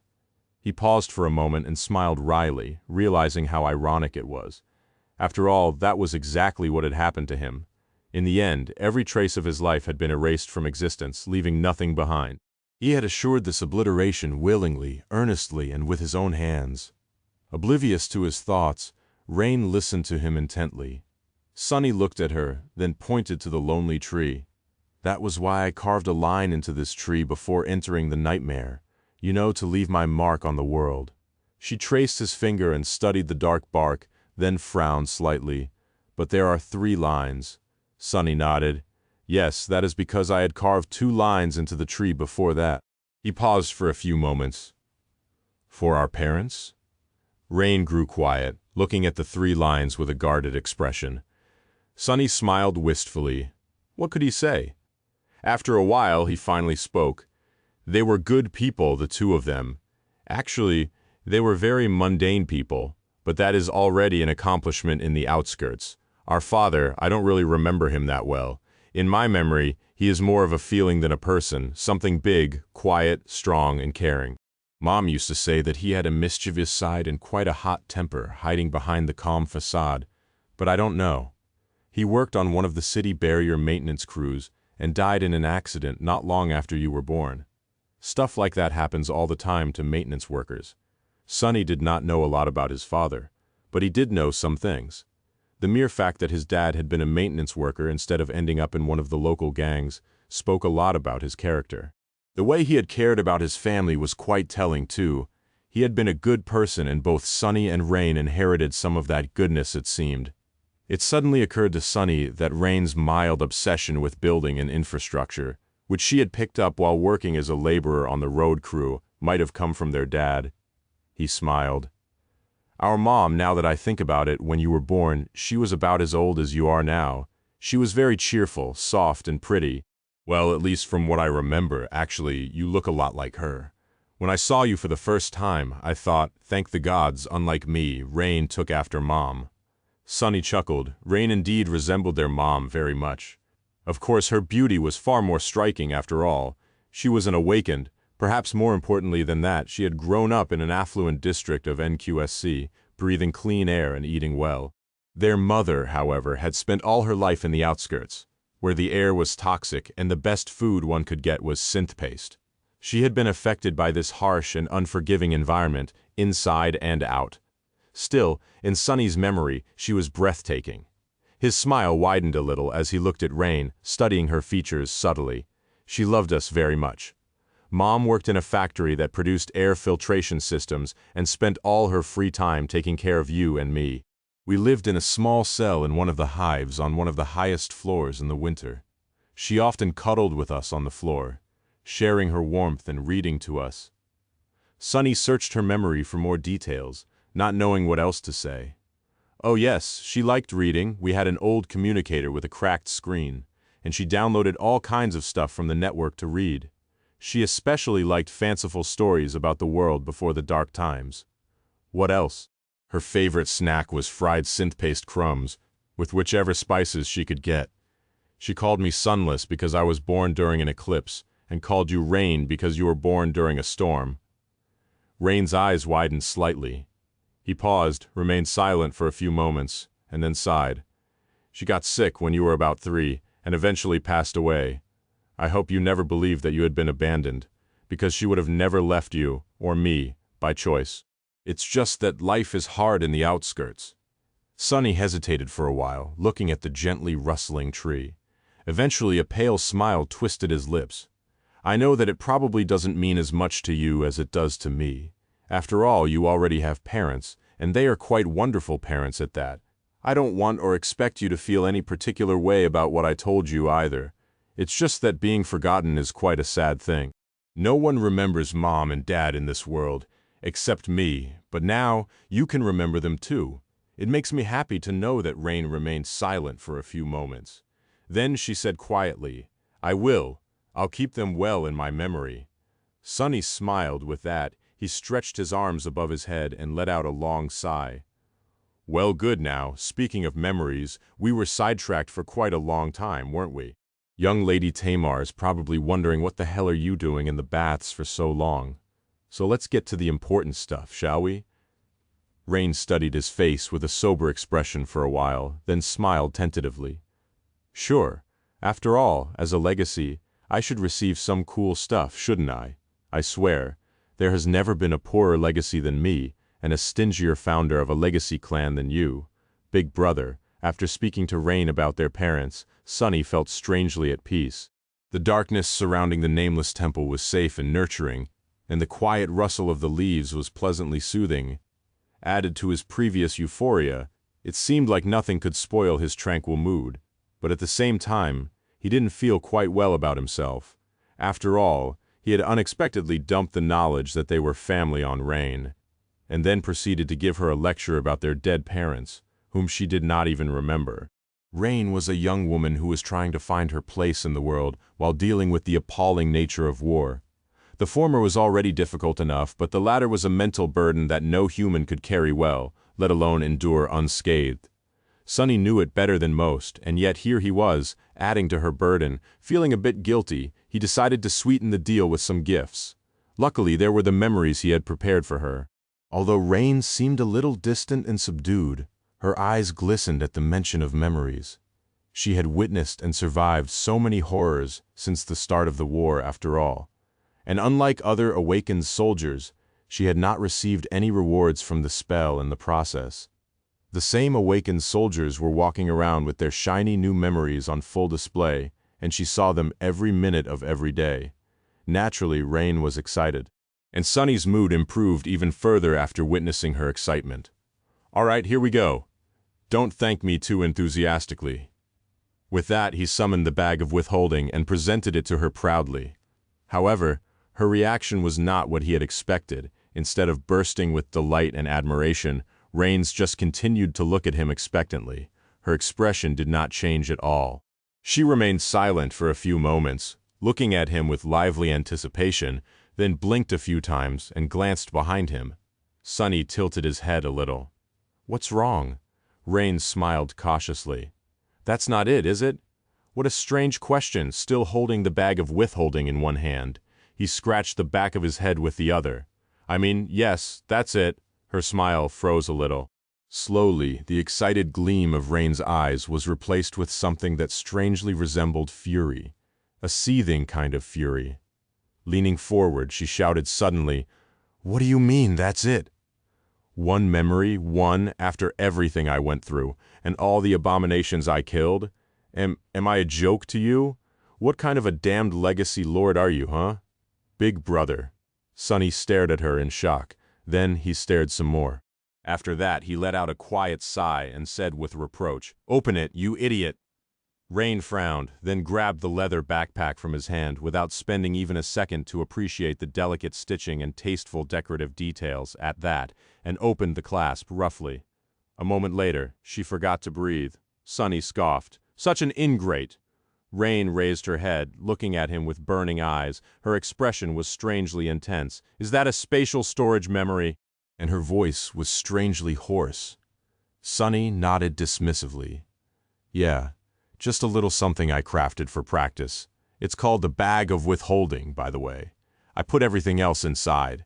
In the next moment, he was suddenly deafened by a high-pitched squeal, and then frightened by a low, completely unladylike boast of laughter. "Big brother is the best." Sonny's eyes twitched. "I told you to stop calling me that." Rain continued to stare at the bag of withholding. "Whatever." She studied the leather backpack with bright eyes, then nodded in satisfaction and finally looked up. "We can work on your naming sense later. Let's see what's inside." Sonny frowned in confusion. What? What is wrong with my naming sense? But that was an exercise in self-delusion. In fact, he knew perfectly well what was wrong with it. All right. She's not wrong, but at least I named the other memories exceptionally well. Rain carefully took the memories in question out of the bag of withholding. Soon, they were all laid neatly on the bench between them. Sonny pointed to a green flask housed in a black leather sleeve. "This is the green canteen. It can store a great amount of water as well as purify it.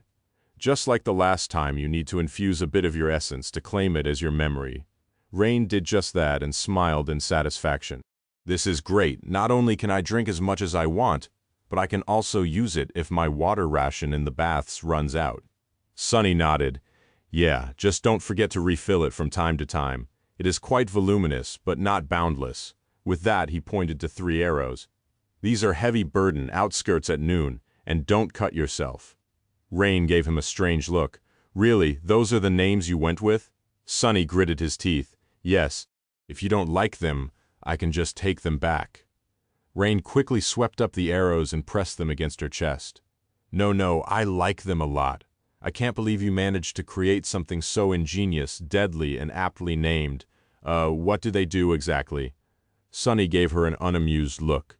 Then a detailed explanation as he talked. Rain's expression slowly grew more serious. Eventually she nodded. "I see, quite powerful indeed, but I will have to use them tactically. Otherwise they'll just drain my essence without accomplishing anything." Sonny held the same opinion. "It should become a bit easier as you absorb more soul shards. But yes, the potency of memories I can craft for you is limited by the quantity and quality of your essence. The more powerful a memory is, the steeper the price of using it will be. Some of the more powerful memories could even kill their wielder if used carelessly. Others came with their own kind of flaws to balance their dire power, like the sin of solace, for example. That cursed thing." Moving on from the 3 arrows, Sonny briefly explained what safety first and the pièce de résistance did. Rain was especially impressed by the latter, but not for the right reason. A cooling effect. "Ah, it's the best." Sonny stared at her for a few moments and shook his head in dejection. Does she not realize how revolutionary its other enchantments are? Tisk. Too young, too naive. He made sure that Rain claimed and summoned both memories before moving on to the last one. An additional layer of protection was added to the puppeteer's shroud, making the armor look much more suitable for intense melee.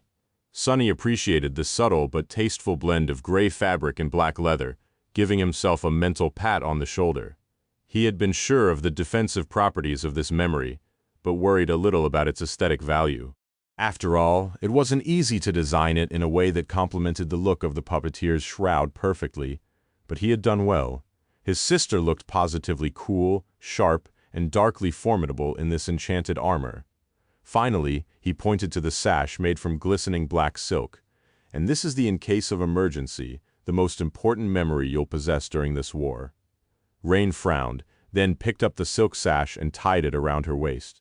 It went well with the puppeteer's shroud as well, making Sunny regret not having this version of the enchanted armor on the forgotten shore. A moment later, he shuddered in fright. "Oh no, have I been infected by Kai?" Throwing the terrifying thought out of his head, he looked at Rain. "Activate the enchantment." She did as he told and suddenly froze, not just figuratively, but quite literally. Even a few strands of her beautiful raven black hair that the wind had been playing with hung motionlessly in the air, as if frozen in time. Of course they were merely frozen in space.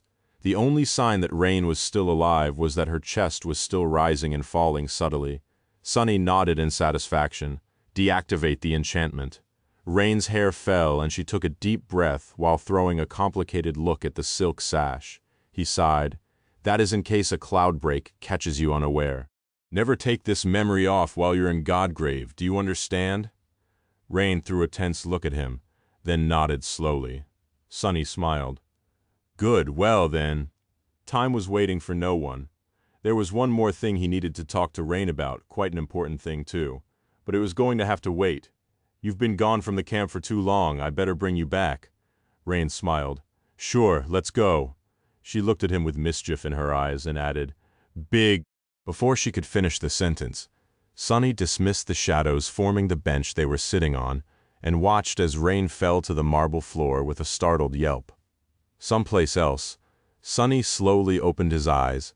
Pure sunshine was pouring through the tall arched windows, and the air was suffused with warmth.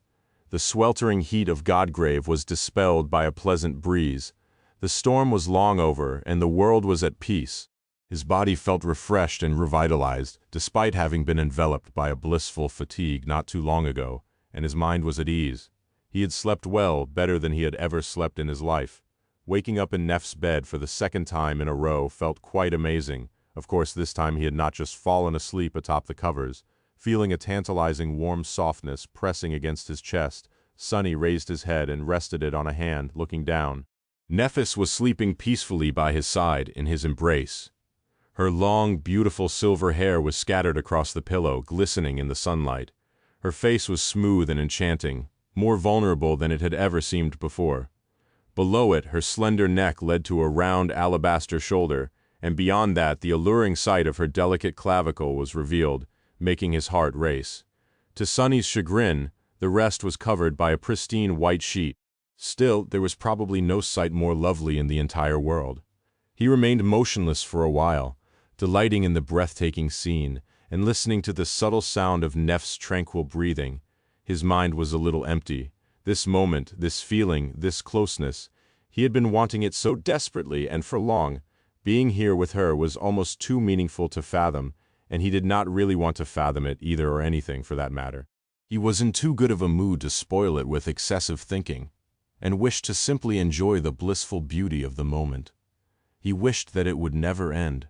How fitting it was for him to attain what he wanted so deeply in the tower of the demon of desire. With a quiet sigh, Sunny lowered his head back to the pillow and closed his eyes, enveloped in Neff's smell and basking in. He had almost drifted back into the gentle embrace of sleep when a tentative voice suddenly resounded in his mind. Sunny. Sunny opened one eye, startled a little and dissatisfied by the sudden interruption. What? Cassie remained silent for a few moments, then asked in calm tone, Are you guys coming down anytime soon? Because you know you've been locked up there for a couple of days already, and Nephis is technically in charge of this entire camp. There are some decisions I can't make alone. Cassie spoke in a composed, nonchalant tone, but that only made Sunny feel more embarrassed about what she had said. For a split second then, a satisfied smile crept up on his face. Why yes, we have. Sunny answered without opening his eyes, still lost in the softness, warmth, and sunlight. Sorry. Nephis is a bit tired. We should probably let her rest for a while longer, but I'll be there shortly and lend a hand with that. He decisively relaxed his mind, intending to sleep. At the same moment, his shadow glided across the floor and slid out of the chamber.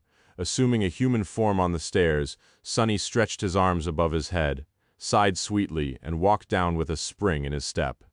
Cassie was not too far away, buried under a pile of reports in her office.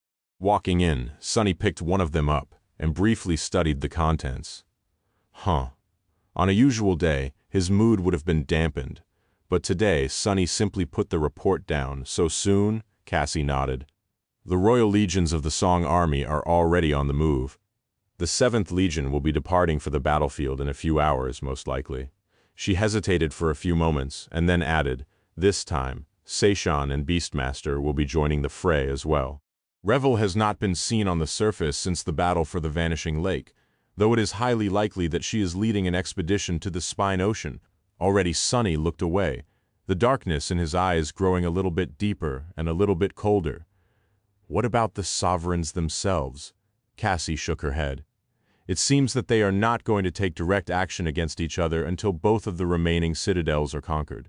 For now, they will be serving as a deterrent for each other, although I'm not sure if Kai Song can even be contained. Her power is an insidious one, after all. Sonny nodded slowly. So it is an all-out war. Cassie leaned back in her seat and sighed. Yes, we have received orders to set out west a few hours ago. Nephis, the Fire Keepers, me, Saint Tyrus, and the warriors of the White Feather Clan will be traveling to the battlefront on the Chainbreaker. He frowned. Traveling aboard a flying ship was suicide in Godgrave. The only reason why such an order could have been given was probably because of Skytide, who would be traveling with them, which also meant that she would be in the very thick of the bloodshed. Considering how important the role of Saint Tyrus was, the champions of Clan Song would stop at nothing to eliminate her. Pairing her with Nephis was probably as much for her own protection as it was for the safety of the Chainbreaker. And Sonny had to safeguard both Skytide and Nephis well. He glanced at Cassie. What about the Lord of Shadows? She shrugged. I suspect that he will be summoned to participate in the first few major battles at least. Beyond that, we will have to see what the king is planning. Sonny smiled darkly. He remained silent for a few moments, and then said with cold indifference, Let's give them war, then. Hearing his words, Cassie nodded slowly. If that is the case, there are a lot of preparations that have to be done. Everyone is busy, so I would appreciate some help. She gestured to the pile of papers laying on her desk. Some were written in Braille, but some were not. Cassie needed someone's eyes to read them. Sonny silently walked to stand behind her shoulder and looked down. He hesitated for a few moments and then couldn't help but ask, Don't you have any questions, by the way, about, I don't. Cassie's swift response came before he could even finish the question. Her voice was a little bit too loud as well. Sonny could swear that the indomitable blind seer even blushed a little. Where was her composure? Where was her nonchalance? He grinned. Well, good. Don't be like Effie. Cassie took a deep breath. As if, he chuckled, then hesitated a little and asked in a calm tone, How are things in Bastion? Cassie remained silent and motionless for a moment. When she spoke, though, Sonny couldn't help but flinch. Bastion is gone. Finally, a deep frown found its way onto his face. Gone? What do you mean? Have Mordret taken it already? Cassie sighed, then shook her head. No, I mean, it is literally gone. The castle, the city, and the people. Her voice grew somber. All that is left are the broken walls, the lake, and the shattered moon. Chapter 1980, Flawed Creation. Morgan opened her eyes in the darkness. She had fallen asleep while sitting on the cold stone floor, her back leaning against a slab of crumbling stone. The wind was howling as it passed through the ruins of the main keep, and pale moonlight poured through the gaping holes of its partially collapsed dome. Taking a deep breath, she leaned on her sword and stood up. Her vermilion cloak had turned to tatters, and her black armor was broken and battered. Dismissing both memories to give them some time to mend themselves, Morgan felt a cold wind caress her skin gently. It was a pleasant feeling, especially after days spent in frenetic fighting. Her black tunic fluttered slightly, revealing how littered it was with tears, most of them crusted by blood. She sighed and listened to the sounds of the ruined castle, trying to evaluate if there were any immediate threats. It did not seem that way. Her companions would have warned her if the enemy was launching another attack, or if something else was. They would not have been eliminated without a fight either, and there was no chance that she would have missed such a disturbance.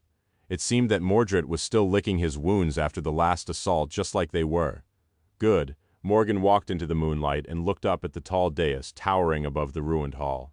There was no throne on the dais and no altar. Instead, there was only an iron anvil. Beautiful swords were scattered on the floor below the dais, glistening in the cold moonlight. There had been a mountain of them here once, but her father had taken most of the swords with him to Godgrave to use in the battle against the Raven Queen. Morgan stared at the abandoned swords for a while, a strange mixture of regret and amusement shining in her striking scarlet eyes. It used to be that she admired the swords her father had forged quite a lot, never missing the chance to steal a look at them.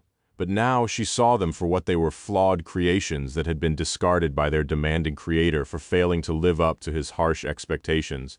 Morgan knew because she was one such creation herself. Thank the gods.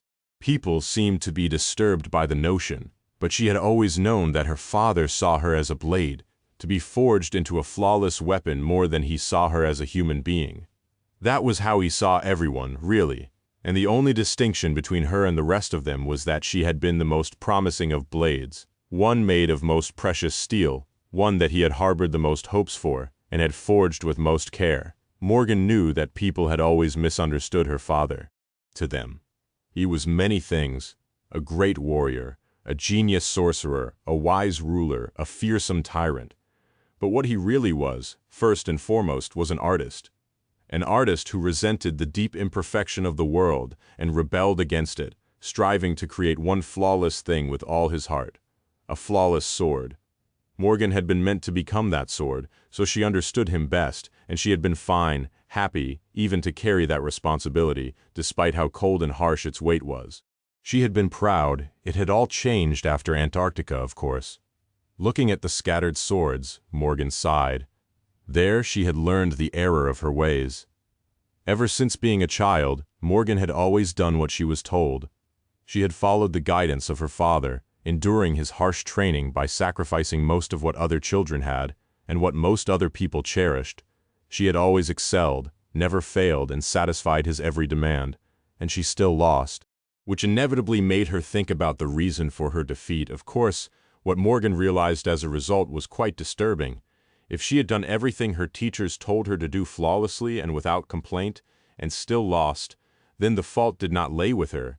Instead, the fault lay with her teachers, and the very form they were trying to mold her to in truth. It was not just the King of Swords who had become disappointed in his daughter after Antarctica. Morgan had become disappointed in her father, too. Good thing I did. Looking at a beautiful discarded sword that lay at her feet, Morgan smiled wistfully. She would have probably become an actual sword if she had continued to follow her father's will blindly.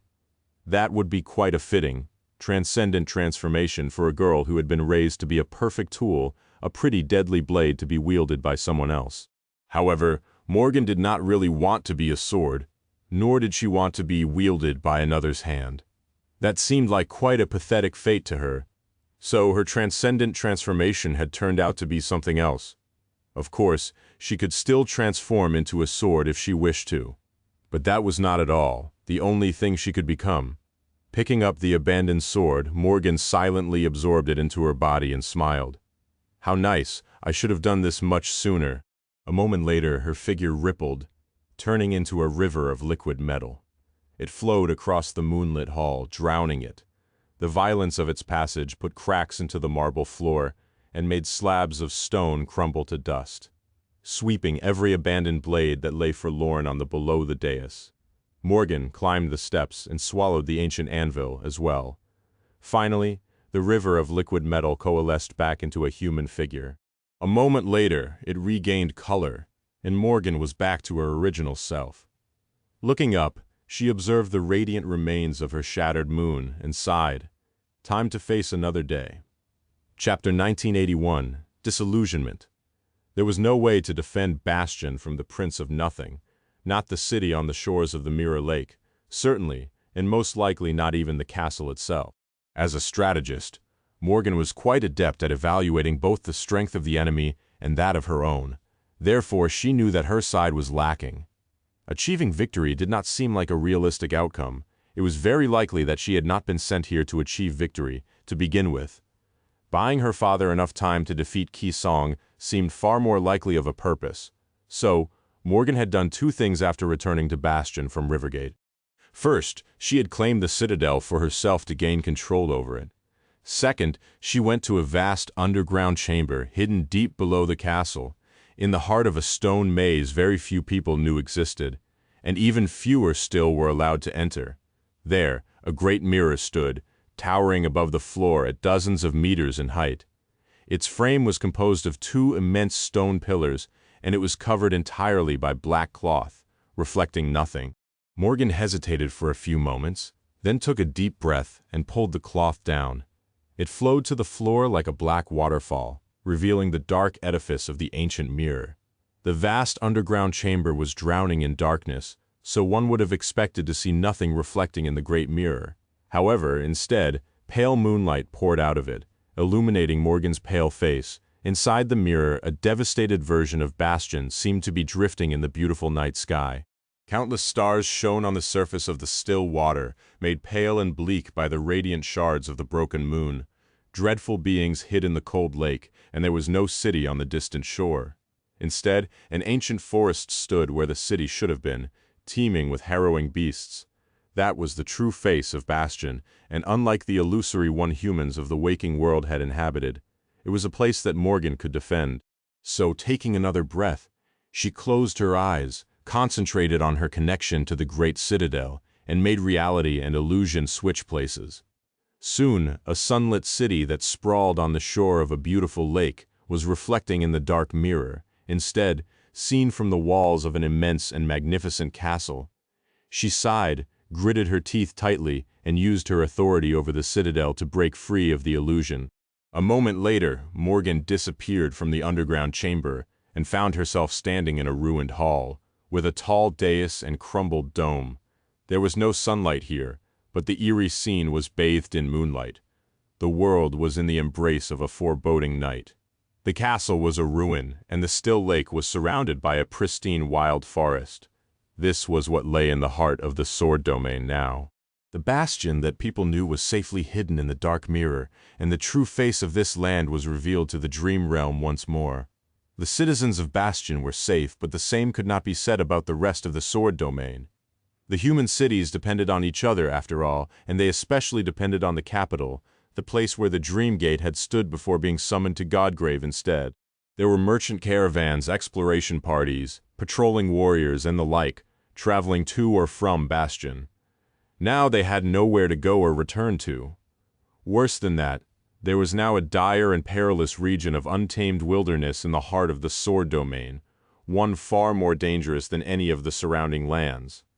The closest human citadel to Bastion Rivergate had already fallen, but the rest of them would have to mobilize all their forces to avoid disaster. Luckily, there was Nightingale. Morgan had sent word to the people who ruled the citadels in the absence of the transcendent champions in advance, and she had also sent Saint Kai to scour the surrounding land and warn the travelers of danger, with his ability to fly in human sight and stunning speed. Most tragedies could be avoided, hopefully. Of course, she had no doubt that her dear brother would anticipate that decision and set up an ambush for the charming saint. But Nightingale was quite a fearsome being. Morgan had faith that he would complete his mission alive, especially after being warned about the danger. But even if there was no way to warn the rest of the sword domain about unleashing true Bastion from the mirror, it still had to be done. Morgan had several reasons to summon it back to reality. First and foremost, of course, was protecting the populous city, or rather preventing her brother from using it as a hostage. Now that the city was replaced by the dark expanse of an abominable forest, Morgan could concentrate on defending only the ruined castle and use the lake to her advantage. Naturally, it would have been much better if Mordred had not taken the entire House of Night as his vessels in that regard. But there were creatures in that lake that would give even transcendent Nightwalkers pause, not to mention that Morgan had Knave, Aether, and Bloodwave by her side. Both of them had come prepared for the battle for the Mirror Lake. The second advantage was the forest itself, which was no less dreadful than the depths of the lake. Her brother would have to launch his siege from there, suffering the full brunt of the fury of the powerful nightmare creatures inhabiting the nebulous dark expanse. Sadly, that was actually a sword that cut both ways. On one hand, Mordred would have to protect himself and his vessels from those abominations without rest, which would slowly drain his power. On the other hand, the forest would also present him a nearly inexhaustible supply of bodies to take, and the same nightmare creatures could become the cannon fodder he sent to ground the strength of the defenders of the castle down. A lot of blood was going to spill, which Morgan welcomed. The more chaos there was, the more opportunities to exploit it she would find. The final advantage introduced the most chaos by far. It was also the most vital and the most dangerous of the three, both to Mordred and to herself. That advantage were the others. Chapter 1982, Open Invitation. There were no mirrors in True Bastion. Even the great mirror Morgan had used to switch the illusory realm with reality only existed within the illusion, and that was for a good reason. The others. Reflections had a mind of their own in True Bastion. There were strange alien and harrowing beings populating the mirrors here, and they could sometimes enter the real world uninvited. Morgan did not know the details, but she knew that her family had suffered greatly and had paid dearly for laying claim to the stronghold of the demon of imagination in the distant past. This topic was a taboo that not even the elders dared to discuss. All that she knew was that the great mirror had to be covered at all times, and that one had to be careful around reflective surfaces in True Bastion, especially the lake itself. There was a set of rules one had to follow here and a set of prohibitions one had to adhere to, lest they wanted to lose their lives and put the lives of others in danger. And yet many of the elite knights that had been allowed here still perished in chilling ways.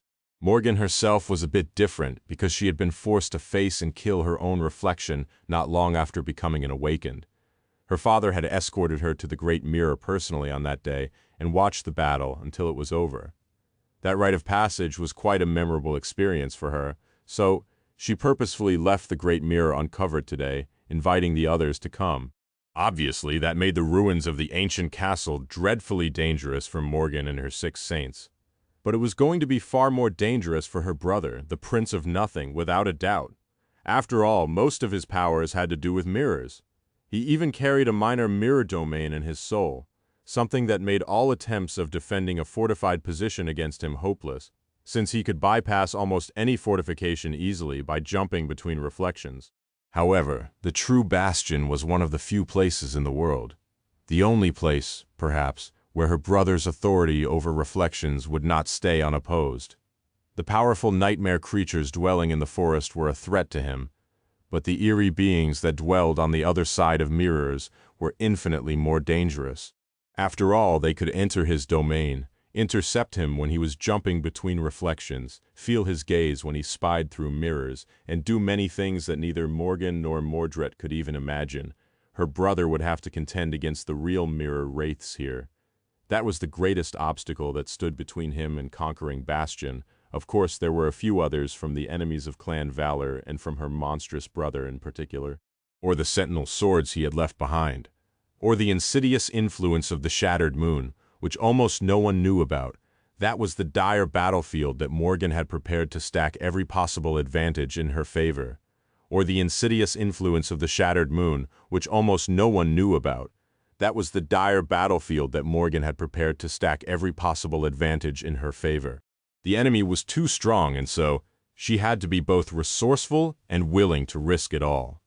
Hopefully, that would be enough to stall her brother long enough for the Song domain to fall. But of course, Morgan wanted more than that. She had greater ambitions than merely serving as his foil. She wanted to win. She wanted to win and erase the shame of her pitiful loss in Antarctica, so that she did not have to think about it again and feel fear ever again. You bastard. Smiling darkly, Morgan ascended the crumbling wall of the ruined fortress and looked upon the moonlit lake. That had happened ages ago. The events unfolded pretty much exactly as Morgan had anticipated, even though she would have loved to be mistaken for once. Not long after the real Bastion replaced its illusory twin, Mordred attacked from the depths of the dark forest. They did not know how much he was stifled by the presence of the others, exactly, but his power was definitely diminished, quite a lot compared to Rivergate. He seemed to be reluctant to use his powers often, as if wary of something, and his usual omniscience was replaced by doubt. Still, her brother was a fiend, and he definitely did not lack determination. That first battle was both intense and chilling, testing the very limits of their resolve and mental endurance. The mirror lake boiled as the three remaining saints of the House of Night, the vessels of the Prince of Nothing, and the dreadful nightmare creatures that dwelled in the depths clashed with each other in a frenzied storm of violence. The water of the lake would have turned red if it wasn't painted black by the veil of night already, and tall waves assaulted its shore. The three government saints and Morgan herself defended the four sides of the ruined fortress.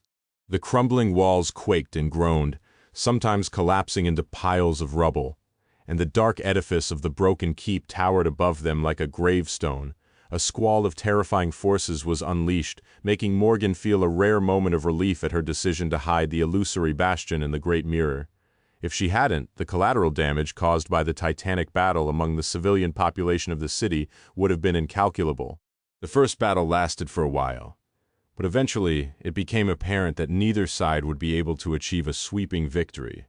Of course, Morgan and her saints were still inferior to the enemy in terms of pure numbers, which was a funny thing to say, considering that their enemy was a single man. Still, they had the advantage of being the defending side, and not only that, but being the defenders of a fortress designed specifically to protect the Valor family from its monstrous scion, tied by the eerie thread of the others, and bound by the runic array carved into the walls of the ancient castle. Mordred could not rely on his bizarre powers and endless tricks. He was more or less limited to only using skill and brute strength to destroy them, and although his strength was not at all lacking, Morgan and her people were quite powerful themselves. In fact, some of them were the epitome of power. Morgan, the Princess of War, the chilling and beautiful wraith soul reaper Jet, known and feared by most awakened. Saint Athena, raised by wolves, a bona fide war goddess who had led her warriors into a hopeless siege on the forgotten shore, and only gotten stronger and more heroic since then. Saint Kai, the dragon slayer, and three last saints of a fallen great clan, who burned with the desire to avenge their kin. It was quite an epic battle. In fact, it was just the kind of battle that people would sing about centuries later. It was just a pity that no one was there to witness it and tell the tale. Perhaps if Nightingale picked up the microphone once again, chapter 1983, besieged in any case, Mordred could not eradicate them without resorting to extreme measures that would not only put him at great risk, but also result in dire losses among his vessels, and it was not time yet for that. So, eventually, he chose to retreat. Watching the grotesque leviathans resurface and swim away, Morgan exhaled tiredly and leaned on her sword. They had not won exactly, but had not lost either. It was a reason to celebrate, and yet she was not in a festive mood. She knew that this first battle was merely the beginning. The battle for Bastion had not ended. It was just starting, of course. Its nature would change after tonight's bloodshed. It would become a war of attrition. And there had been many battles since then. Morgan and her saints held the ruins of the castle, while Mordred settled in the forest. He had to battle the nightmare creatures dwelling there constantly, which was a boon for Morgan, since his vessels had already been damaged during the assaults on the ruins, and were now being worn down further by the endless onslaught of abominations. But it was also a curse, because the same nightmare creatures would be then taken by her brother and sent to wear the defenders of the castle down in turn. If there was one mercy, it was that he seemed reluctant to control more bodies than he already controlled. Therefore, if the nightmare creatures attacked, the transcendent vessels of the Prince of Nothing were absent, and vice versa. Morgan just hoped that her brother was being drained and ground to dust by having to survive all these soul duels, just like the rest of them were being slowly battered to the ground. Athena's prodigious strength and Nightingale's startling archery skill were of immense help in the battles against the taken forest dwellers, while Soul Reaper and the Saints of Night were indispensable when battling the human vessels of her brother. Morgan herself had long abandoned caution and went all out in every battle as well. Her aspect was both formidable and versatile, as was her transcendent ability. Therefore, she was a devastating presence on the battlefield, no matter what enemies they faced. Somehow they survived a week of the siege, and then another. In the process, her brother had attempted to sneakily circle around Bastion and stage an attack on the citadels of the Sword Domain located deeper inland. In response, Morgan and Saint Kai launch an attack on Night Garden, almost managing to claim it before falling into a trap set for them there by Mordred. That trap was the being he had left to guard the beached Great Citadel, A single reflection of his, which would not usually pose a real threat to two saints as powerful as Morgan and Kai were, if not for the fact that this reflection was a supreme titan. In the end, they did not manage to conquer the Night Garden, barely escaping with their lives. However, they did manage to dissuade Mordred from trying to move past Bastion without eliminating its defenders first. The siege continued, with both sides slowly studying the enemy and searching for a way to destroy them. It was intense, grueling, and often full of dread. However, the most dreadful part of it all was the others. Morgan did not know how her brother, who was much more susceptible to their sinister influence, was managing to stay alive and sane. But it was definitely a challenge for her and her saints. The others were so eerie and frightening because they were alien, unknown, and unknowable. Their origin was a mystery, and so was their nature. Morgan did not even know if they were truly beings in the full sense of that word, let alone living beings. The others moved and acted like creatures that possessed will and even an eerie form of sentience, but she could not be sure. They could have been mere manifestations of some mysterious force or process that simply reflected what was in front of them, thus creating a false impression of intent and intelligence. The worst part of it all was that, unlike the nightmare creatures, the others were not even necessarily malicious. The harrowing evil they perpetrated was nothing but a result of their inherently alien nature. These beings did not seem to know or be able to fathom the natural concepts like a person's desire to stay alive, the fear of pain, the terror of having one's body and soul stolen, maimed, torn apart, or consumed. At least that was the opinion that Morgan and her saints shared now after witnessing the others and even clashing with them several times. But they simply could not be sure of anything, which made the sinister guests from the mirror real so much more frightening. On top of that, even fighting them was a dreadful ordeal, because the others did not follow the conventions of power that both Awakened and the nightmare creatures shared. They were neither divine nor profane. They did not seem to possess ranks and classes. They were not beholden to a single aspect or a set of unholy powers. Instead, they were entirely unfathomable and unpredictable, making every battle with them a chilling affair. Some of the others were surprisingly weak and were easily destroyed by the saints. Some, however, possessed a harrowing power that made them utterly lethal, while their bizarre nature made obliterating them a dangerous and difficult undertaking. Morgan had almost lost Saint Aether that way during the early days of the siege, which would have been quite a disaster, considering that he was the closest thing she had to a healer. Luckily, the Nightwalker had survived in the end, even if his eyes seemed a little haunted to this day. Poor guy. Morgan herself had grown up knowing about the others and brushing against the eerie mystery of their existence from time to time, so these dreadful encounters were nothing new to her. The government saints were taking it surprisingly well too, but the saints of night were rattled. How much longer? Letting out a sigh, she shivered in the cold, looked at her bloodied tunic in disgust, and walked toward the lake to take a plunge. Chapter 1984.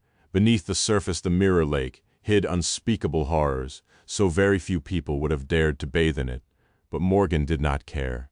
She had no choice but to come to this dark place, and for her, there was no escape from the war. The siege was not going to end any time soon, but she could at least endeavor to not spend the rest of it feeling dirty. It was her home anyway. The black water was deceptively tranquil and still, reflecting the moonlit heavens. Stepping into it was like stepping into the night sky, and bathing in it was like bathing in stars. Enjoying the cold embrace of the lake, Morgan sighed in contentment and studied her reflection. It was important to know that her reflection was not doing anything strange, like tracing her movements with its gaze or trying to speak. Morgan was safer than most from being preyed on by the others, since she had killed her reflection many years ago, but she still had to be careful. Her reflection was prim and proper, staring at her back with two vibrant vermilion eyes, which seemed to glow softly in the darkness. Sending it a smile, Morgan cautiously pulled off her bloodied tunic. She knew that St. Kai was probably blushing and hurriedly turning away somewhere in the ruins, but she did not care. That dirty thing was disgusting, and she was determined to give it a good wash. The only problem was that the frayed fabric parted under her fingers, and several new cuts appeared on its surface. Morgan cursed her flaw quietly. Her tunic was made from mystical cloth and could usually withstand her touch, but now it had become tattered and fragile. Feeling a bit dejected, She crouched to wash the blood off the black fabric. She should have packed more thoroughly before sending the illusory bastion into the great mirror. Sure, there were supplies in the real castle, and she even had her own living quarters here, but that part of the ruin crumbled in one of the countless battles, burying her wardrobe under the rubble. That had been a painful loss. Morgan rinsed her tunic swiftly, then walked deeper into the cold water to wash the blood off her body.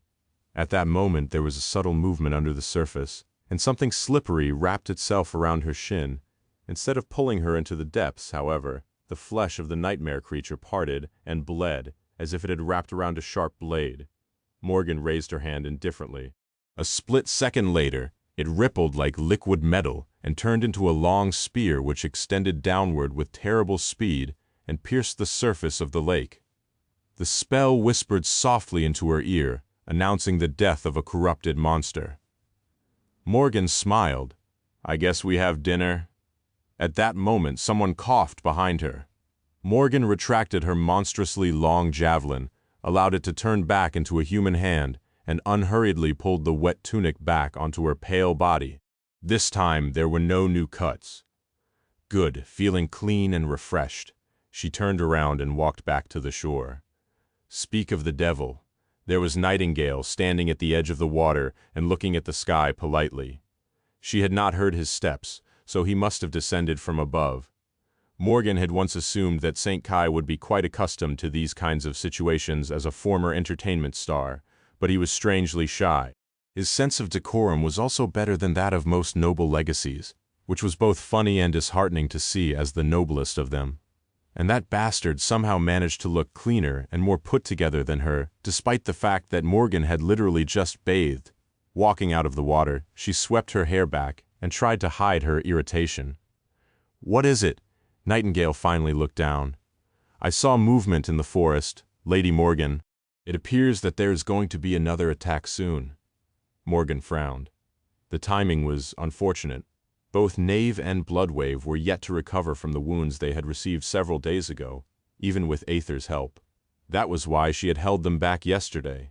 Soul Reaper was strangely inefficient as of late as well, for whatever reason. Strangely enough, she had been diving into the lake to hunt nightmare creatures, despite her weakened state. Why is he in such a hurry? Mordred used to space out his assaults, but now, they were becoming more frequent. Morgan contemplated the issue for a moment. Something must have changed in Godgrave. They received news of how the war was going from time to time. The last thing she heard was that Nephis, Gilead, and the Lord of Shadows had clashed with the daughters of Ki Song in the Hollows, and that Seishan had finally conquered a citadel for the Song domain, which meant that the queen herself must have arrived to Godgrave already. The two armies were going to clash soon. Was that what lit a fire under her brother? Is he worried that she will kill our father before he can do it himself? That was a delusional fear to harbor, but then again, that man was not known for having a sound mind. Letting out a quiet sigh, Morgan glanced at the lake, knowing that her plans of fishing out the transcendent monster she had killed and roasting it were ruined. "Thank you for letting me know, St. Kai. Please gather the rest and prepare for battle. Oh, and don't stare at the sky too much, especially at the shards of the moon." She summoned her armor back even though it would not have had any time to repair itself. The vermilion cloak weaved itself from scarlet sparks draped around her shoulders. A nicked sword appeared in her hand. Morgan smiled. The uncle and nephew pair were indeed wounded, but several of Mordred's vessels had been shredded quite thoroughly when they last appeared as well. If things went well today, she stood a good chance of reducing the number of transcendent shells her brother possessed. Of course, there was also the chance of losing a couple of her own saints. That would be a real shame, but still, how many of his vessels do I need to destroy? And how dire the situation in Godgrave must become for him to grow desperate enough to jump into my soul. Her scarlet eyes glistened with sharp light. Morgan lingered for a moment and then sighed. "I hope it happens before my tunic completely falls apart." Chapter 1985, Ruined Fortress Tonight. Her brother had decided to try something new. Instead of launching simultaneous attacks from the four cardinal directions, he seemed to be gathering his forces in the south, where the walls of the fallen castle were the most damaged.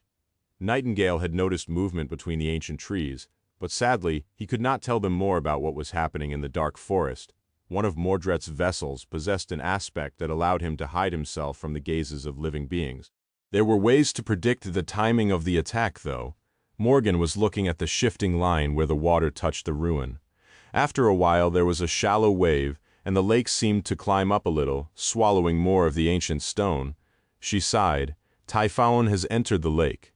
Typhoon had been one of the most powerful saints of the House of Night, as well as Aether's father. Now, however, he was one of the most powerful vessels in Mordred's possession, and a true curse for the defenders of Bastion. His transcendent form was so immense and terrifying that his presence on the battlefield could be traced by simply paying attention to the lake. When he transformed, the amount of displaced water was so great that the level of the lake rose visibly. It was an ill omen. Standing by her side, Aether looked down, his handsome face turning grim and distant. Knave and Bloodwave shifted slightly. It was that monster who had wounded them so severely in the last battle against the transcendent vessels of the Prince of Nothing. A moment later, there was another wave, and the water rose even more. Morgan smiled. The big octopus is also coming. How wonderful! Saint Nossos was another heavy hitter among the transcendent champions taken by her brother. Not too long ago, he was one of the pillars of the great clan, as well as its elder, and before that, he had been Nightwalker's peer and the head of one of the Stormsea clans that joined together to form the House of Night. Nightwalker himself was long gone, but Nossos had survived decades of trials and tribulations of the nightmare spell. He did not survive Mordred of Nowhere, though. Now his body was one of the most dire threats to Morgan and her saints. His transformation was that of a gargantuan kraken, and together with Typhoon, these two abominable creatures were the hammer with which her brother bludgeoned the defenders of the ruined castle every battle. The rest of his vessels all possessed powerful, transcendent forms, but none could compare to the sheer size and terror of the two behemoths. Morgan inhaled deeply and listened to the night for a few moments. The world was at peace. The lake was still and silent, with a beautiful tapestry of stars reflecting on its surface. The water. This was her home, her birthright and her burden. That stillness was not going to last long.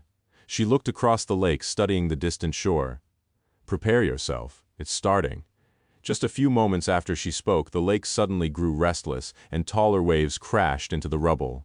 Aether, Athena, those two were their vanguard. Aether silently leaped off the wall and dashed toward the lake, but raised by wolves lingered for a moment and glanced at Morgan. It was a bit irritating to crane her neck to look the tall beauty in the eyes, but Morgan obliged. "Yes," Saint Athena smiled. "You Royal Highness, Venerable Princess Morgan, how many times have I told you to call me Effie?" Morgan's brow twitched a little.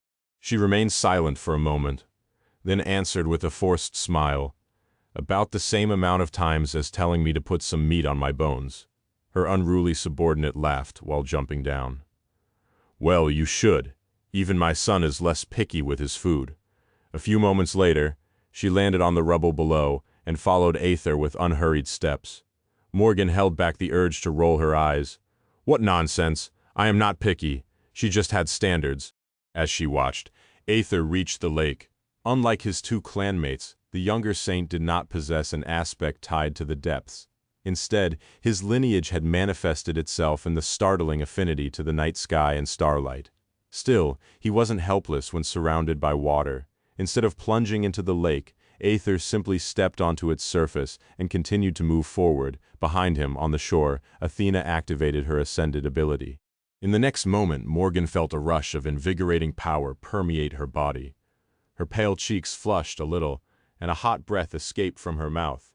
She felt strong, tireless, and full of unbridled potency.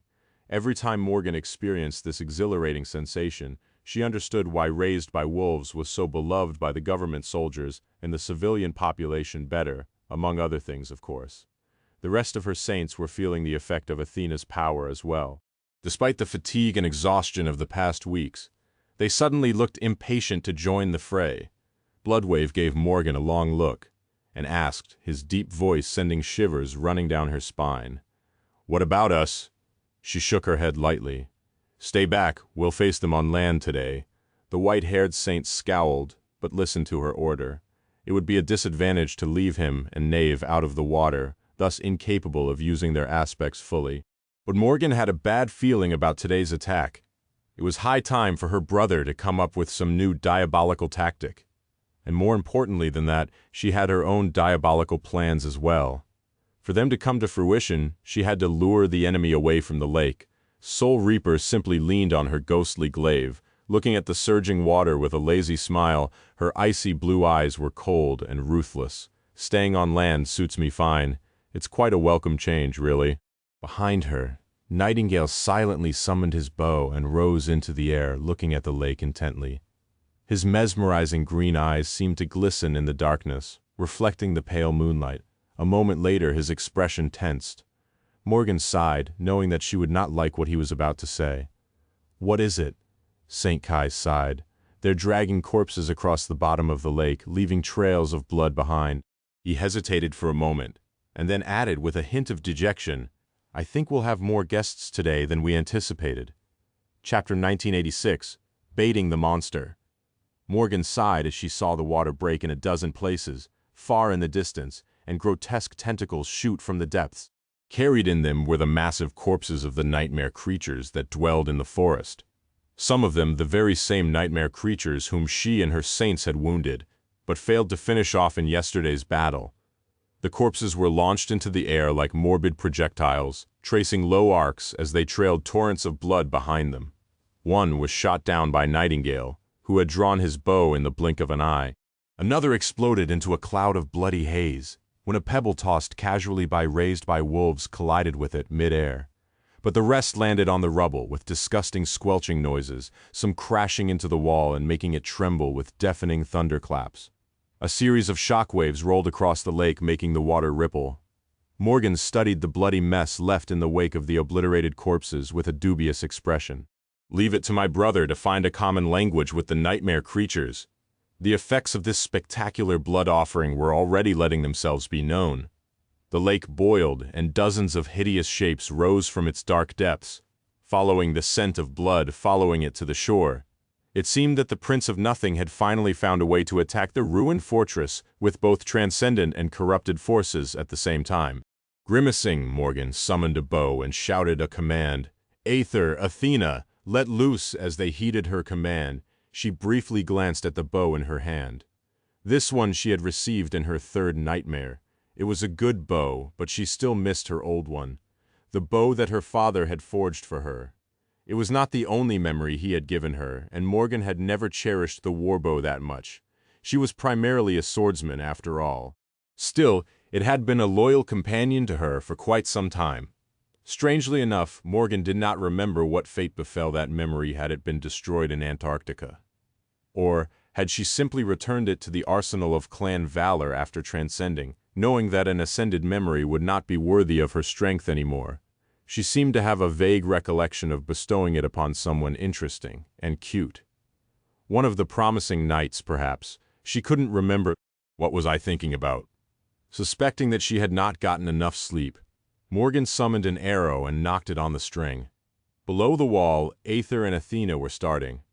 The Saint of Night was standing on the surface of the water, not far from the shore, bathed in moonlight. Above him, distant stars shimmered with a silver radiance, and as the waters of the lake suddenly rippled all around him, that radiance suddenly grew brighter. Morgan could not see Aether's eyes, but if she could, she would have witnessed them shining with cold silver light.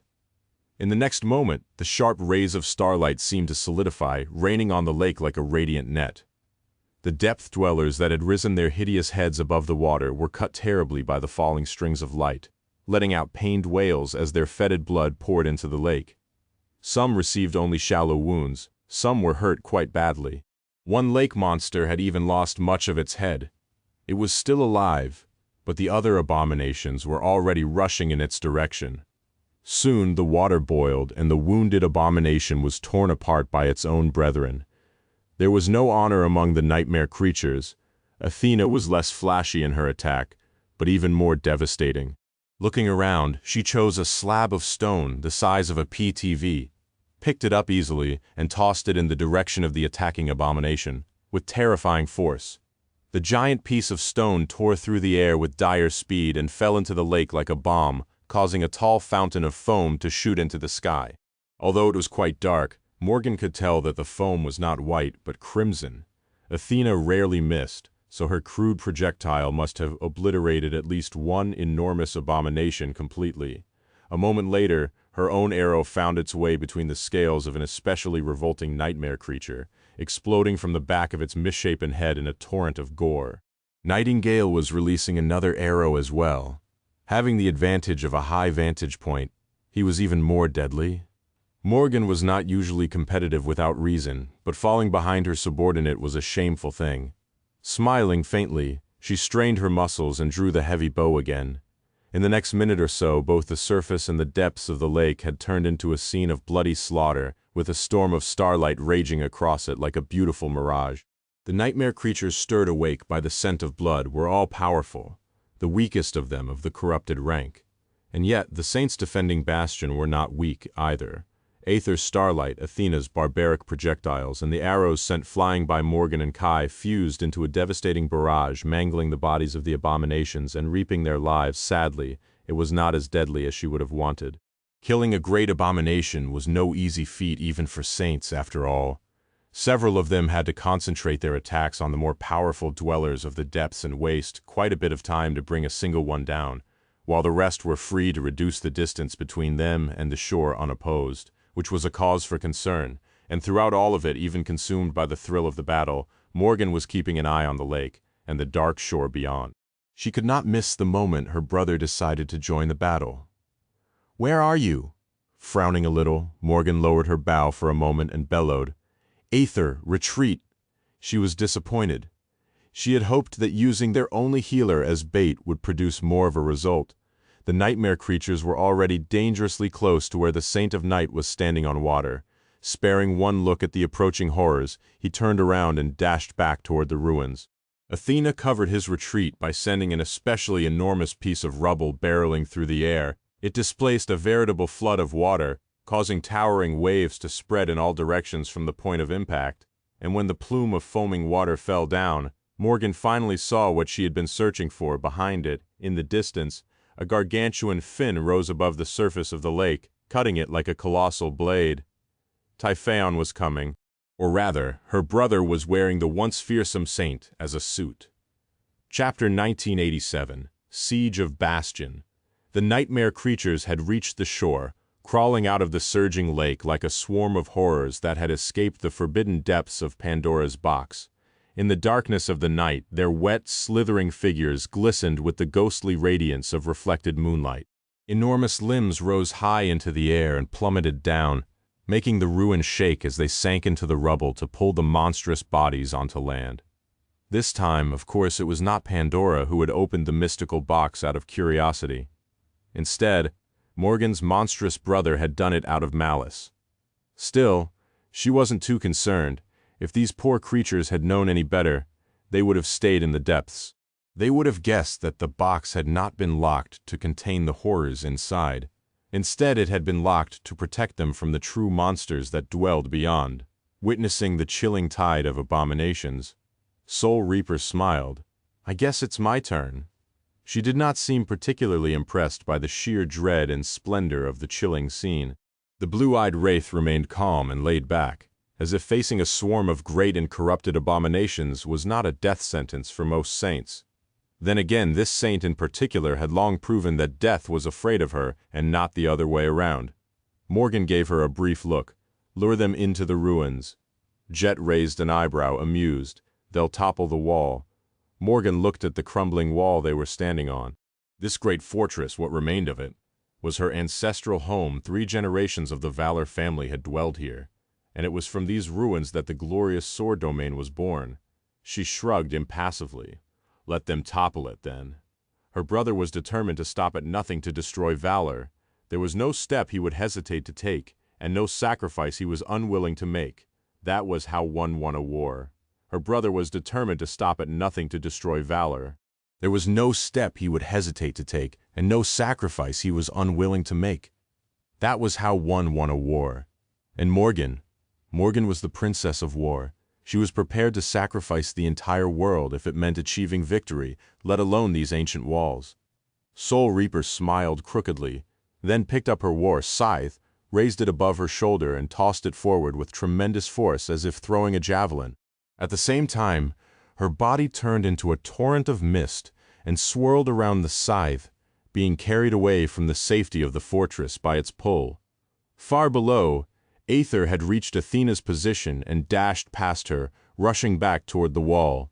Raised by wolves herself lingered, summoning a long spear and looking at the approaching tide of abominations with a grim expression. It was then that the ghostly war scythe landed among the nightmare creatures. Suddenly, a chilling mist exploded from it in all directions, obscuring the view. A moment later, haunting wails resounded from within the veil of mist, echoing across the restless lake. Morgan had no time to pay attention to that part of the battlefield anymore. The nightmare creatures, calamitous as they were, just a couple of them could have destroyed all of humanity a few decades ago, were merely a diversion today. The true threat was her brother, Athena, retreat. Below the wall, raised by wolves, stared at the cloud of mist with a complicated expression, then gritted her teeth and dashed back. Morgan could see Taihion's fin towering above the surface of the lake as it cut the surging water. Her brother was moving around the ruins, threatening to attack them from the east.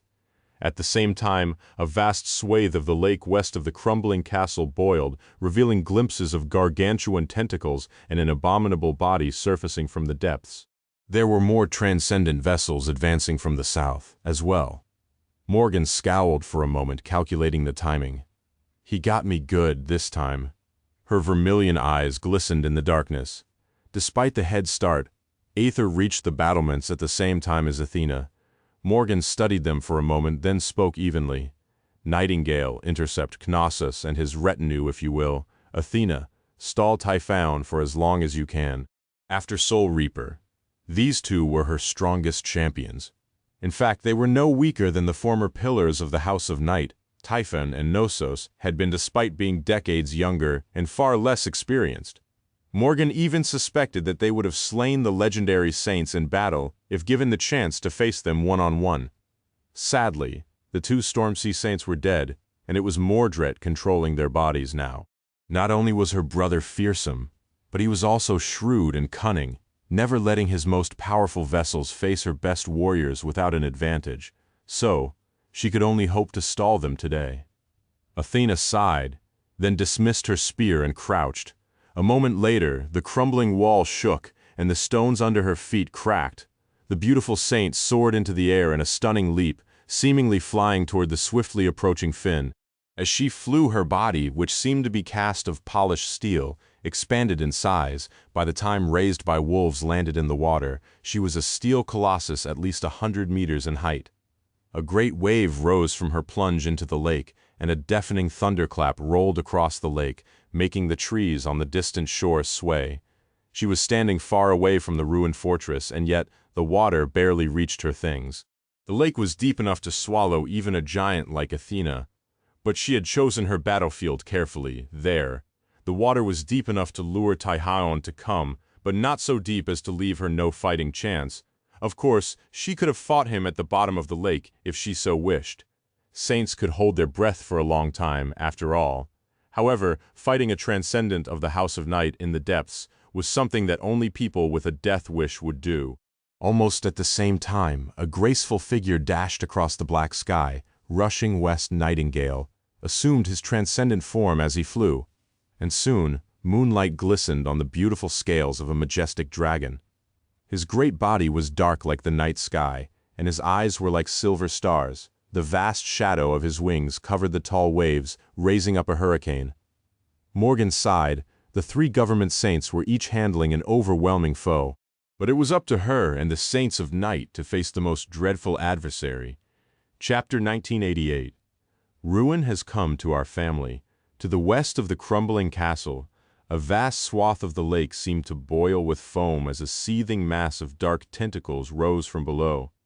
The gargantuan tentacles reached for the moonlit sky like a primordial forest, each aiming to catch, crush, smother, and tear the swift enemy apart, or bring the enemy down to the depths, into the dark chasm of the creature's harrowing maw. The size of the enormous kraken was so immense that it easily dwarfed the great dragon, making him seem small and insignificant in comparison. However, the night singer was undeterred. Folding his wings, the dragon dove down, piercing through the palisade of towering tentacles with dire speed. His voice resounded above the lake, making their movements grow slow and sluggish. In the next moment, a haunting song resounded above the lake, and a devastating sonic wave crashed into the foaming water, producing a deafening explosion. Countless tons of water were displaced and thrown into the air, obscuring the view. It was really a daunting thing to witness the dreadful battle between the ruler of the depths and the monarch of the skies.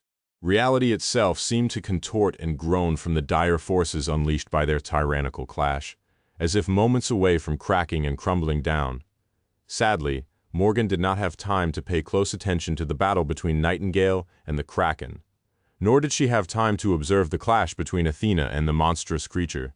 Typhaon, the giant fin had risen even higher above the water, and then the behemoth's fearsome body was finally revealed.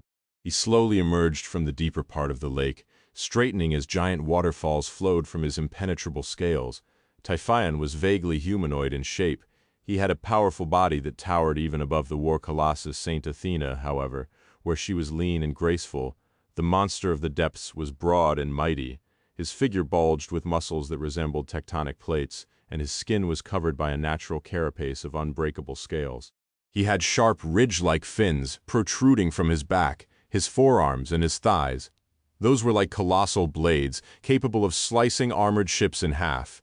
Instead of 2 legs, Typhon had 4 flexible, pillar-like limbs that resembled long tentacles. His head was bestial and appalling, crowned by enormous horns, and there were 2 monstrous serpents growing from behind his shoulders, each with long twisting necks and terrifying needle-like fangs crowding their maws. He looked like a dark deity whom the abominable drowned would have worshipped. Morgan had never been to the Great River, so she could not draw the parallel. However, Effie, who knew the drowned all too well, could. She grimaced with resentment and braces herself, preparing to endure the assault of the titanic fiend of the depths. When the 2 Goliaths collided, the entire world shuddered and shook. All throughout the ruin, shards of stone fell from the crumbling walls and scattered on the piles of rubble. Morgan winced. Below the wall, the cloud of swirling mist was flowing up the shore, already nearing the wall. The chilling wails and muffled thunderclaps were still resounding from within it, proving that Soul Reaper was engaged in a deadly dance with the swarm of abominations. Her insidious aspect was capable of destroying souls directly, and Morgan suspected that that was the only reason why there were no rivers of blood flowing back into the lake from within the icy fog. Finally, the first tendrils of mist washed over the stone wall, and she looked at the Saints of Night. "We are retreating to the second ring." Knave hesitated for a moment. "Wouldn't that give that man more room to surround us?" She smiled darkly. "His forces are spread thin, too." There was always the risk that her brother would choose to attack either Nightingale or Raised by Wolves from the back, instead of going to her and her remaining saints. However, the possibility was not high. After all, he was being weakened by the prolonged siege just like them. In fact, time was his most fearsome foe, and while Morgan lacked the ability to end the battle swiftly by decapitating the enemy, Mordred could. All he had to do was kill her. That tempting possibility would dictate his actions, even if he knew that it made him more predictable. Morgan turned around. The 4 of them abandoned the outer walls and swiftly reached the second defensive ring deeper in the ruins. It was situated higher than the outer wall, too, so they could see the battle more clearly from there. So they saw the moment when the walls of Bastion fell in perfect detail. Even though Morgan had anticipated the inevitable destruction of the outer rampart, watching the ancient wall crumble still rattled her. No one knew who or what had shattered the moon and brought the proud citadel of the demon of imagination to ruin in the distant past. However, what remained of it had withstood thousands of years of neglect and desolation, never surrendering to the wrath of the nightmare creatures until humans, she and her brother, came. A wide section of the wall collapsed, raising a billowing cloud of dust. Mist poured through the breach, followed by the enormous shapes of advancing abominations. They spilled from the breach, like a tide. There were fewer of them than before, and many seemed to be in agony, their movements slow and listless. Still, nightmare creatures had invaded Bastion for the first time since her grandfather had conquered this great citadel. Morgan sighed lightly and cast her gaze further. At the shore of the surging lake there, more creatures were emerging from the water. These ones were no less terrifying, and yet they were no nightmare creatures. Instead, they were transcendent vessels of her brother. As she watched, several of them retained their monstrous forms, while others turned into humans. One figure in particular caught her eyes. He was looking at her, too. Morgan gritted her teeth, so he came personally this time. Far away, her brother smiled and gave her a mocking bow. Snarling, Morgan looked away and turned to the Saints of Night. "The main guest has arrived. Let's give him and his entourage a warm welcome." Chapter 1989, Home Sweet Home. Morgan had her bow and the Saints of Night had already summoned their weapons. In this battle, their strength would be stifled by having to fight on land. However, that did not mean that they were powerless, far from it. Knave was wearing light, but immensely resilient armor sewn from the skin of some unknown sea monster, wielding a long harpoon made of bone as a spear. His indigo eyes seemed to glow in the moonlight, and his handsome face was both somber and cold. Bloodwave had summoned a heavy armor forged from dull metal, which made his towering figure seem even more formidable. He was armed with a heavy cutlass. There were two of them before, but one had been destroyed in one of the previous battles. Now, the taciturn saint simply used the claws of his steel gauntlet to rend the flesh of his enemies. Aether reached toward the sky, grasping a ray of starlight and manifesting it into a thin blade. The youngest of the saints did not possess as much physical strength as the rest of them, but made up for it with speed and skill. The weapons he could weave from starlight were absolutely lethal still. His aspect was not suited for close combat that well. Not that anyone was suited well for facing Mordred. Today, the defenders of the crumbling fortress were weaker than they had ever been. Morgan's three most powerful champions were away, each dealing with their own crisis. Her brother, meanwhile, still possessed more than enough vessels to take the castle. Some of them were following Knossos and Typhaon, but 10, including his true body, were here. They had already scaled the outer wall, avoiding the cloud of mist and the nightmare creatures that were still fighting Soul Reaper within it. Mordred himself lingered at the top of the rampart, looking up at the second ring of the battlements. Despite the apocalyptic noise of the battle, his voice reached Morgan and her saints clearly. "Ah, how sweet it is to finally come home." Despite the sweet words, his tone was deep and dark, full of nothing but coldness and malice. He smiled. "Aren't you going to welcome me, sister?" Instead of an answer, Morgan sent an arrow flying his way. Laughing, Mordred swatted it away with his sword as the spell whispered in her ear. Announcing the memory's destruction, her brother and his vessels leaped off the outer wall and rushed toward the second ring. "I guess he's done being sentimental." Morgan sighed and dismissed her bow, summoning a sword instead. All around Bastion, runes carved into the ancient stone suddenly lit up with ethereal light as its enchantment array came alive.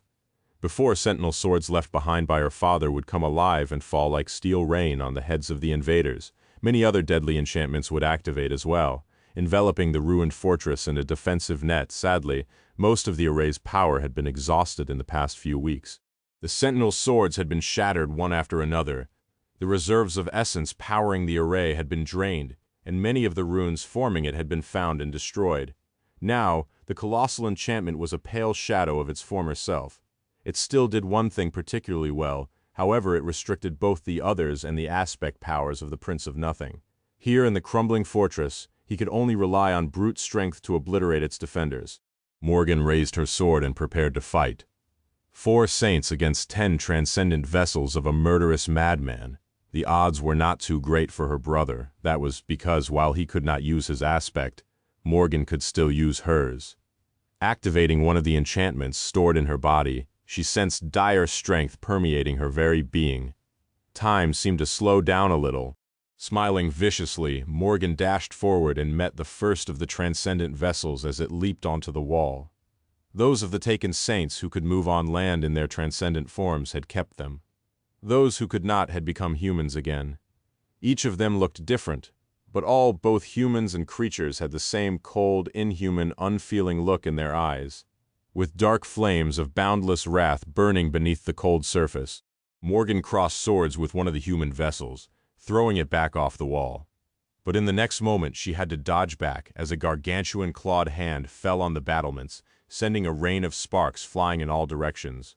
The claws bit into the ancient stone, and a hideous snout rose above the parapet, resembling that of a giant crocodile. The triangular fangs snapped, almost taking Morgan's arm off, or at least catching her in a crushing trap. Her body was as hard as steel, so her limbs were not that easily separated from it. A moment later, two swift figures dashed past the crocodile's head, and she had to defend herself from two insidious blows. Morgan managed to deflect one, but the second scratched against her armor. Worse than that, the enchanted blade seemed to have left a corrosive film in its wake, making the black steel of her breastplate boil and flow down in thin streams of bubbling metal. That was what made her brother so deadly.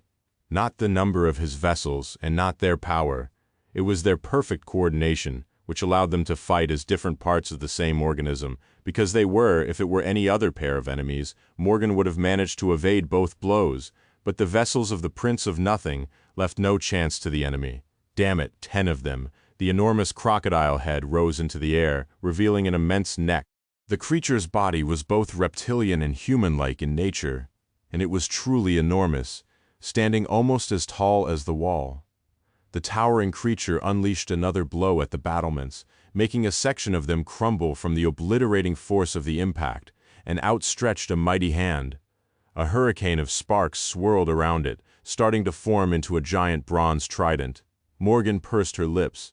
On both sides of her, Knave, Bloodwave, and Aether had already clashed with the remaining 6 vessels of the Prince of Nothing.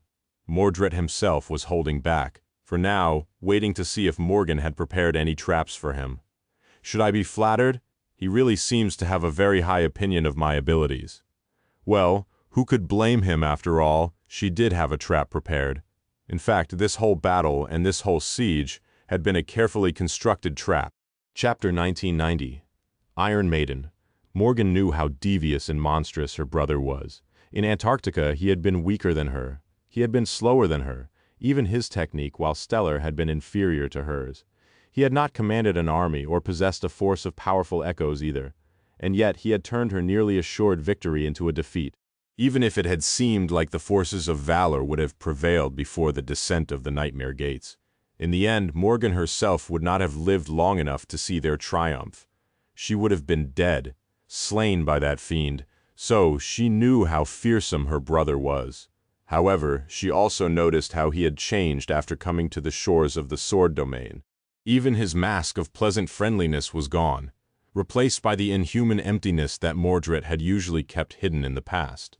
He must have dreamed of his revenge for a long, long time, for many long years, locked in a dark room in the Night Temple, waiting and dreaming of visiting death and ruin upon those who had locked him there. His family so, now that his goal was at hand, the Prince of Nothing had lost some of his flawlessly maintained composure.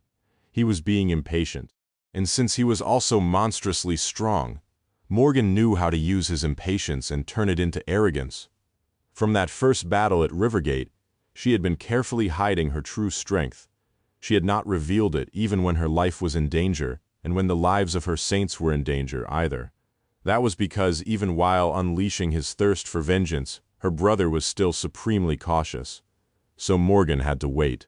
She had waited for many long weeks, methodically reinforcing the notion of her lacking strength in his mind. Mordred was a monster, but there were still remnant pieces of humanity left in the depths of his abominable soul. He already despised valor, and therefore felt contempt for his younger sister. Deep down, he wanted to prove that he was better than her, stronger than her, smarter than her, that his father had chosen wrong when casting him aside and choosing to elevate Morgan instead. It was for that reason, and because of having already defeated her once, that Mordred had to be prone to underestimating Morgan. He already wanted to believe that she was below him in all regards, after all. So showing him weakness over and over again was bound to reinforce that subconscious bias. However, Morgan was not weak. She was just waiting, and now finally the day she had been waiting for was here. Granted, the situation was still terrible. She had hoped to decimate Mordred's forces in one fell swoop, but he had proven to be too monstrously, unreasonably powerful. It tasted bitter to admit that he was indeed much stronger than her. As a result, Morgan could only hope to level the playing field and assure that the siege would last for a while longer, with her carefully prepared trap. But there was no escaping it. Her saints were already battered and worn out, losing more of their strength with each day. If she continued to stall for time, it would be her forces that suffered fatal losses, not his. A pity. Morgan deflected a glancing blow of the enemy's sword, somehow managed to push another aside with the pommel of her own, and then gasped when the towering reptile's trident brushed against her side. Her armor caved a little, and she was thrown back, slamming into the parapet of the battlements. A net of fractures spread through the ancient stone, and a rain of debris fell down.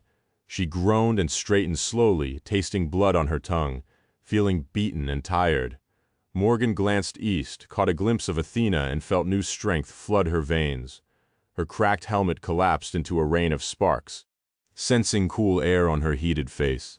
Morgan smiled crookedly, looked past the hideous head of the human-like reptile, one of the strongest vessels in Mordred's possession after Typhon and Knossos, and pierced her brother with a dark gaze. The fiend was still refusing to join the fray, or rather, refusing to risk his original body. In truth, each of these vessels was him, and he was already engaged in the battle. Why was he so cautious? She had hoped to destroy that original body today, but the gargantuan crocodile would have to do. "Hey, brother," standing some distance away. Mordred looked at her without any particular emotion. His lips twisted into a false smile. "Are you ready to surrender, sister? Or, wait, are you going to run away again?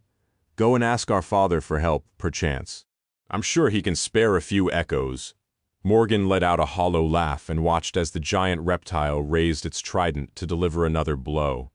The other two transcendent vessels had not been idle while Mordred was talking either, having already flanked her. She lingered for a moment and grinned.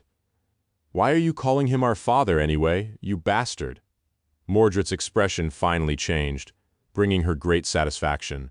In the next moment, Morgan's smile disappeared, replaced with a cold and ruthless expression, and her body turned to liquid steel. The torrent of it swallowed the black armor and rushed forward like a flood in the past. Morgan had only used this transcendent ability to change parts of her body into blades or grow in size, becoming a steel giant of about 10 meters in height. A few times, she had even mimicked the forms of other creatures, but that was not all she could do. She had held back the true extent of her power until now becoming a sword. Who wanted that? A sword could cut flesh, and in the right hand, it could even cut souls. But it could not cut the world. It could not wield itself and force its own will upon existence. Morgan was going to do exactly that. A torrent of liquid metal rushed forward, expanding in size until it was like a river. It instantly swallowed the two transcendent vessels that had been rushing to attack her from the sides, slicing their bodies apart and extinguishing the false sparks of life that burned in their dead chests. Then it dove off the wall and wrapped itself around the colossal reptile like a snake made of mercury. The humanoid crocodile was truly gargantuan, standing as tall as the fortress wall. But finally unleashed, Morgan was able to envelop it almost entirely, and there was no escape from her iron embrace. She had absorbed quite a lot of mystical steel in the past 4 years, after all. The swords her father had forged, as well as the shards of the destroyed sentinel swords, had reinforced her transcendent form especially well. Trapped, the enormous reptile staggered back, but it was too late, because the river of liquid metal that Morgan had become retained the curse of her flaw, amplified by her aspect power.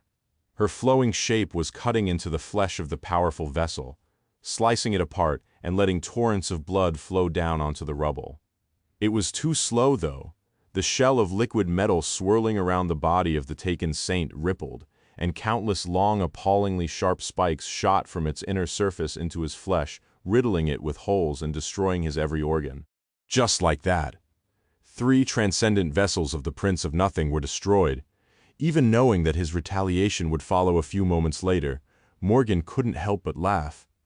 Of course, she only laughed inside her mind, since her current form had no mouth and no lungs to produce sound.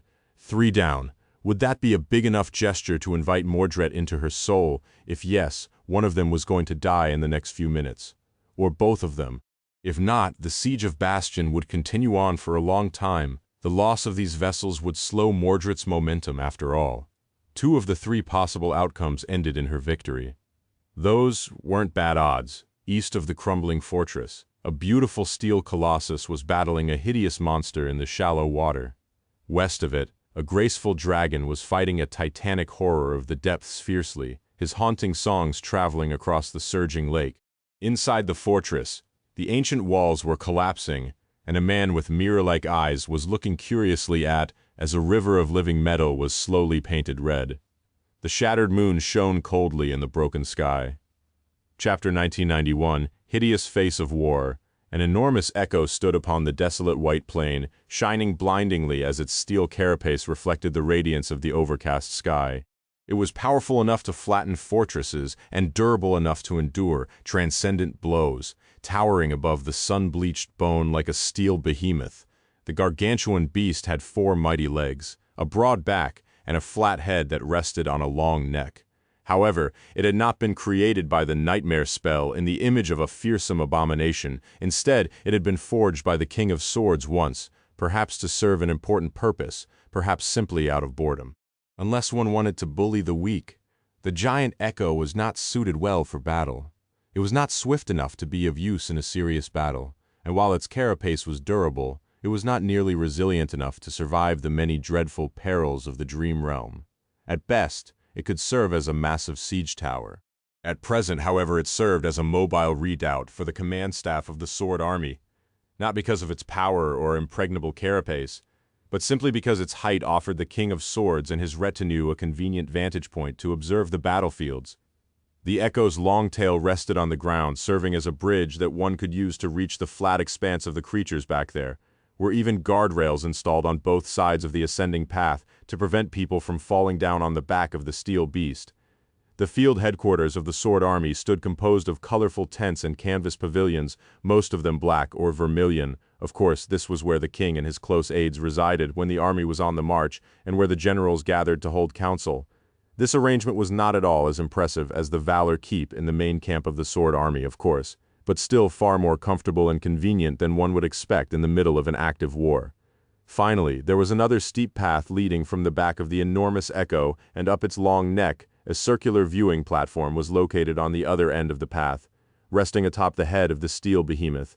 The posts of the decorative guardrail were fashioned to look like a crown, and the white plane of sun-bleached bone could be seen far below in stunning view. That was where Sonny had found himself on a hot summer day, hiding his grim expression behind Weaver's mask as he observed the calamitous battlefield.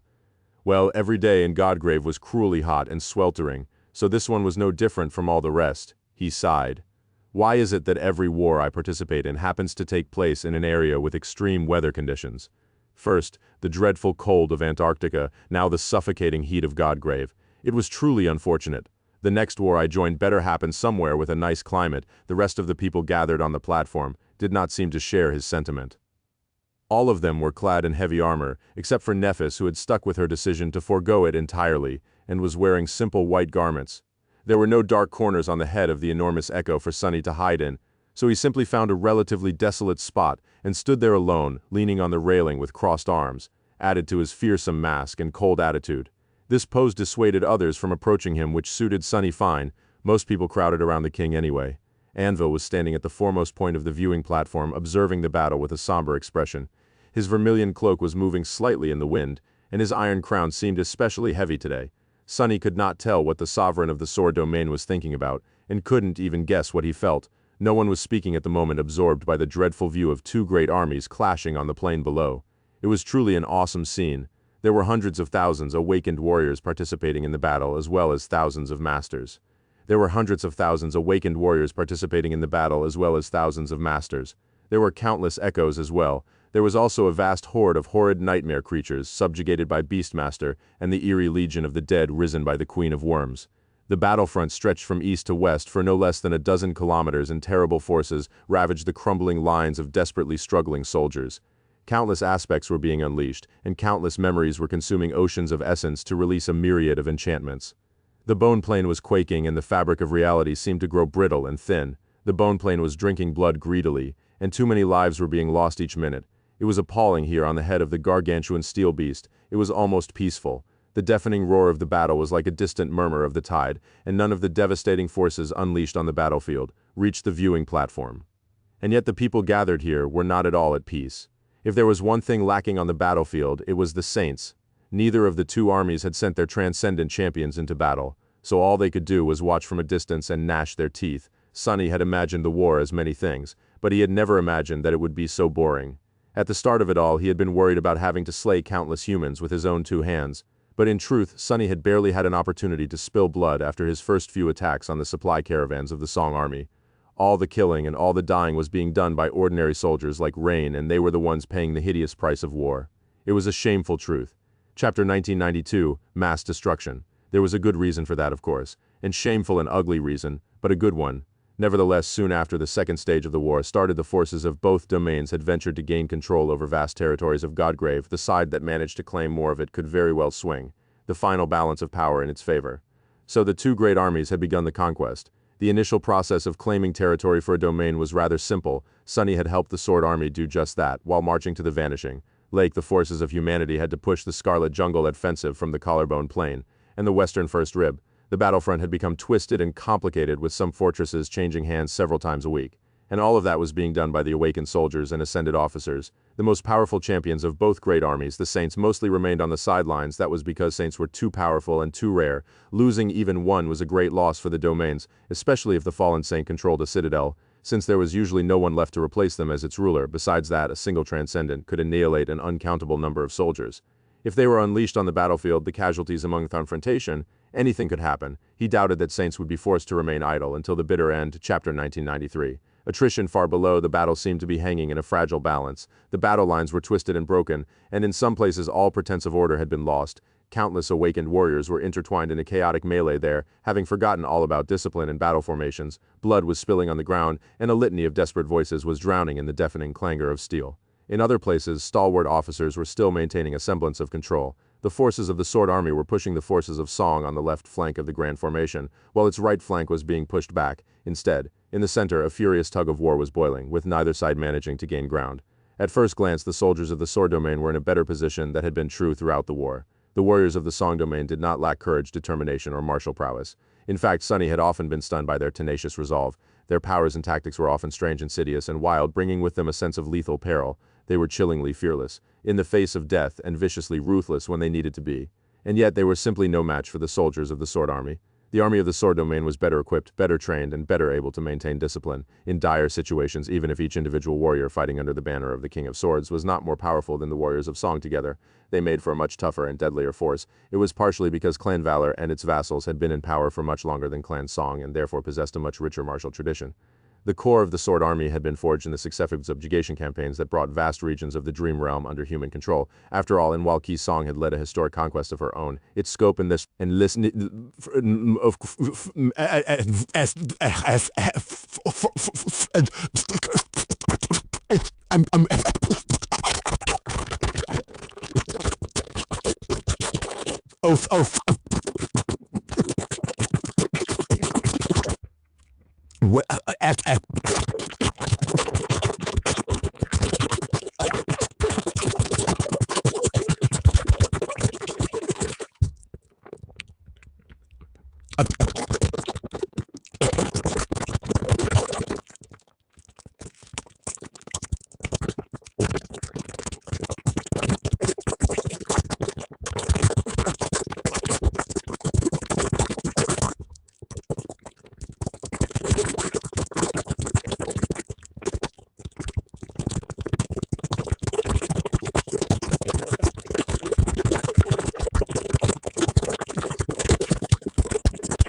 So what then?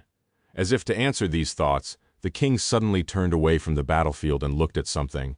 Sonny was confused for a moment, not knowing what he was looking at, but then realized that the answer was obvious. Ignoring the people crowding around him, Anvil was gazing at Nephis, who stood some distance away. He studied her for a few moments, and then asked evenly, "What do you make of it?" Sonny's scowl deepened. Why was that bastard putting Nephis on the spot? Sure, she was technically his adopted daughter, but everyone knew that it was merely a charade to justify a political alliance. Even if it had not been, Anvil wasn't known for treating his children with warmth or attention. Nephis seemed surprised by the question as well, of course. To everyone except for Sonny, her expression would have looked just as calm and composed as ever. She looked up at the King of Swords, remained silent for a few moments, and then shrugged. It's appalling. Something unexpected happened in the next moment. The King of Swords smiled. His smile was faint and cold, but it was undeniably there. Anvil looked back to the battlefield. "I see that you are more like your mother than your father." His voice was just as emotionless as ever, but there was a hint of something personal in it. It almost sounded human. Nephis frowned. In what way? Anvil did not respond for a few moments. Eventually he spoke in a detached tone. "Your mother cared about everyone, but your father only cared about himself, and that which was his." He lingered for a moment and then added quietly, "Perhaps that was why she left before the rest of us." The King of Swords then glanced at Nephis, his heavy gaze crushing into her with almost physical force. "Since you are appalled by this slaughter, you must care about the soldiers below." A corner of his mouth rose subtly once again. "Or do you simply consider them yours?" Sonny felt a cold chill run down his spine. Was that an innocent question, or was it aimed to test Neph's loyalty to the sword domain? Or was this Anvil showing that he did not trust her at all? Or was he hoping that he could? In any case, something told Sonny that many things depended on how Nephis answered. The rest of the Saints seemed perturbed by the strange conversation between the commander of the Sword Army and its most radiant champion, as well. Nephis remained silent for a while, the wind playing with her silver hair. Then she sighed, stretched her neck with a tired expression, and walked over to the railing of the wide platform. Jumping over them in one fluid motion, she landed on the steel skin of the enormous Echo and took a few steps to the edge of its head. There. She turned around and looked at the sovereign calmly. He raised an eyebrow. "What are you doing?" Nephis shrugged. "I'm going down. I grew tired of standing here and doing nothing." He considered her silently for a few moments. "Haven't I forbidden my saints to fight the enemy, unless the enemy attacks first?" Nephis met his heavy gaze expressionlessly. "You did. You haven't forbidden us from entering the battlefield, though." Anvil smiled for the third time in a single day. This time his smile was a little terrifying. "And if your arrival provokes the enemy to attack you?" Nephis just stared at him impassively. After a few moments of silence, she said in an even tone, "Then I will break them." Anvil's chilling smile turned into an equally frightening sneer, but he did not stop her. Witnessing this, some of the saints present on the viewing platform moved as well. Roan gave his wife a brief look, then headed to the railing. "I think I would like to stretch my leg too." Saint Healy, who had been standing by her lonesome on the opposite side of the platform from Sonny, glanced at Nephis and sighed. "I'm actually afraid of heights. Spending some time on the ground will be quite nice." Rivalin of Aegis Rose stared at them in confusion. "Ah, yes. Me too. I want to stretch my legs too, Your Majesty. Not that I'm afraid of heights." The rest of the saints had begun moving as well. The King of Swords did not spare them a look, continuing to study the battlefield. Sonny wasn't sure if that was because everything was going according to what the sovereign had wanted, or if he simply did not mind. Nephis did not wait for the sword saints. Summoning her wings, she leaped off the head of the gargantuan Echo and plummeted toward the battlefield like a falling star. Saint Jest, who had appeared next to Sonny at some point, let out a chuckle at the sight and shook his head. "Young people are so hot-headed these days." Then he looked at Sonny and grinned. "What about you, Shadow? Are you joining the fun?" Sonny turned his head and stared at the old man coldly. When he answered, his arrogant voice carried a hint of displeasure. "No way, haven't I told you before?" He lingered for a moment and then added evenly, "I'm a pacifist." With that, Sonny sighed, pushed himself off the railing, and turned into a shadow. The shadow disappeared from view a moment later, heading in the direction of the battlefield with stunning speed. Jest scoffed and shook his head again. This kid is such a terrible liar. Chapter 1995, Grim Reality. Rain had been experiencing this strange feeling as of late. It was as though she was walking through life while asleep, stuck in a long and lurid nightmare. The first months of the war had been a dreadful and appalling ordeal, but she had always felt wide awake back then. Ascending the titanic arm of the dead deity, crossing over to the collarbone, establishing a camp in the middle of the abominable jungle, and marching into its depths to claim the citadel for the Song domain. Those were the horrors she knew and accepted. What had happened next, however, was not. Rain was a bit lucky, perhaps, to be a part of the 7th Legion. After playing an important role in the conquest of the Collarbone Citadel, they had been allowed to rest and recover for quite some time. Even later, the Song Army had held the 7th Legion back as much as possible, letting other divisions spearhead the offensive on the Breastbone Reach. It had taken a long time before Rain saw people killing other people, and was forced to spill human blood herself. She had been dreading that moment for a long time, but when it happened quickly.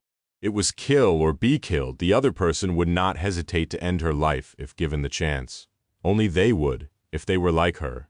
And that was precisely the point. They were like her. The soldiers of the Sword Army were fellow humans, no different from Rain, and the thought of killing another human for no good reason was just as appalling to most of them as it was to her. They were all awakened, and therefore no strangers to bloodshed. In fact, they were all natural killers, having experienced the visceral rush of fighting and slaying living beings many times. However, there was a stark difference between killing nightmare creatures and killing humans, real humans, not nameless phantoms conjured by the spell in the illusory nightmares. If anything, their experience only made the act of killing harder. Those who routinely faced nightmare creatures knew how precious human lives were after all, because they knew that humanity was surrounded by the enemy, by the abominable other from all sides. The soldiers of the two great armies might have been enemies, but they weren't the other. They were the same. Still, war was war. The first time Rain had to aim at a human, she felt nauseated and afraid. She froze for a moment, unable to let go of the string, and then lowered her bow a little, an action that was somehow both involuntary and completely conscious. As a result, her arrow struck the enemy archer in the thigh instead of piercing his heart. It had never become easier. There were a few of these moments later on. Sometimes Rain was sure that while her arrows seriously wounded many, they did not kill anyone. Sometimes she was not. But it was all happening so quickly. There was no time to think. Before she could even fathom the implications of her actions, there was a new enemy rushing at their position. And after one battle was over, another would be starting too soon. Strangely enough, or maybe quite predictably, the aim of the enemy archers was often just as terrible as hers. Melee fighters like Tamar and Ray did not enjoy the same privilege, and yet they too did not seem burning with a feverish desire to see the enemy die. In the bloody havoc of battles, they often aimed to incapacitate their opponents instead of killing them as often as they could, at least. But how often could that be? People were still dying. The skirmishes in Godgrave were swift and brutal. One army attacked, and the other one defended. Usually it quickly became apparent which side held the advantage. The other side retreated, unwilling to suffer heavy casualties for an empty cause. Sometimes the ascended officers would try to implement a more ruthless strategy and held the wavering soldiers back. But the officers themselves were human too. They were just as appalled by the senseless bloodshed, and just as dismayed by the hideous reality of war. The more people died, the more discontent the soldiers and the officers became, and the more elusive the initial reason for the war seemed. In the end, the soldiers on both sides were shaken and disturbed. The army camps, which had been lively once, were now subdued and full of silence. Rain often saw people sitting on the ground and staring into the distance with empty eyes, some still covered in blood from the recent battle. As an archer, she was usually cleaner than them, but otherwise, she was very much the same. All of it seemed too ugly and wrong to be real, and so, she couldn't shake the feeling that reality was merely a nightmare. It would be quite fitting, actually. Rain had cheated the world by awakening without undergoing the first nightmare, so there was perverse justice in the fact that her life had become a kind of nightmare in turn. But of course she knew that what was happening around her, and to her, was no nightmare. The war was very real, and the horrors of the war were very real as well. There was no escaping that fact, and all she could do was blame herself for coming to this God-forsaken hell instead of burying her head in the sand and cowardly running away to hide in Ravenheart. Rain found some solace in the company of her cohort, Tamar, Ray, and Fleur. The four of them were going through this terrible ordeal together and searched for ways to survive it in sound mind together. Even in the depths of her dejection, she couldn't imagine abandoning them. But most of all, what helped her stay sane was the company and support of her brother. Her brother. It had taken Rain a while to come to terms with the fact that her mysterious and often sinister teacher was not in fact some dark deity or errant spirit, but instead her older brother, an entirely human, on top of that a completely improbable, astonishing, and absurd human. How did his existence even make sense? How could he be one of the most powerful saints in the world, her brother and Changing Star's boyfriend to boot? Still, although confounding, his presence by her side was not unwelcome. It was a source of warmth and strength for her, instead, and Rain desperately needed both of those things, especially today, because today the two great armies had gathered on a vast bone plain, and the 7th Legion was thrown into the jaws of a calamitous battle.